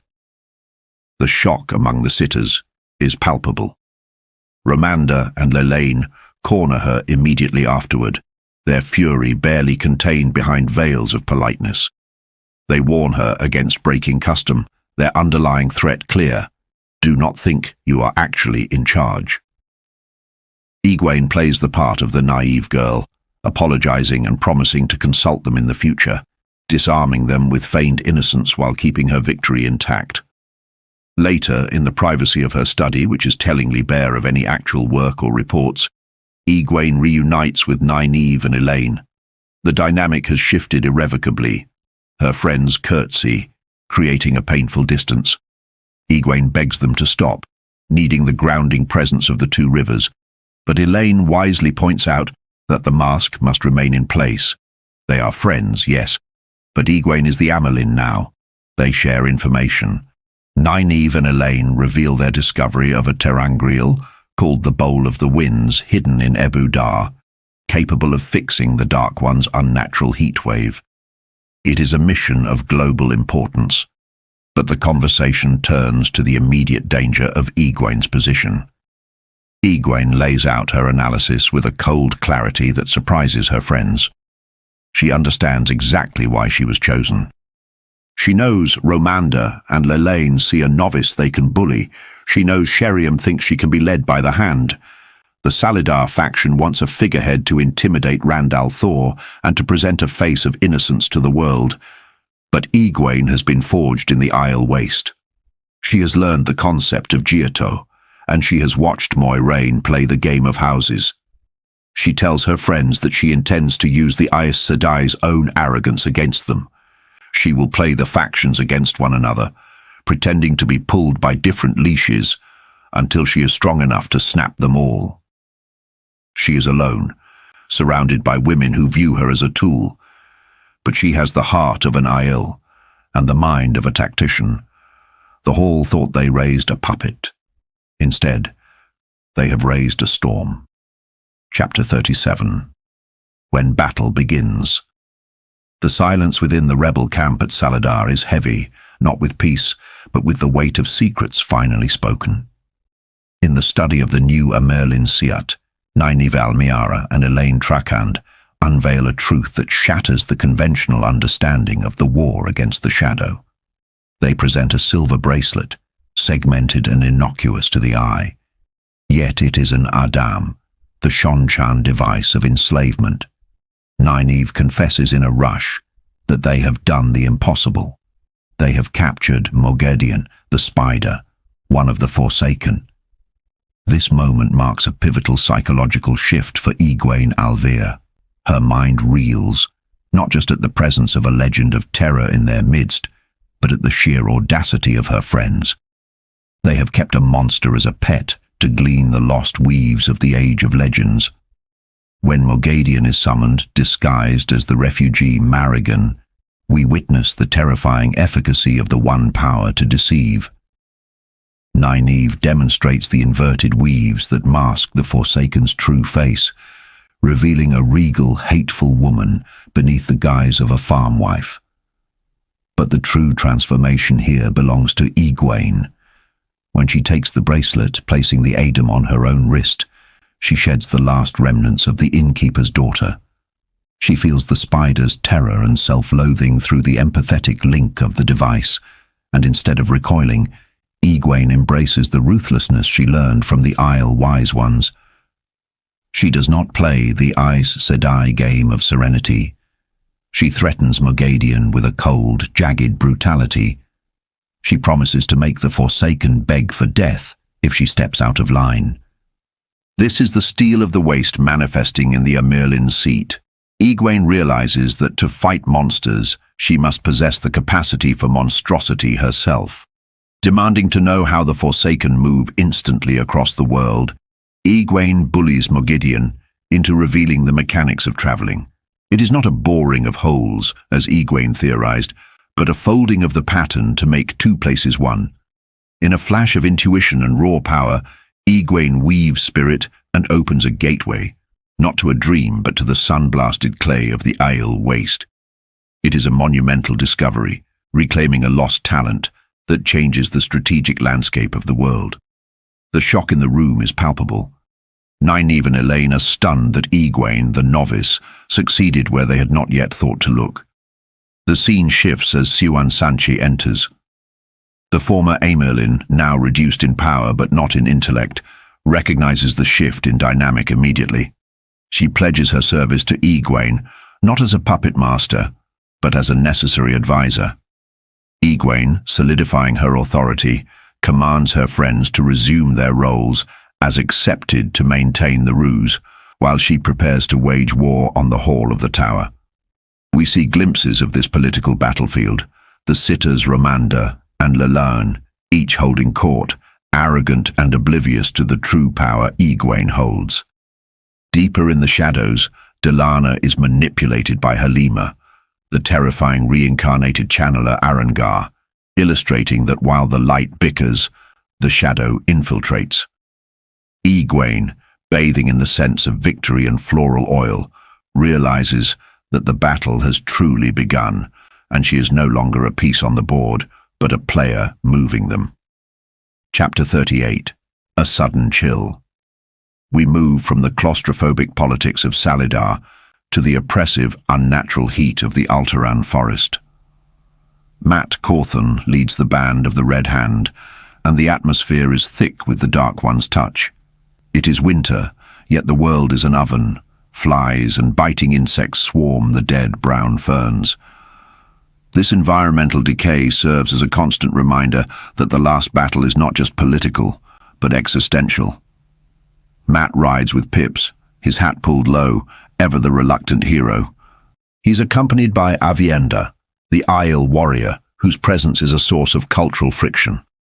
She sharpens her knife, refuses to ride, and scares the life out of the boy Olver, who hates the Isle for his family's death. Matt's internal monologue reveals his classic cognitive dissonance. He claims he wants nothing to do with Aes Sedai or battles, yet he rides directly toward them with a private army, two forbidden banners, the dragon and the ancient Aes Sedai symbol, hidden in his train. The scout, Vanin, reports that they are walking into a hornet's nest. Hundreds of Aes Sedai and a massive army lie ahead. Matt, displaying the tactical genius that stems from the memories of dead generals in his head, orders the band to prepare defensive positions. He refuses to be the aggressor. He takes a small party, including Avienda and Vanin, to parley, hoping to bluff his way through. As they enter the village of Salidar, the tension is palpable. The streets are filled not with soldiers, but with women of the tower. Mat is immediately out of his depth, though he refuses to show it. A novice, Nicola, sees a glow around him, a manifestation of his Tavaran nature, the pattern swirling around him to force destiny's hand. Avienda is swarmed by Aes Sedai, who look upon a channeling Aiel woman like a prize mare to be broken and bridled. The cultural arrogance of the White Tower is on full display here. They see only a potential novice, not a warrior of the waste. Nynaeve intercepts them, and the dynamic is instantly comedic yet fraught with danger. She is shocked to see Mat, and he, in typical fashion, assumes he needs to rescue her and Elaine from their own folly. He is led to the Little Tower, the heart of the rebel administration. Mat enters the room to find Elaine and e-gwayn.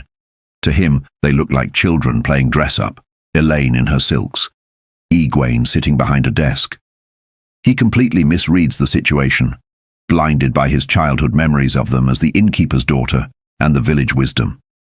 In a moment of bravado, he snatches the seven-striped stole from e-gwayn's neck, tossing it aside, and tries to physically haul her away. Here, the law takes a sharp, tangible turn. The women attempt to embrace Salidar to stop him, to wrap him in flows of air.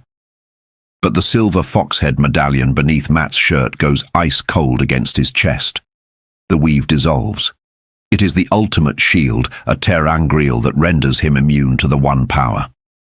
The shock on the women's faces is total.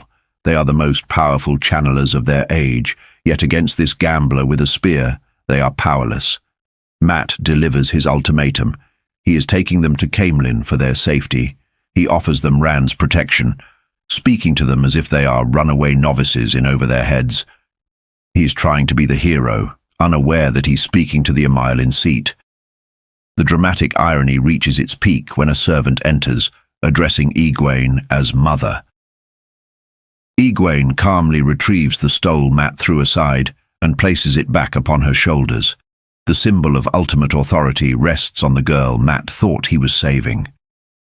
Nynaeve, with deep satisfaction, tells Mat to close his mouth before he catches flies. It is a crashing collision of worldviews. Mat's stubborn refusal to see his friends as they have become, shattering against the reality of their immense power and responsibility. He came to save damsels, only to find he has walked into the den of the queens. Chapter 39. Possibilities.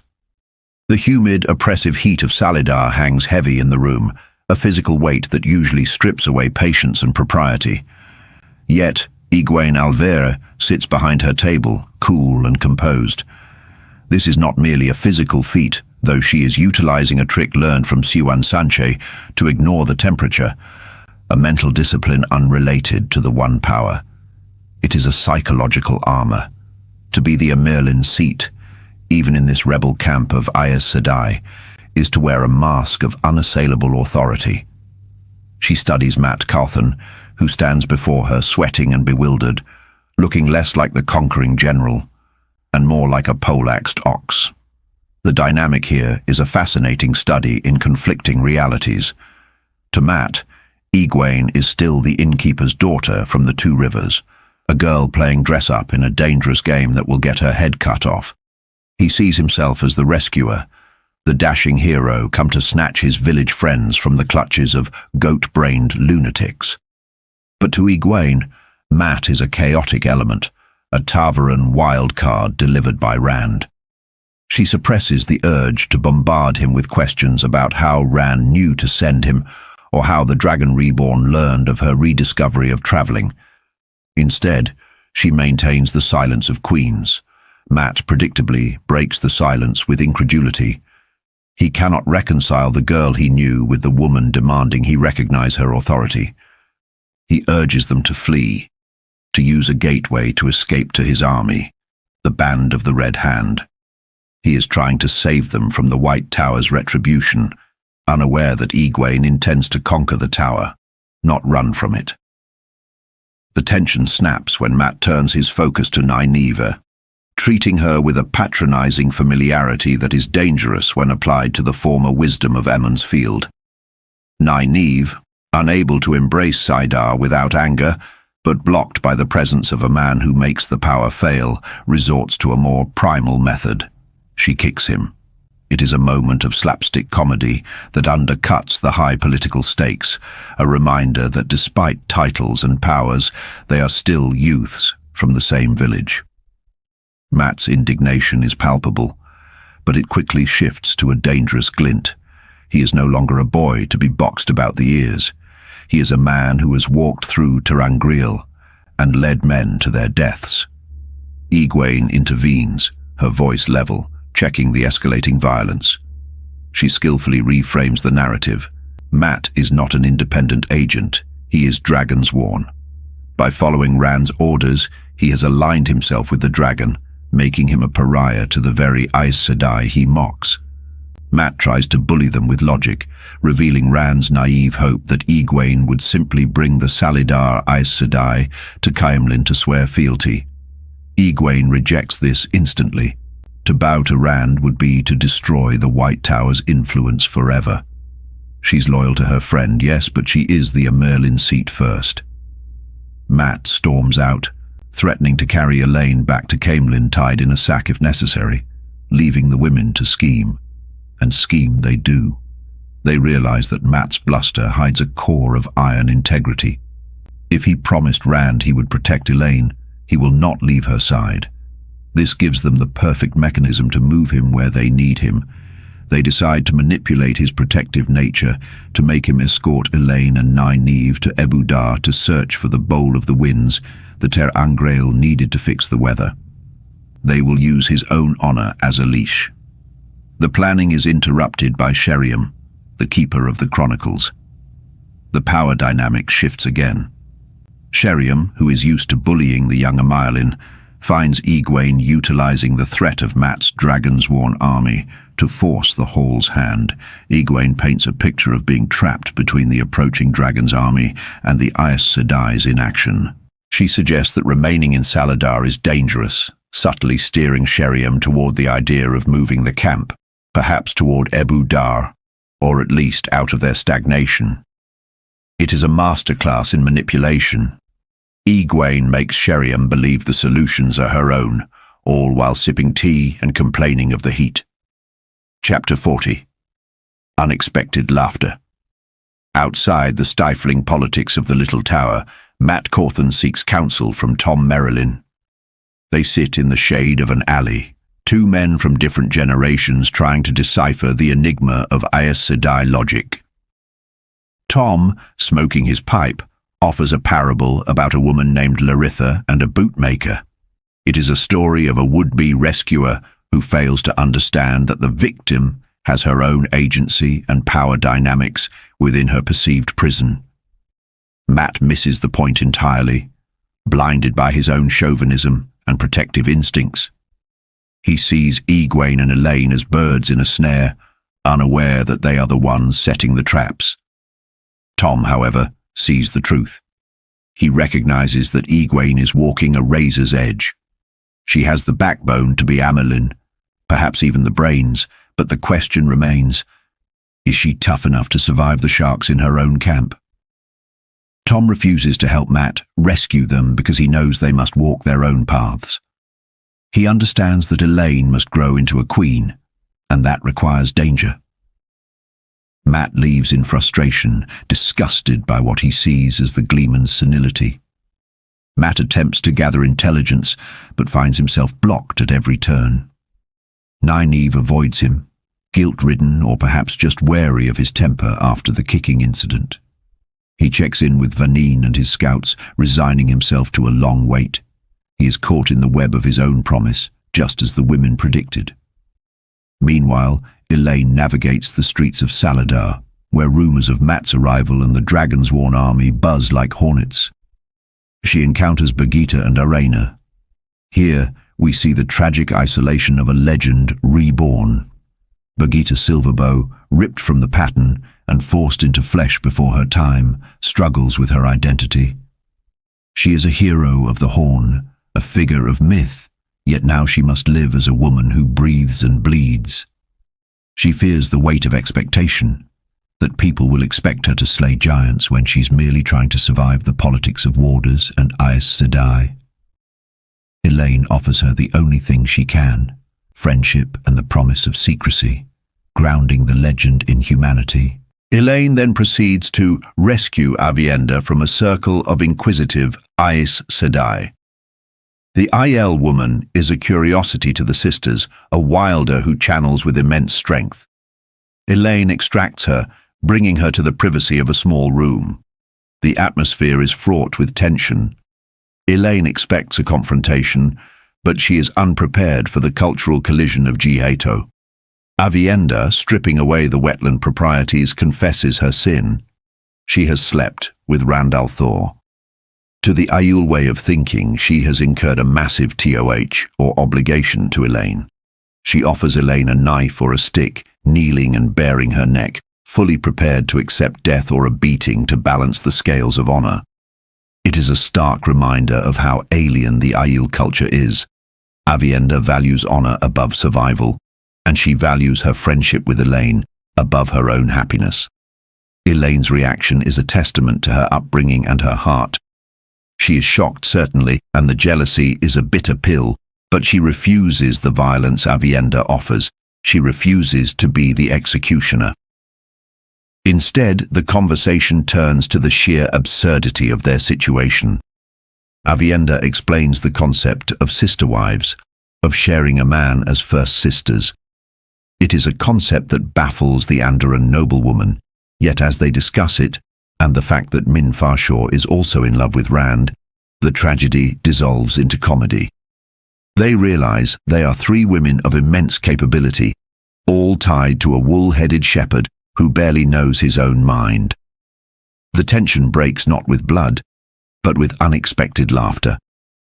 In this moment, a bond is forged that is stronger than jealousy. They are not rivals fighting over a scrap of meat. They are allies, sisters in spirit, united by the impossible task of loving the Dragon Reborn. Chapter 41. A Threat. The wheel turns and we find ourselves under the baking mid-morning sun of Caemlyn. Here, Min Farshaw rides through the bustling streets, yet the grandeur of the city, its glittering tiled towers and sweeping vistas, is lost on her. She is a woman consumed by a singularity of purpose, her mind focused entirely on the Dragon Reborn. It is a telling psychological state. Despite her independent spirit and her history of rejecting traditional feminine roles, the pull of the pattern and her own heart draws her inexorably toward Rand al'Thor. She navigates a city on a knife's edge.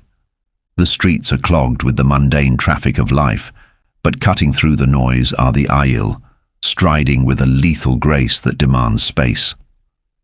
The tension is palpable. The presence of the dragon has turned Andor's capital into a powder keg of cultural friction. Min, dressed in her embroidered coat and breeches, a defiance of the gender norms her aunts tried to force upon her, feels the weight of her own appearance. She battles the insecurity of not looking like a proper woman for a king, yet her resolve is made of iron. She decides with characteristic stubbornness that he must take her as she is. Upon reaching the royal palace, the atmosphere shifts from urban chaos to disciplined silence. The Aiel guard the gates, their stillness more threatening than any shouting guard. Min's interaction with Enila, a maiden of the spear, highlights the stark cultural divide. The Aiel humor is dry and sharp, a test of character that Min passes by standing her ground. She is ushered into the grand hall, a place of overwhelming opulence where the lion throne stands. But Rand sits upon a new seat of power, a throne of gilded dragons. The sight of him breaks her heart. He is beautiful to her, yes, but the toll of his destiny is etched into his features. He looks exhausted. Min's viewings, those flashes of the future she cannot control, assault her. She sees thousands of fireflies rushing into a great consuming darkness, a metaphor for the lives that will be spent for his cause, and a new, sickening aura of yellow, brown, and purple around him. It is a foretelling of suffering, a reminder that the dragon is a sacrificial figure. Their reunion is a sudden explosion of joy in a room suffocated by politics. Rand, disregarding the stony-faced nobility, spins her around, a momentary return to the farm boy from the Two Rivers. But the moment is fleeting. In the privacy of his sitting room, the weight returns. Min delivers a letter from Elaine Trakand. The letter is a confusion of love and imperious command, highlighting the chaotic nature of Rand's romantic entanglements. Rand confesses his turmoil regarding Elaine and Avienda, revealing his death radiator complex. He believes that because he is destined to die and destroy, he must push those he loves away to protect them. It is a tragic, self-imposed isolation, typical of a man trying to be harder than Quendilar. Min, however, refuses to be a victim of his martyrdom. She physically grounds him, sitting in his lap, forcing him to acknowledge her presence not as a symbol, but as a woman and a friend. It is here that the political landscape shifts. Min reveals she did not come alone. An embassy of Aes Sedai from the rebel faction in Salidar has arrived. This is a critical juncture in the lore. The White Tower is broken, and the rebels seek to leash the dragon just as surely as Elida does, though perhaps with softer chains. Min warns him she has viewed these women. While she sees no immediate intent to harm, she sees a viewing where Aes Sedai will hurt him. It is a vague, scrambling image, but a terrifying promise of pain to come. The domestic strangeness of Rand's life is further illustrated when Sulin enters. The fierce maiden of the spear is currently acting as a servant, wearing livery to meet her tow, or obligation, a humiliation she endures with explosive temper. Following her is Melaine, the Wise One, who reveals that e-gwayn Alver is the driving force behind the Salidar embassy. In a moment of rare connection between the cultures, Min views that Melaine will bear twin daughters. This bonds the two women, allowing Min to act as a bridge between the distrustful Aiel and the manipulative Aes Sedai. Min breaks down the embassy for Rand, analyzing their personalities, proving that in this war, information is as lethal as the One Power. Chapter 42. The Black Tower.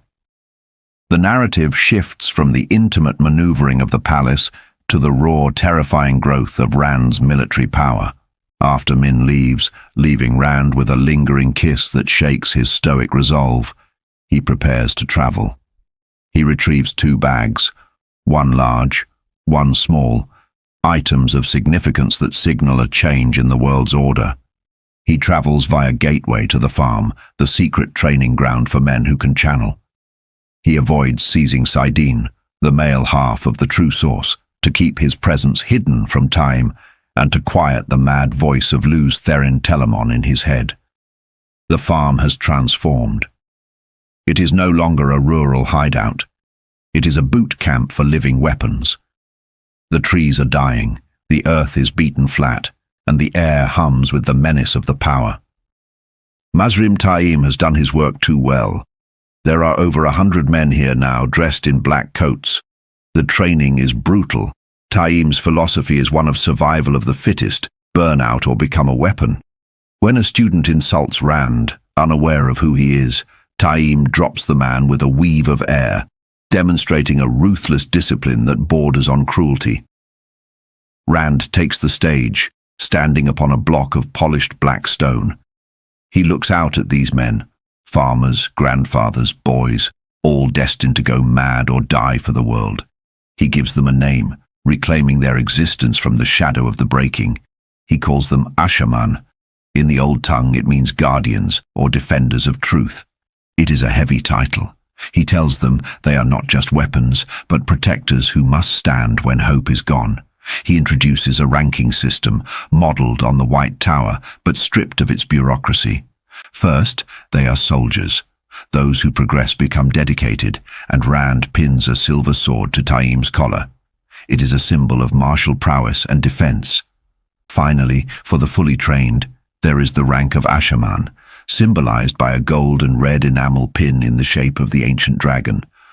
By pinning the dragon and the sword to Taim's collar, Rand legitimizes the man who may be his greatest rival. The tension between them is electric. Taim is cynical, efficient, and eager to kill Aes Sedai. He embodies the destructive potential of Sidon without the moral compass Rand tries to maintain. As they speak in the farmhouse, the psychological horror of Rand's existence surfaces. The voice of Lews Therin screams in his mind, demanding Taim's death, demanding the death of all Aes Sedai. The madness is not a distant threat. It is a clawing, screaming presence inside his own skull. Rand struggles to distinguish his own thoughts from the dead man's, barely holding on to his sanity. He forbids Taim from killing the Aes Sedai in Caemlyn, a command that Taim accepts with a mocking bow. The chapter closes with a chilling realization. Rand has created an army to rival the White Tower, the Black Tower. He believes he can teach them to dance to his flute, to follow his moral code. But as the laughter of Lews Therin echoes in the void, and Taim's dark ambition simmers, the listener is left to wonder if the dragon has forged a shield for the world, or the very sword that will sever it. The Asha'man are born, and the world will never be the same. Chapter 43. The Crown of Roses. The heat of Caemlyn presses down upon the city, a stifling weight that matches the unseen pressure resting on the shoulders of Morana Ambry.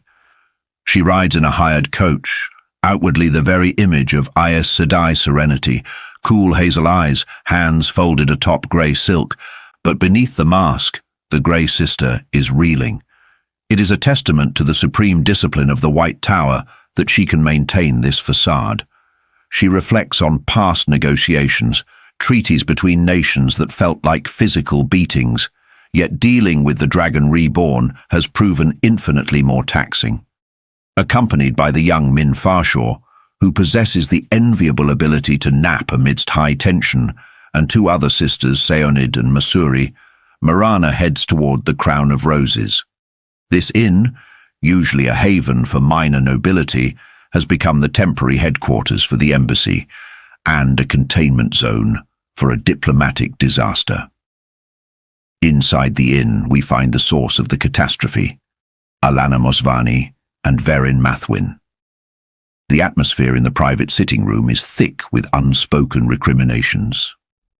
Alana, a green sister, appears frayed, her usual fire dampened by emotional exhaustion. She has done the unthinkable, forcibly bonding Rand al'Thor as her warder. To Morana, this act borders on violation, a desperate and arrogant move that has stripped the embassy of its moral high ground.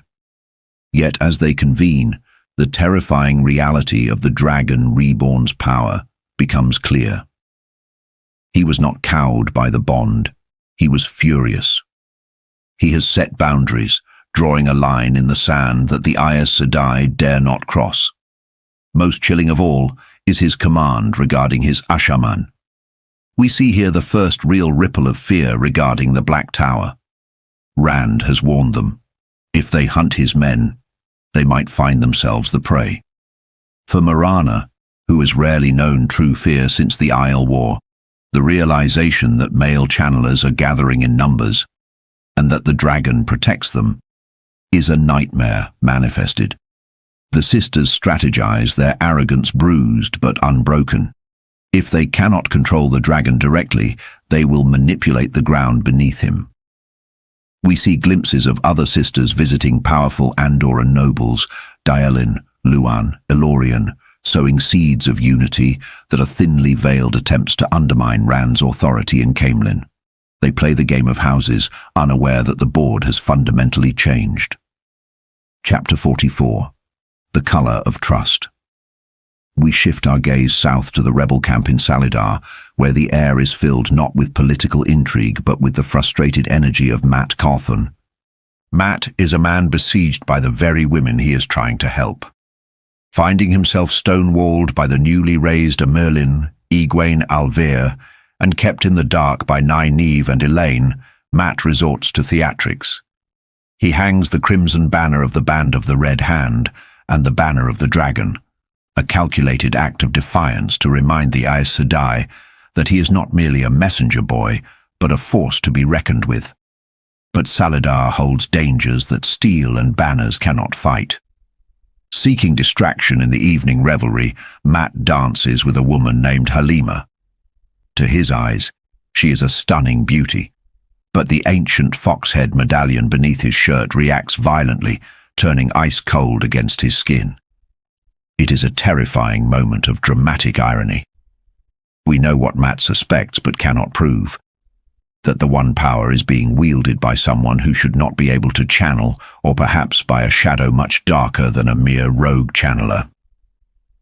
This encounter triggers a bleed-through of ancient memory, a hallmark of Mat's complex existence. A song echoes in his mind, carrying the melancholy warning that trust is the color of death. It is a psychological scar from a past life, warning him that betrayal often wears a pleasing face. The surreal nature of Salidar continues as Mat navigates the dance floor. He is propositioned by Myrell to become a warder, an offer he flatly rejects, and then stumbles into a reality that shatters his understanding of the world.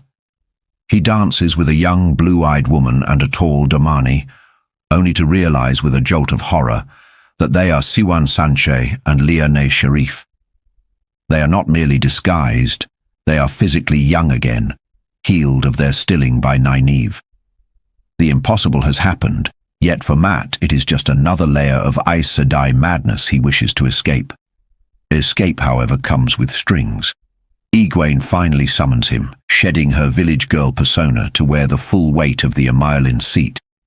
She maneuvers him flawlessly, giving him a false choice that inevitably leads him to Ebudar. She tasks him with escorting Elaine and Nynaeve, utilizing his band as a distraction, while the Wonder Girls pursue their own secret quest for the ter'angreal, known as the Bowl of the Winds. The departure is a tableau of tension. Mat, ever the reluctance hero, organizes his small company, including the boy Olver and the stoic Vanin. He meets the party, which now includes the golden-haired hunter for the horn, Birgitta in disguise, Avienda, and two elderly but sharp Aes Sedai, Vandane and Adelaus. Elaine, in a display of casual power that irks Mat, weaves a gateway. It is a small opening, forcing them to dismount, a subtle reminder of her limitation compared to Rand's raw power, though she wears her pride like armor. But it is Mat who steals the scene at the end.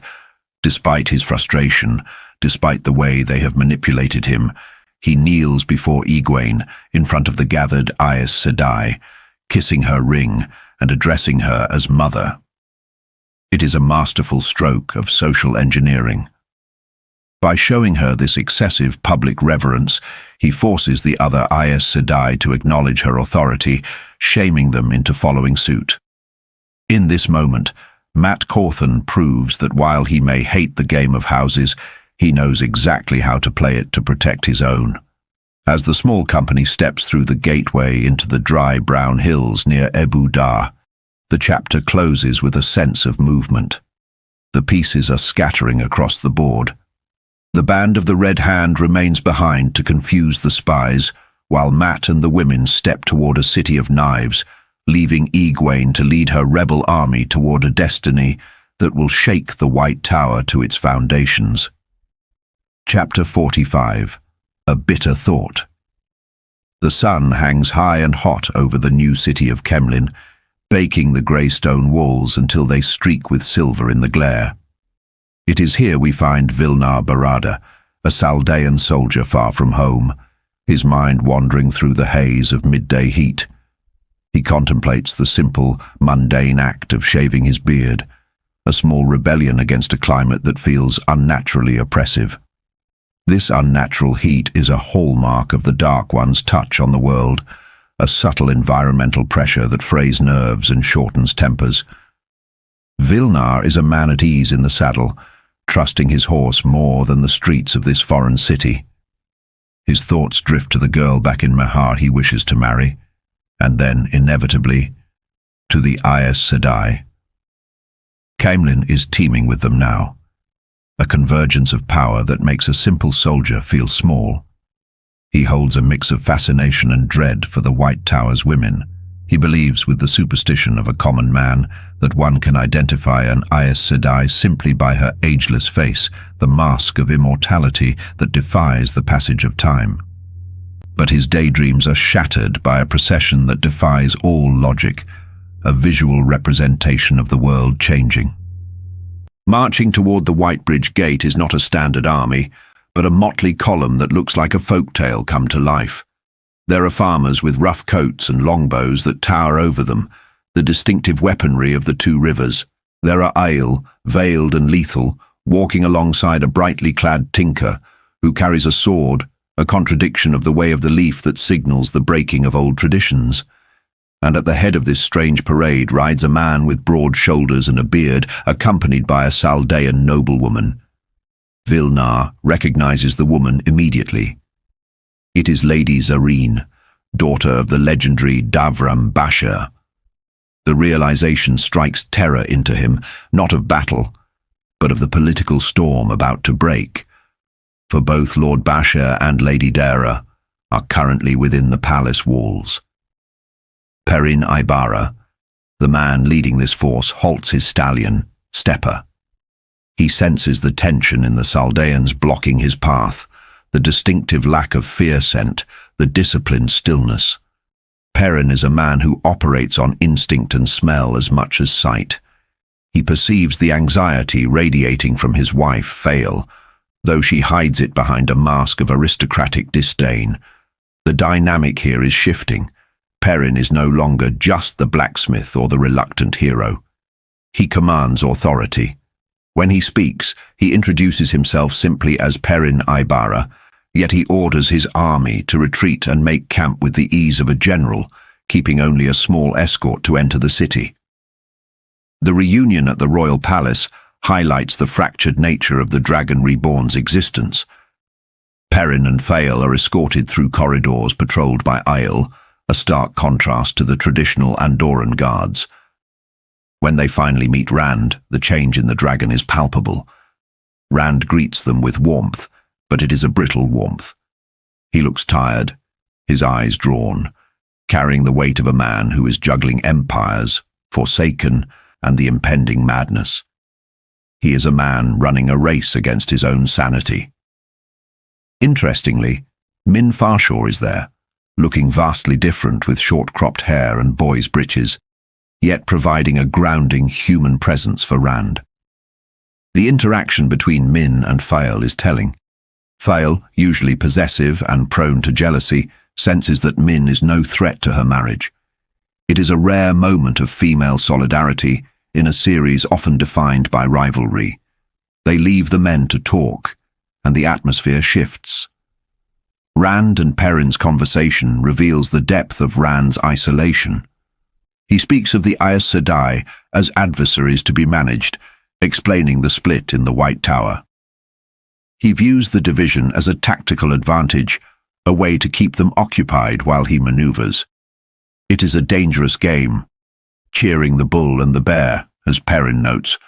Rand is trying to manipulate the manipulators, a sign of his growing political ruthlessness, but also his desperation. He asks Perrin to go to Tear, to be a piece on his Tarvaran board, proving that even friendship is now a resource to be spent in the last battle. Chapter 46. Beyond the Gate. The narrative shifts to the corridors of the palace where Perrin faces a trial far more terrifying than Trollocs. His in-laws. Davram Bashir, the Marshal General of Saldea, awaits him. Bashir is a man of focused intensity, shorter than one might expect, but radiating a hawkish danger. This scene is a masterclass in Saldaean cultural psychology. Bashir does not scream or shout, he tests. He brings up the broken crown, a piece of history Fael conveniently omitted, hinting at royal lines and failed successions. Bashir's interrogation of Perrin is fascinating. He threatens to kill Perrin, stating it with a casual, almost jovial demeanor. This is not simple bloodlust. It is a stress test. He is checking the temper of the steel that his daughter has married. He calls Fael soft, a claim that shocks Perrin, who knows his wife to be as fierce as a falcon. But to a Saldean general, anyone who hasn't been hardened in the fires of constant border warfare is soft. Perrin's defense is simple and honest. He admits he is a blacksmith, not a lord. He admits he loves Fail.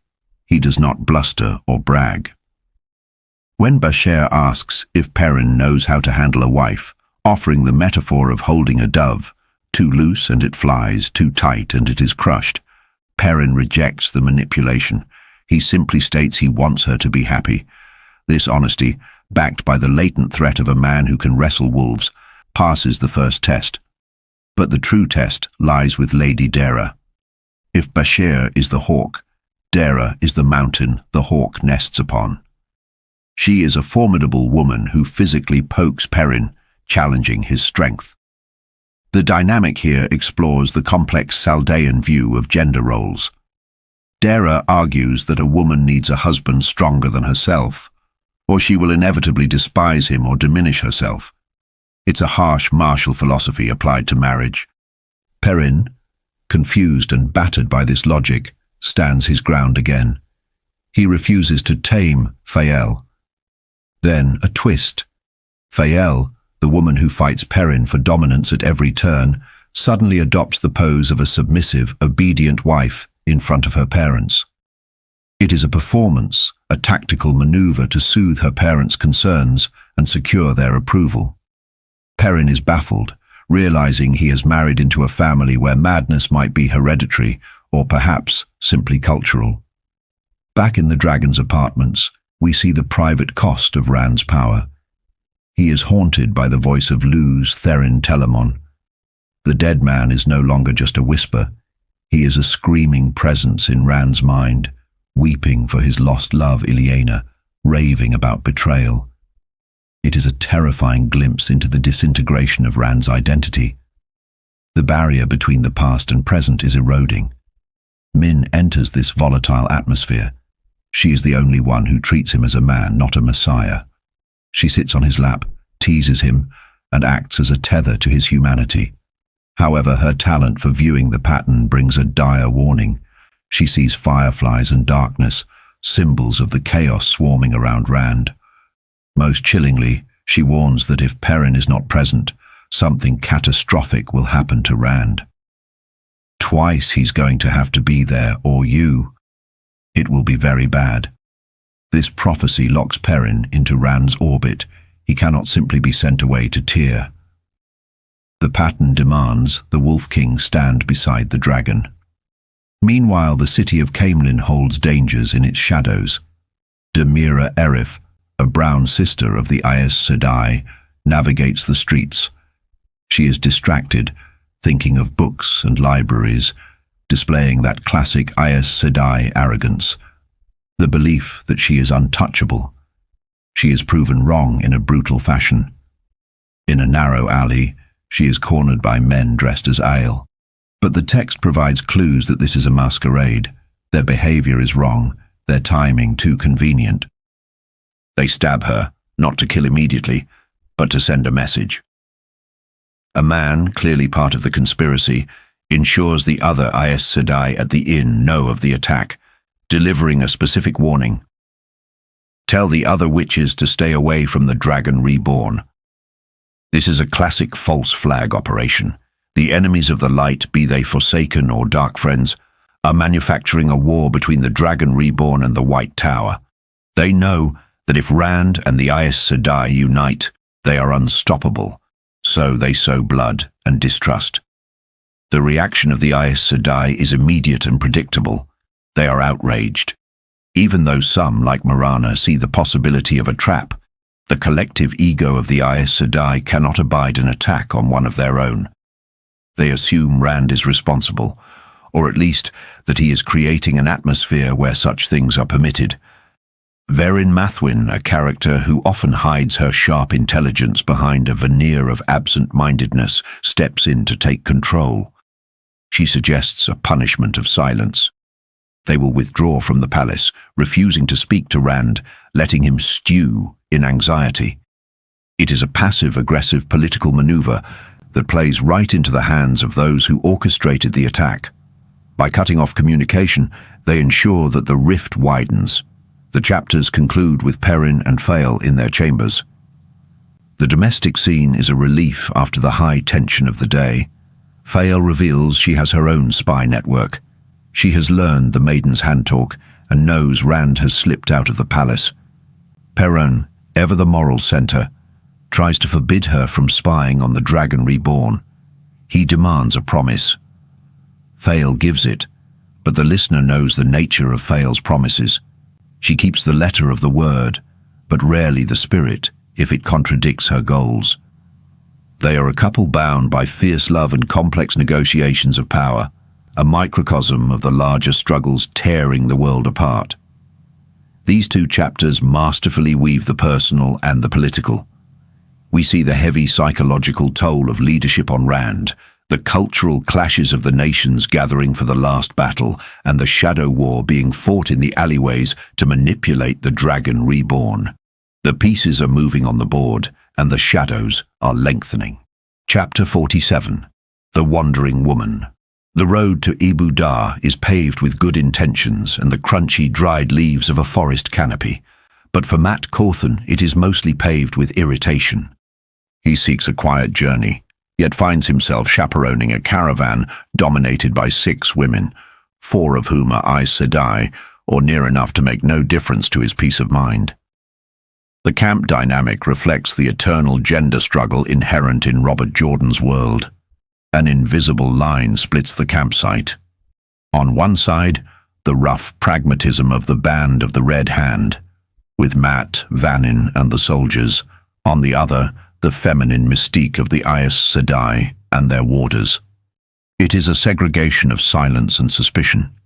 We see here the heavy burden of leadership that Mat constantly tries to shrug off, even as he executes it perfectly.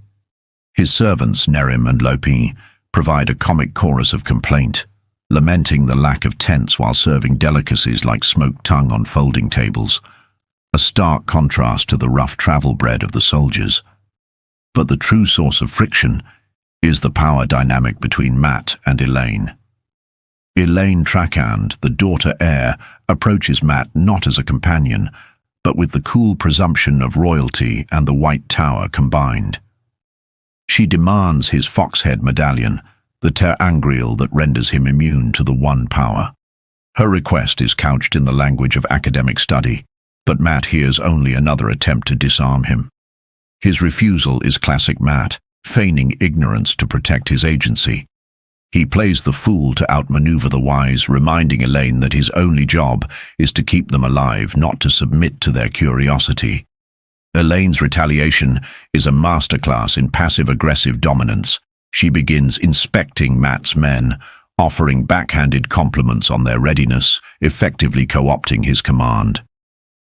It's a psychological squeeze, forcing Mat into the role of a subordinate subject. But the women's curiosity regarding his immunity turns physical. As they travel, Mat feels the foxhead medallion go cold against his chest repeatedly, a sign that they are channeling at him, throwing flows of the one power against his back to test his defenses.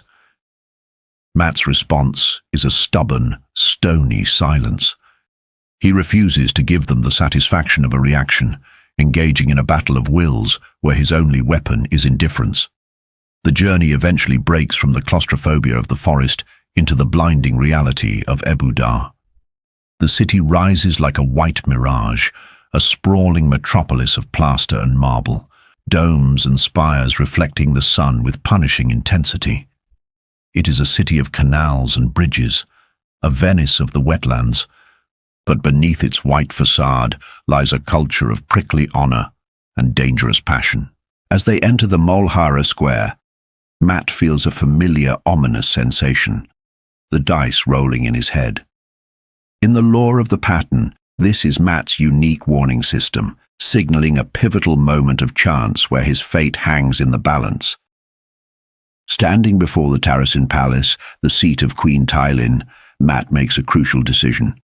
He refuses to be swept into the Aes Sedai intrigues inside the palace walls. He chooses autonomy.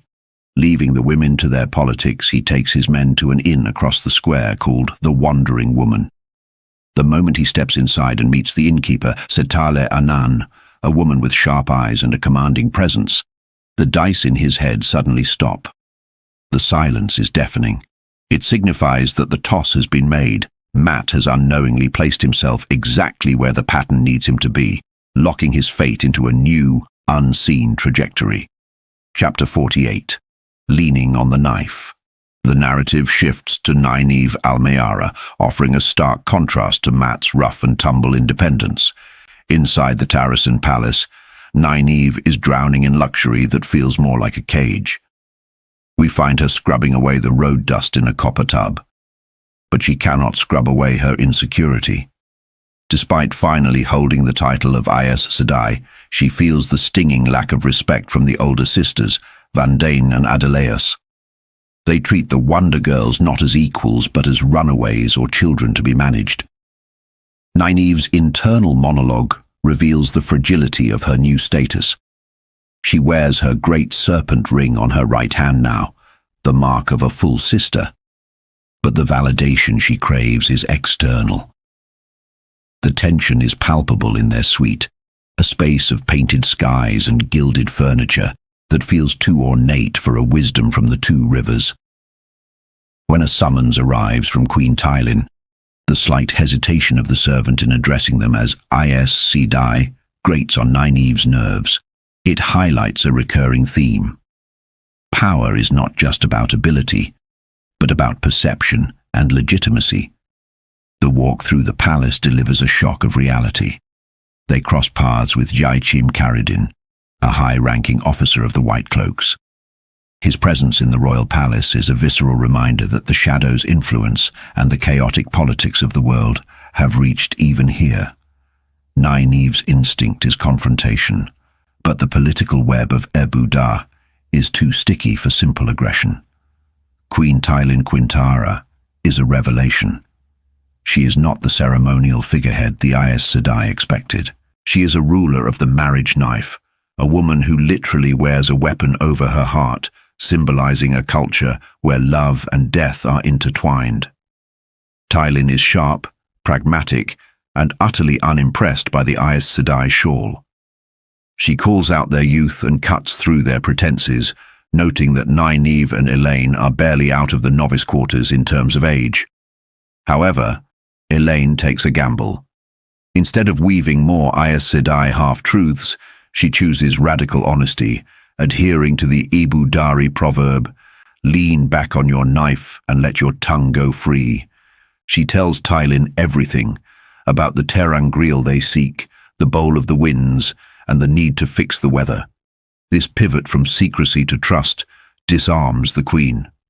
Tywin, a survivor who holds her throne against internal dissent and encroaching foreign powers, respects the boldness.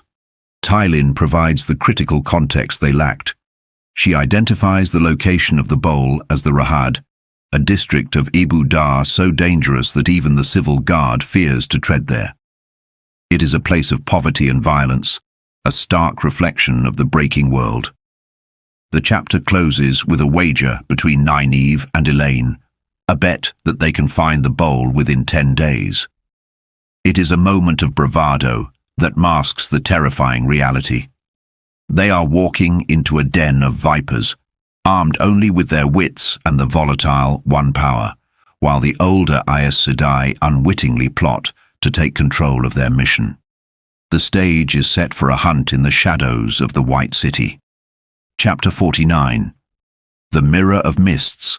The narrative opens within the deceptive tranquility of a sun-drenched courtyard in the royal palace of Caemlyn. Here, we find the Dragon Reborn, Rand al'Thor, enjoying a rare moment of stillness. He sits in his shirt sleeves smoking a pipe, surrounded by white columns and the gentle sound of a fountain. Yet even in this pastoral pause, the weight of destiny presses down. Perrin Ibarra sits nearby, and the tension between the two Ta'veren is palpable. Perrin, ever the reluctant leader, challenges Rand on his manipulation of people, specifically Rand's intent to use him as a piece on the board. It is a profound look into Rand's hardening psychology. He admits that he is using himself up just as he uses others, because survival demands it. He has begun to view people as tools for the last battle, a mindset that clearly grates against Perrin's grounded blacksmith morality. Their heavy conversation is interrupted by the arrival of Loial. The Ogier enters, covered in travel dust but visibly relieved to be off a horse. There is a touch of humor here that Jordan uses to cut the tension. Loial is terrified, not of the Dark One, but of the prospect of marriage. Upon learning that Elder Haman and Loial's mother are looking for him, along with a young Ogier woman named Erith, Loial nearly melts with anxiety. He fears being dragged back to the steading to live a respectable, quiet life, highlighting just how far Loial has strayed from the peaceful nature of his people to aid the fight against the Shadow. But the atmosphere shifts violently with the arrival of Min Farshaw. She comes running, breathless and terrified. The Aes Sedai delegation in the city, led by Marana, has broken their agreement.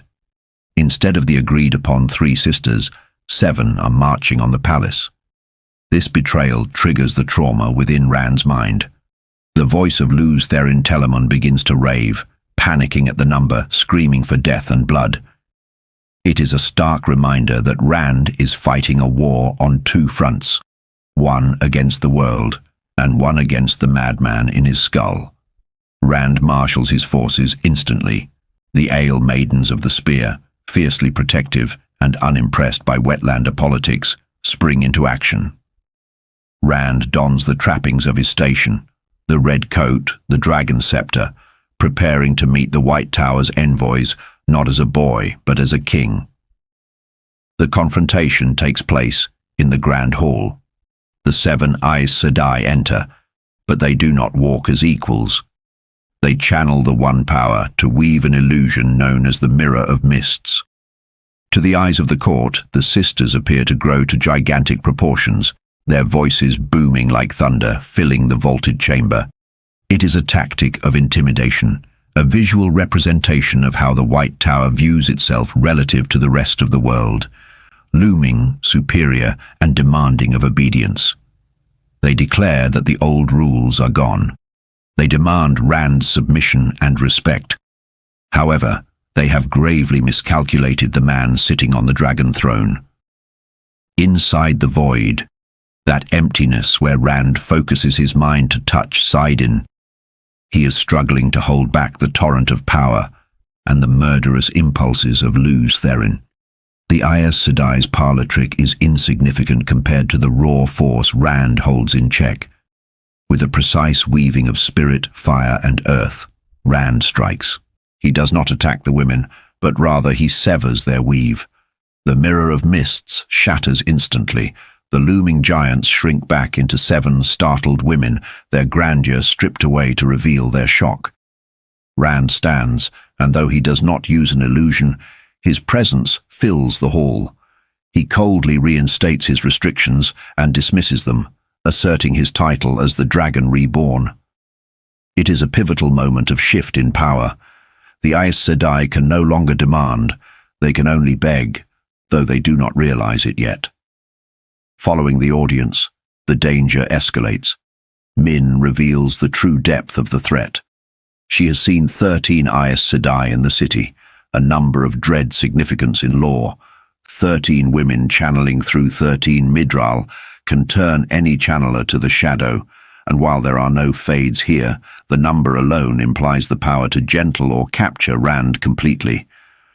Furthermore, Min's viewing of the sisters reveals an aura of blood and death.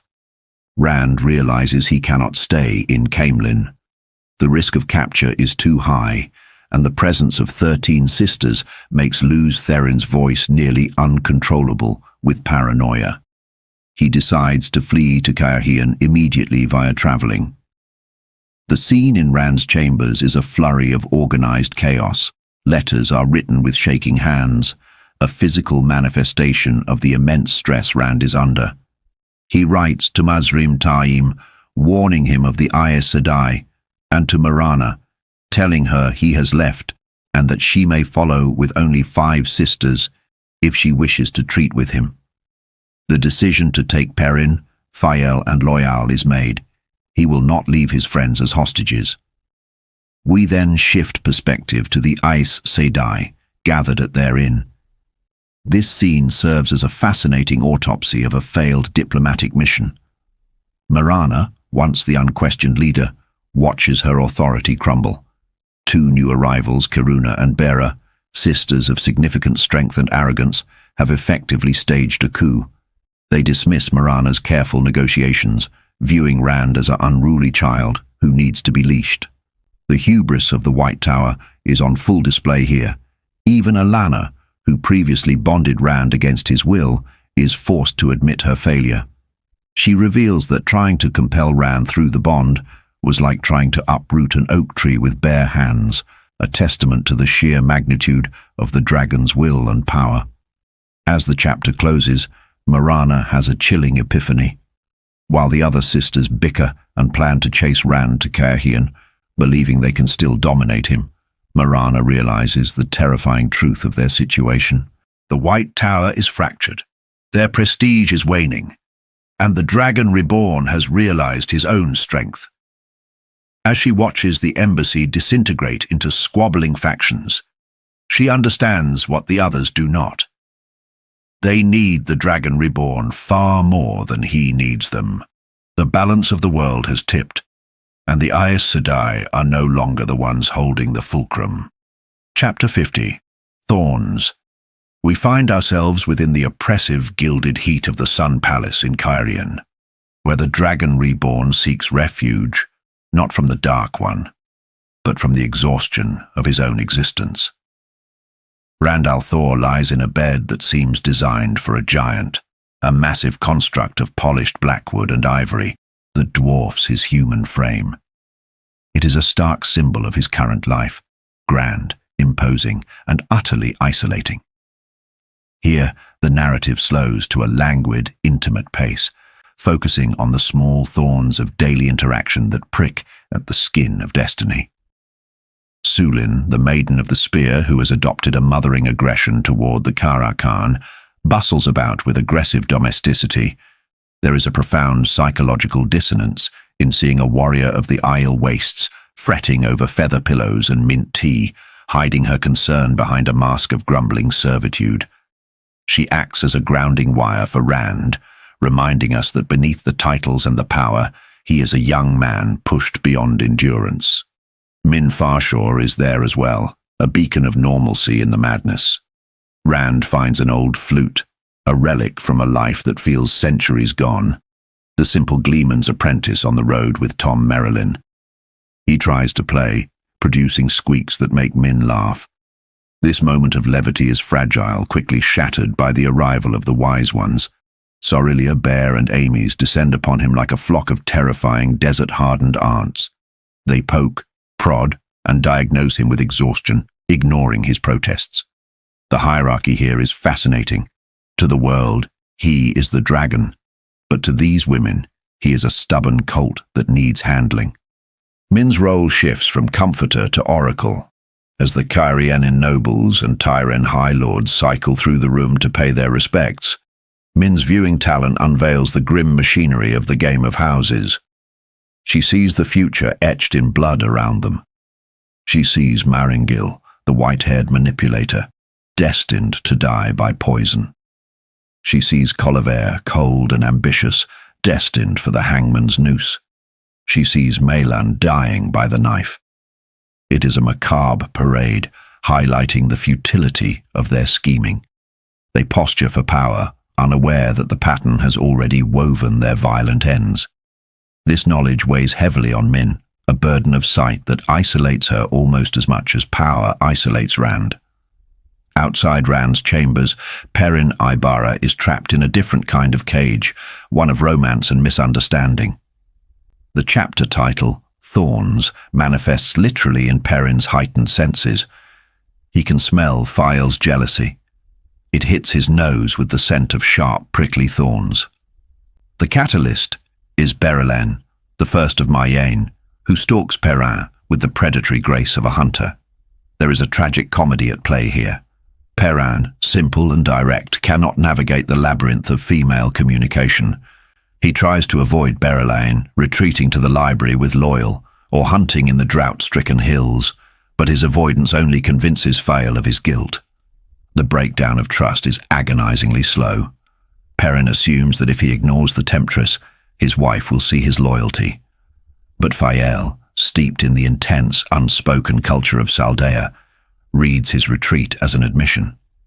The silence between them grows louder than words, a thorny hedge thickening with every passing day. Meanwhile, Rand plays a dangerous game of patience with the Aes Sedai envoys. He puts off Coirin and her delegation, waiting for Alanna to arrive so he can negotiate from a position of total dominance. He believes he is the cat playing with mice, unaware that his confidence is hardening into hubris. He spends his time practicing the sword and managing the realm, feeling a false sense of security. He even feels a strange, quiet contentment, thinking this life might be manageable. It is the calm before the thunderclap, the false dawn before the storm breaks. Chapter 51. The Taking. The atmosphere shifts abruptly from the domestic to the catastrophic. The day begins with Rand dressing for an audience, unaware it will be his last as a free man for a long time. There is a poignant moment with Sulin, who assists him with his coat, a final act of service before the world tilts on its axis. Rand commands Sulin to fetch Min, eager to have her view the Aes Sedai delegation, hoping to glean their true intentions. He is relying on intelligence and foresight, but he is woefully unprepared for brute force. Coirin arrives not with a humble delegation, but with a force that masks its true lethality. She brings Galina Kazban and Katarine Alrudin, along with serving women carrying heavy chests. The imagery here is heavy with deceit. The chests, presumably bearing gifts of gold or artifacts to woo the dragon, are actually Trojan horses of a sort, destined to become his prison. The trap springs with terrifying speed. Rand, sitting on the dragon throne confident in his power, suddenly feels the air turn to iron. A shield is woven between him and the true source. It is not a simple shield, it is a wall of spirit slammed into place by 13 linked Aes Sedai. The number is significant. 13 is the number required to overcome a man of any strength, the number feared in the darkest legends. The psychological horror of this moment cannot be overstated. For a channeler, being cut off from the source is like being blinded and deafened simultaneously, a severance of the soul. Luz Therin, the voice in Rand's head, flees into the depths of his mind, screaming in ancestral terror. The arrogance of the Aes Sedai is chilling. Galina takes charge, dismissing Rand's status, treating him not as a world leader or a prophesied savior, but as a recalcitrant child who must be boxed up and delivered to the White Tower. The brutality is immediate. They stuff the Dragon Reborn into one of the chests. The physical degradation mirrors the spiritual violation. He is doubled up, cramped, breathing stale air, darkness closing in. This is the taking, not just of his person, but of his agency. The Maidens of the Spear, Bane and Chiad, waiting outside, are deceived by the Aes Sedai's composure. They see the women leave with the chests, never imagining their Kara Khan is curled inside one of them like baggage. The narrative fractures here, showing us the ripple effects. Perrin, returning to the palace, finds Rand gone. The confusion is palpable. Nandera is irritated, thinking Rand has slipped his guards again, a boy playing hooky. They do not know that the safety of the world has just been nailed into a box. We cut to Rand's perspective, now a nightmare of sensory deprivation. He is no longer in the chest, but transferred to a cage in a basement, shielded by 6 sisters constantly. The description of his mental state is harrowing. He explores the shield with his mind, finding 6 soft points, the individual women holding the flow, but he cannot break it. He retreats into the void, that emptiness of emotion, just to survive the claustrophobia and the rage. He is hungry, he is humiliated, but he is already calculating, testing the bars of his cage. The final image is one of supreme, agonizing irony. Sorelea, the most powerful of the Wise Ones, walks down a street in the dusk. She passes the very house where the Aes Sedai are holding Rand. She can faintly feel the channeling inside, the women maintaining the shield, but she dismisses it as Aes Sedai business. She is concerned about Min's disappearance, about the maidens grumbling, unaware that the Lord of the Morning is bound in darkness just yards away. The chapter ends on this note of missed connection, highlighting how fragile the safety of the world truly is, hanging on a thread of ignorance while the dragon waits in the dark, and the box begins its long journey north. Chapter 52. Weaves of the Power. The humid heat of Ebu Dar hangs heavy even within the shaded common room of the Wandering Woman. Here we find Mat Cawthon, a man constantly at odds with the threads of destiny being woven around him. He sits amidst a kaleidoscope of local fashion, men in bright brocaded vests, sporting marriage knives and curved swords, a culture where violence simmers just beneath a veneer of extreme politeness.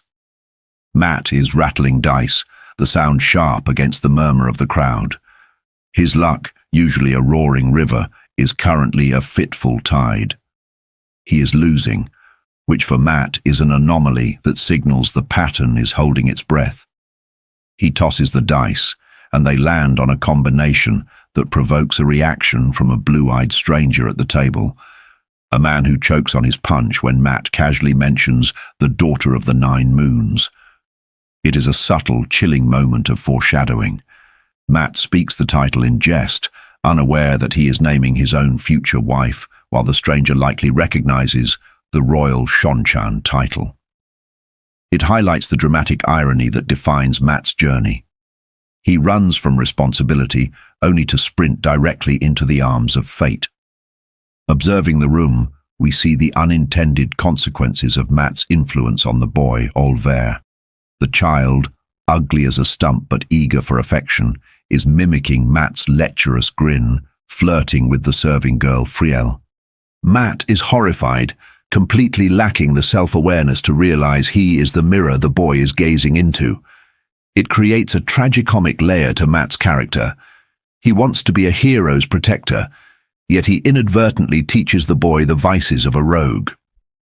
Frustrated by his inability to locate Elaine and Nynaeve, who have been slipping out of the palace unseen, Mat eventually leaves with his entourage. He is a reluctant guardian, chafing against his duty, yet he obsessively positions his men to protect the very women who are evading him. The perspective shifts to the dangerous crumbling streets of the Rahad, the slum district of Ebu Dar. Here, Elaine and Birgitte walk, but not as themselves. We dive into the mechanics of the One Power here. Elaine maintains a complex web of inverted weaves, illusions that mask their fine clothes with the appearance of rags and alter their faces to look like rough locals. Even more taxing, she holds a weave of spirit to dampen the sense of her ability to channel, hiding from other women who might touch the source. This scene illustrates the arrogance of the Wonder Girls. They walk through a pit of vipers, confident in their magical disguises, yet they are hopelessly out of their depth. They are searching for the bowl of the winds, using need in Tel'aran'rhiod, but in the waking world, they are merely wandering. Reality crashes in when Elaine witnesses a brutal knife fight. Her instinct is to heal the loser, but she is beaten to it by a local woman, Azra. Elaine realizes Azra is a wilder, a woman who learned to channel outside the tower. The scene serves as a check to Elaine's ego. She sees that the White Tower does not hold a monopoly on healing or power. Meanwhile, in the rebel camp of Salidar, e-gwayn Alvear navigates the treacherous waters of leadership. She speaks with Logain, the former false dragon. The psychological toll on Logain is immense. He has been used, gentled, healed, and is now a pawn again. He fears the Red Aja and e-gwayn, showing the steel that is beginning to define her Amelin seat, promises him protection. It is a promise made by a young woman to a broken man, balancing compassion with political necessity. Later, e-gwayn meets her friends in the world of dreams. The reflection of the little tower is empty and hollow, a mirror of their current uncertainties. They discuss their failures. The search for the bowl is stalled. The need to find it doesn't work because they have already found it once. A metaphysical rule of the dream world they are just learning. They are stumbling in the dark, and e-gwayn, trying to assert authority, is left worrying for their safety. The chapter closes with a scene of profound sorrow. In the darkness outside the rebel camp, Myrel and Nisau wait. Out of the night rides a warhorse, and upon it, a man who is more shadow than flesh. Lan Mandragoran has arrived. The bond has passed from Moiraine to Myrel, a violation of his consent but a necessity to keep him alive. Lan is described as a man seeking death, his grief for Moiraine a physical wound. He is a weapon that has lost its wielder, arriving broken and enraged, setting the stage for a long, painful road to healing. Chapter 53. The Feast of Lights. We transport now to the city of Caerhien, engulfed in the chaotic celebration of the Feast of Lights. The streets are a riot of debauchery, a release of tension for a city that has lived under siege and occupation. For Perrin Ibarra, however, the festivities are a sensory nightmare. The wolf within him recoils at the assault of smells, spilled wine, unwashed bodies, lust, and the cloying sweetness of perfume. But the sharpest scent, the one that cuts him deepest, is the smell of Fail. She radiates jealousy and disappointment. The tension between them is thick, exacerbated by the presence of Berylan. Perrin is a man of simple desires, peace, his wife, his forge, but he is trapped in a web of political intrigue and emotional complexity he cannot navigate. He smells emotions like physical objects. Fail's hurt is a miasma that suffocates him. The atmosphere in the Sun Palace is brittle. Rand has been missing for days, and the vacuum of power is terrifying. The climax of this tension arrives when Berylan enters Perrin's chambers. Fael bristles, her scent spiking with jealousy, but Berylan is not here to flirt. She carries a bundle wrapped in a blanket. When the blanket falls away, it reveals the sword of the dragon and the belt buckle of the Dragon Reborn. The silence that follows is heavier than thunder. Rand al'Thor, a man who never goes unarmed, has left his sword behind. It is the definitive proof that he did not leave of his own will. The reaction is visceral. Sulin, the Gai'Shane servant, breaks. Her scream is a release of weeks of pent-up shame and duty. She casts aside her servant's garb, demanding her spear and Caedin's oar. Her toe is met. She transforms back into a maiden of the spear in an instant, her loyalty to the Kara Khan overriding all else. This moment unifies the disparate factions. Ruark of the Aiel and Dobrain of Caerhien stand together. Despite the hopeless odds, only a few hundred men and maidens against 6 Aes Sedai, they pledge to march. It is a testament to the loyalty Rand has inspired, not as a conqueror, but as a man. Even Sorilea, the hardest of the wise ones, channels a small flame, a signal of war against the White Tower. They know they are marching into a slaughter, but they march nonetheless. But the true horror, and the psychological crux of this sequence, lies elsewhere. We shift perspective to the box. Rand al'Thor is trapped in a chest, a space so small he cannot move, soaked in his own sweat and filth. The darkness is absolute. The claustrophobia is palpable. But the physical torture is secondary to the mental siege. He is brought out only to be beaten by the Aes Sedai, Erion, who lashes him with weaves of air. This is the forge. This is where the boy from the 2 rivers is finally burned away, and something harder, more brittle and more dangerous is tempered. To survive the agony, Rand retreats into the void, but even the void shatters under the lash. He clings to a single mantra: never again. In the depths of his pain, the voice of Luz Therin Telamon, usually a mad rambler, becomes lucid. They are no longer two separate entities fighting for control. They are victims, sharing the same scar. Together, the voice says. It is a terrifying unification. The madness is no longer an enemy, but an ally against the torture. Rand realizes the mechanics of the shield holding him. There are 6 points, 6 Aes Sedai, maintaining the barrier. He discovers that when the knots of the weave are soft, untied, there is a vulnerability. He cannot break a hard knot, but he can unravel a soft one. He makes a chilling decision. To find the opportunity to break free, he must convince his captors he is broken.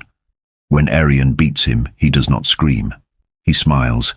It is a smile of defiance, of a man who has looked into the abyss and found he is the thing looking back. He decides to weep, to beg, to play the wretch, all to lull them into a false sense of security. It is a psychological disassociation. He is separating his pride from his actions to survive. The narrative closes with the villains of this piece. Galena Casban, blinded by arrogance, believes she has tamed the dragon. She drinks her tea, ignoring the storm gathering on the horizon. And Savannah, the ambitious widow of the Shido, cements her power by murdering a dissenting wise one, Design, using the Aes Sedai as her executioners. It is a grim tableau of hubris and cruelty. The Aes Sedai believe they are transporting a prisoner to Tar Valon. They do not realize they are carrying a bomb, and the fuse is already burning. The box has not contained the dragon. It has focused him. And as the Aiel and the wolves begin to run, the world holds its breath for the explosion to come. Chapter 54. The Sending. The Feast of Lights has descended upon Cairhien, a chaotic frenzy of celebration that refuses to die down, even as the sun bleeds a thin, glowing sliver onto the horizon. The streets are choked with revelers, a sharp, jarring contrast to the grim determination of a small group cutting through the frivolity. Here, we see the stark dichotomy of Robert Jordan's world, the oblivious masses celebrating a holiday of hope, while the few who know the truth march toward blood and fire. Perrin Ibera rides a tall bay horse, his face set like stone. He is a man caught between worlds, the civilized and the wild, the builder and the destroyer. At his hip hangs the axe, the symbol of the violence he loathes yet excels at. He is flanked by the exotic and the ancient, Gaul, the Aelman who finds the wetlander kissing customs indecent, and loyal, the Ogier, carrying a massive, long-handled axe that makes the giant scholar look terrifyingly formidable. They reach the Alguenya River, where the celebrations have spilled onto the docks. Perrin, once a simple blacksmith's apprentice who hoarded copper pennies, now tosses gold crowns to a ferryman with the casual ease of a lord, buying speed and silence. It is a subtle marker of how far he has travelled from the two rivers, learning that authority often requires the greasing of palms. As they cross, Perrin's mind drifts to Fail. Her scent, a jumble of emotions he couldn't quite pass, lingers in his memory. She had tied Rand's sword to his saddle, a silent offering. She whispered that if he falls, she will take up the blade herself. It is a chilling reminder of the fierce loyalty that defines her, a love that is as sharp and dangerous as the weapon she packed. He recalls the tense council before departure, where Ruark, the Aiel clan chief, wisely advised Berylin to stay behind to avoid disastrous rumors. It is a lesson in the great game. Perception is as deadly as a spear. On the west bank, the rescue force assembles, and the scale of this undertaking becomes breathtakingly clear. This is not a mere posse, it is an army. Dobrain brings 500 Cairhienin armsmen. Javian Nurel leads 200 Mayana winged guards in their red breastplates. But the true might comes from the Aiel. Ruark has brought 6,000 spears, maidens of the spear, and members of the warrior societies. Here, Jordan weaves in the complex sociology of the Ale. These men wear red headbands, the Asha'man, the spears of the dragon, marked by their devotion to Rand and, tragically, by the bleakness that consumes those who cannot handle the truth of their history. There are also nearly 100 wise ones, led by the indomitable Salidar. The sheer amount of one power potential gathered here is staggering, yet Perrin worries it might not be enough against the Aes Sedai holding the Dragon Reborn. The chase begins. They push hard, covering 35 miles a day, driven by Rand's need which seethes beneath Perrin's skin, a byproduct of the Tavaran pull, or perhaps something deeper. At night the physical world recedes, and Perrin embraces the wolf dream. He is young bull here. He reaches out with his mind, questing for the wolves. The response is immediate and cascading, names that are more like sensory images. 2 moons, wildfire, old deer, flood his consciousness. This telepathy is not speech, but a sharing of concepts. He learns that the wolves have sensed the 2-legged shes who touch the wind that moves the sun, the Aes Sedai. But the news is horrific. The wolves transmit a simple, devastating concept. Shadow Killer is caged. Rand al'Thor, the savior of the world, is boxed. The wolves howl in fear and anger, a primal reaction to the binding of such a powerful entity. We come, the wolves promise. It is a chilling solidarity. Nature itself is rising to free the dragon. Days bleed into one another as the terrain flattens into dry grasslands. The cultural friction within Perrin's army is palpable. The Caerhienin sneer at the savages, while the Aiel treat the tree killers with icy indifference. Yet, within the Aiel ranks, a bizarre ritual plays out. Sulin and Nandra, 2 maiden leaders, engage in a brutal, bone-bruising fistfight. Sulin wins, but then acts as a servant to the loser. It is a display of Jieto, honor and obligation, so alien to outsiders. Sulin is paying the price for her shame of having worn a servant's livery to follow Rand, re-earning her place among the spears through ritual combat and servitude. On the 7th day, the wolves send an alert. Riders are approaching from the west. Perrin intercepts them and finds a sight that gladdens and complicates his heart. It is the 2 Rivers men, led by Daniil, flying the red wolf-head banner. But they are not alone. They have brought 9 Salidar Aes Sedai, including Kiruna and Bera, along with Verin and Alana. The political dynamic shifts instantly. The Aes Sedai, arrogant and accustomed to command, assume they are now in charge. They are shocked by Perrin's army, the sheer number of Aiel and Wise Ones, but they try to assert dominance, treating Perrin like a wayward child. Alana is frantic, her scent reeking of pain and anxiety. Through her bonded connection, she knows Rand is suffering physically. Perrin, however, has grown. He tolerates their arrogance but does not yield command. He is the lord of the 2 rivers in truth now, not just in name. He integrates the Aes Sedai into his forces, though the Wise Ones keep a cool, dangerous distance from the Tower Women, a silent war of prestige simmering between the female channelers. The march resumes, the tension ratcheting up with every mile. They are closing the distance.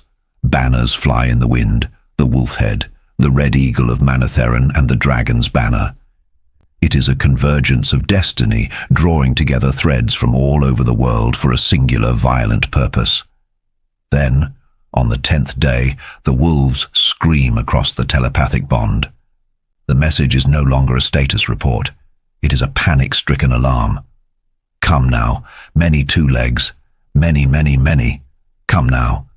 The Aes Sedai wagons are just ahead, but so is something else. The trap is sprung, the cage is closed, and the Battle of Dumai's Wells is about to begin. Chapter 55. Dumai's Wells.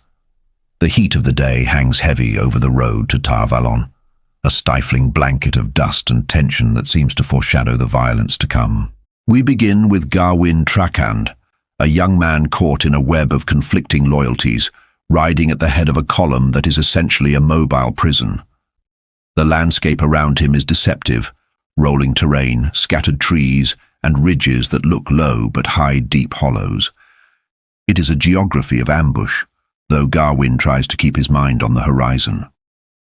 The wind kicks up dust, obscuring vision, a physical manifestation of the moral fog in which the younglings now ride. To his right lie the stone wells of the chapter's namesake, Dumai's Wells, a crucial watering hole in a dry land. But there is no stopping today. Galina Casban, the Red Sister commanding this caravan, drives them relentlessly forward. Garwin's internal world is a mess of cognitive dissonance. He rides to protect the Aes Sedai, yet he carries a letter from e-gwayn Alvere next to his heart, a woman who loves the very man this column is dragging in chains. He hates Rand al'Thor, believing him the murderer of his mother Morgus. Yet he is bound by a promise to e-gwayn not to raise a hand against the Dragon Reborn. It is a psychological torture almost as potent as the physical torture happening a few wagons back. He tells himself he has kept his word. He hasn't struck al'Thor, but he also refuses to help him. He relies on technicalities to soothe his conscience, a fragile defense mechanism that is about to be shattered. The caravan is a long snake of wagons, warders, and misery. In the center, guarded by 6 sisters at all times, is a wagon without a cover. This is where the horror lies. Garwin knows it, and it sickens him. Even the Aes Sedai of the Green Arja have turned away in disgust, but Galina is iron-willed. As Garwin wipes sweat from his face, trying to focus on saving Min Farshaw from the tower's clutches, the reality of their situation comes galloping toward him. A riderless horse, belonging to one of his scouts, Benji, bursts through the dust. When Benji himself appears moments later, clinging to life, the scope of the threat is revealed. He whispers of Ail, not a raiding party, but thousands, on all sides. The young scout dies with a smile on his face, a chilling reaction to the shock and blood loss, leaving Garwin staring at the sun. Galina's reaction to the halt is pure arrogance. She's a woman so consumed by her own authority that she cannot conceive of a threat she cannot dismiss. She assumes these are the Shido, their supposed allies, or perhaps a bluff. It is a classic hubris, often seen in the White Tower's dealings with the world, the belief that the turning of the wheel waits for their permission. But Garwin, stripped of illusions by the death of his man, realizes the truth. Whether they are friends or foes, an army has encircled them. The trap is sprung. We descend now into the dark, suffocating reality of the Dragon Reborn. Rand al'Thor is trapped within a chest. It is a box of nightmares, hot, airless, and reeking. The sensory deprivation is nearly absolute, broken only by the daily beatings and the agony of his cramped limbs. He is a mass of bruises and burns, his body a map of the Aes Sedai's cruelty. But the physical pain pales in comparison to the metaphysical struggle. He holds the void, that mental fortress of emptiness, but the flame of Saidin, the male half of the true source, rages against the shield the Aes Sedai have placed upon him. Here, we see the fracturing of Rand's mind. Luz, Therin Telamon, the voice of the past dragon, is no longer just a phantom. He is a companion in the dark. They share the madness and the rage. Luz, Therin moans about the darkness, a trauma echoing back 3,000 years to the ceiling of the Dark One's prison. Rand fights to keep his identity separate, but in the dark, lines blur. He occupies his time with a desperate, tactile exploration of the shield that cuts him off from the power. He feels for soft points, a subtle flaw in the weave of spirit holding him. It is a testament to his sheer will that he does not break.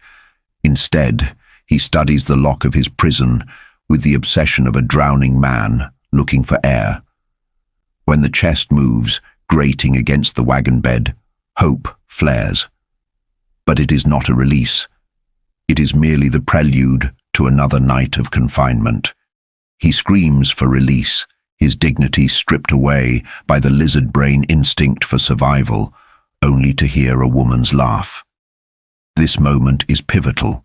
It is the death of the farm boy from the Two Rivers. The Rand who emerges from this box will be harder, colder, and utterly devoid of trust for the White Tower. The tears dry up, replaced by a rage that burns like a furnace. He returns to fumbling at the knots of the shield, his rasping laughter echoing the madness of Luz Therin. On a ridge overlooking the valley, the perspective shifts to Perrin Ibarra. Through his eyes and the eyes of the wolves, we see the scale of the catastrophe. It is a scene from a nightmare. A sea of Shaido Aiel, perhaps 40,000 strong, swirls around the wagon circle. The Aes Sedai are holding them back, with a display of the one power that creates a perimeter of fire and lightning. It is a stalemate, but one that cannot last. The sheer weight of numbers will eventually crush the defenders. Perrin stands with a ragtag coalition, the Two Rivers archers, minor winged guards, Kairhinin lancers, and a handful of Aes Sedai and wise ones who defied custom to come to war. The odds are suicidal, 900 men against 40,000. The Aes Sedai with Perrin, led by Karuna, are arrogant even in the face of doom, impressed by the power display below but failing to grasp the gravity of the tactical situation until Perrin bluntly tells them they are there to save Rand from Elida or die trying. The plan is simple because complexity requires time they do not have. They will charge into the teeth of the storm. The emotional weight here rests on Perrin. He sends his wife, Fael, away in his thoughts, unable to say goodbye, choosing to fight on foot to spare his horses. He is the reluctant general, the blacksmith who wants to create but is forced to destroy. The wolves, sensing the impending violence, gather in the thousands, not out of loyalty to Rand, but to the Shadow Killer, their name for Perrin. The charge begins. It is a cacophony of violence. The Two Rivers longbows rain death from the sky, clearing a path for the charge. Perrin, the Ogier loyal, and the tinker-turned-warrior Aram plunge into the mass of Shaido. It is brutal, close-quarters butchery. Perrin disconnects from the horror, turning his axe into a tool of work, hewing not wood, but flesh. He focuses entirely on reaching Rand, fighting through the brambles of Aiel spears. But the battle is not just steel against steel. It is magic against numbers. The Aes Sedai with the wagons are tiring. The defensive perimeter is shrinking, and then the battlefield changes fundamentally. Gateways open, tears in the fabric of reality, and men in black coats step through. These are the Asha'man, the soldiers of the Black Tower, trained by Mazrim Taim. They do not fight like Aes Sedai. They are weapons. They blast the Shaido with efficient, brutal weaves of fire and force, exploding heads and turning men to torches. This is the introduction of industrial-scale magical warfare to the Third Age. Back in the box, Rand feels the shield weaken. The Aes Sedai holding it are distracted by the battle, dropping the barrier's strength to join the fight. This is the moment Rand has been waiting for. With the desperation of a trapped animal and the knowledge of a madman, he pushes through the soft points he discovered. He unravels the knots of spirit. It is a metaphysical jailbreak. He breaks the shield, and the true source floods into him. The explosion of air that shatters the chest is more than just a physical escape. It is the release of months of repressed agony. Rand emerges not as a victim, but as a god of vengeance. He instantly shields and knocks out the three Aes Sedai near him. He does not hesitate. There is no mercy in him now, only cold efficiency. He finds Min weeping and terrified and protects her, but his focus is on the battle. He moves through the camp like a phantom, striking down Aes Sedai from behind. He is methodical. He takes out the sisters holding the defensive line, one by one. To the defenders, it seems like invisible artillery is taking out their heavy hitters. The irony is palpable. The Aes Sedai are being defeated by the very man they sought to control, and they don't even realize it until it's too late. The chaos allows the Shido to breach the wagon circle. The battle devolves into a brawl. Garwin, seeing the tide turn, rallies his younglings not to fight the Ael, but to cut a path to freedom. He confronts Rand for a fleeting second, a moment charged with the unsaid, before declaring that one day he will see Rand die. It is a tragic missed connection. Two men who should be allies driven apart by silence and lies. Then Mazrim Taim and the Asha'man take control. Taim, with the blue and gold dragons on his coat, commands the field with terrifying authority. He greets Rand, offering a sardonic comment on his appearance, but Rand is in no mood for pleasantries. He refuses Taim's healing, trusting no one who touches the source. Taim orders the creation of a dome of air over the wagons, sealing the camp off from the Shido. It creates a temporary sanctuary, a bubble of calm in the ocean of violence. Inside, the dynamic has completely inverted. The Aes Sedai are now the prisoners, shielded by the Asha'man. The visual is striking. The proud women of the White Tower, sick and frightened, held captive by the men they have hunted for 3,000 years. Perrin and Loyal arrive, battered and bloody. Perrin is physically ill from the slaughter, his wolf senses overwhelmed by the scent of death. He pleads with Rand to let them leave, to save the Two Rivers men and the Wise Ones still fighting outside the dome. But Rand is thinking strategically, or perhaps purely vindictively. He refuses to run. He wants to send a message. "They will pay," Luz Therin growls in his head, and Rand agrees. He orders the dragon banner raised. It is a symbol that has not flown openly in centuries, a declaration that the dragon is here and he is the master of this age. Then comes the command that changes the world. Taim orders the dome raised, exposing the Shido. The Aiel surge forward, expecting to overwhelm the defenders. Taim's voice cuts through the din. "Asha'man, kill!" It is not a battle. It is an execution. The Asha'man unleash a rolling wave of death. There is no artistry here, no duel of weaves. It is a meat grinder. The front ranks of the Shido simply cease to exist, exploding into red mist and gore. Then the next rank, and the next. It is a display of the one power used purely for destruction, stripped of the Aes Sedai's oaths and restraint. The psychological impact is immediate.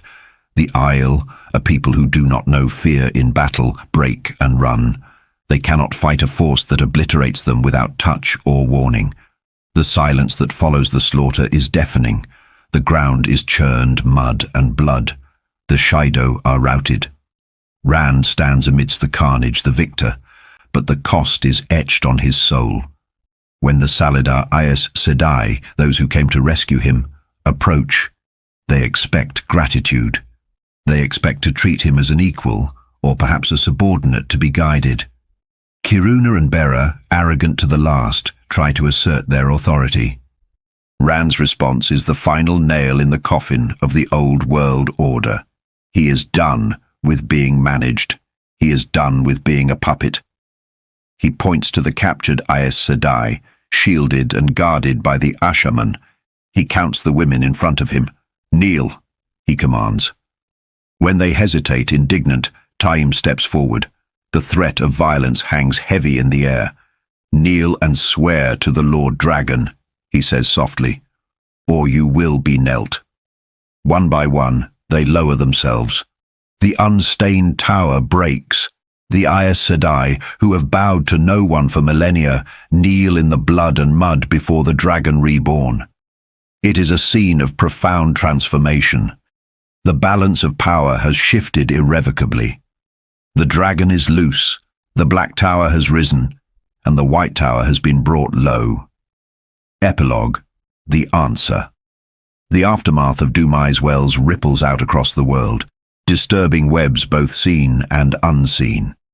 We shift first to Ebu Dar, a city of canals and sweltering heat, far removed from the slaughter in the north.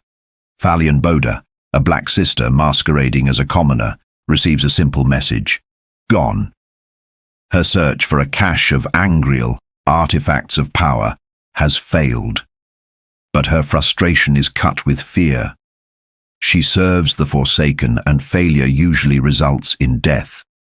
She pins her hopes on capturing Elaine and Nynaeve, unaware that the game has already moved past her. In the same city, we witness a scene of quiet horror. Herod Fell, a scholar and philosopher whom Rand respected, sits in his study. He was a man of books, not battles, but he knew too much. He was piecing together the nature of the Dark One's prison and the seals. Knowledge is dangerous in this age. A golem, a creature of the shadow made to kill channelers, squeezes under his door like liquid nightmare. Fell's death is brutal. He is torn limb from limb, a warning that the shadow will not tolerate those who seek to understand its weakness. Far to the west, a Shonchan scout looks back at Ebu Dar. The invaders from across the ocean are preparing for their next conquest. He sees a city ripe for looting, a fractured land led by weak rulers. He speaks of the return, the coming of the daughter of the 9 moons. While the dragon breaks the world in the east, a hammer is poised to fall in the west. The geopolitical board is being reset. In the camp of the Salidar Aes Sedai, Moghedien, one of the Forsaken, lies in her tent. She is a prisoner, held by the Ardam, forced to serve e-gwayn and the others. She is the Spider, a master of the shadows, reduced to a scullery maid. Her humiliation is total, but the Dark One does not leave his chosen to rot if they still have use. A woman enters her tent, Arangar. This is a new player, a beautiful woman with a terrifying secret. She channels Saidin, the male half of the power. This is Balthamel, reincarnated in a female body, a perversion of nature authorized by the Dark One. Arangar releases Moghedien from the necklace, but it is not a freedom of mercy. It is a summons. Moghedien is called to Shaiol Ghul, to the pit of doom. She is terrified, for she knows the price of failure, but she obeys. The shadow is regrouping. The Forsaken are being gathered. Finally, we descend to Shaiol Ghul itself. The sky is a uniform, oppressive grey, and the air tastes of sulphur and despair. Demandred, perhaps the most capable military mind among the Forsaken, kneels in the pit of doom. He is trembling, not with cold, but with awe and terror. He speaks to the darkness, asking if he has done well. He orchestrated the chaos. He manipulated the events that led to the day's carnage. The response is not words but laughter. The great Lord of the Dark laughs. It is a sound that shakes the roots of the mountains. It is the laughter of an entity that feeds on chaos, that sees the breaking of the world not as a setback, but as an opportunity. The prophecy is fulfilled. The unstained tower breaks and bends knee to the forgotten sign. The dragon has won the battle, but the war has only just begun. The shadow is laughing because chaos, bloodshed, and division are exactly what it craves. The Dragon Reborn has been hardened into a weapon, but a weapon can be turned, or it can shatter the very world it is meant to save. And so, as the sun sets on the carnage of Dumai's wells, and the laughter echoes in the pit of doom, the 6th book of the Wheel of Time draws to a close. The pieces are moving, the storm has broken, and nothing will ever be the same again.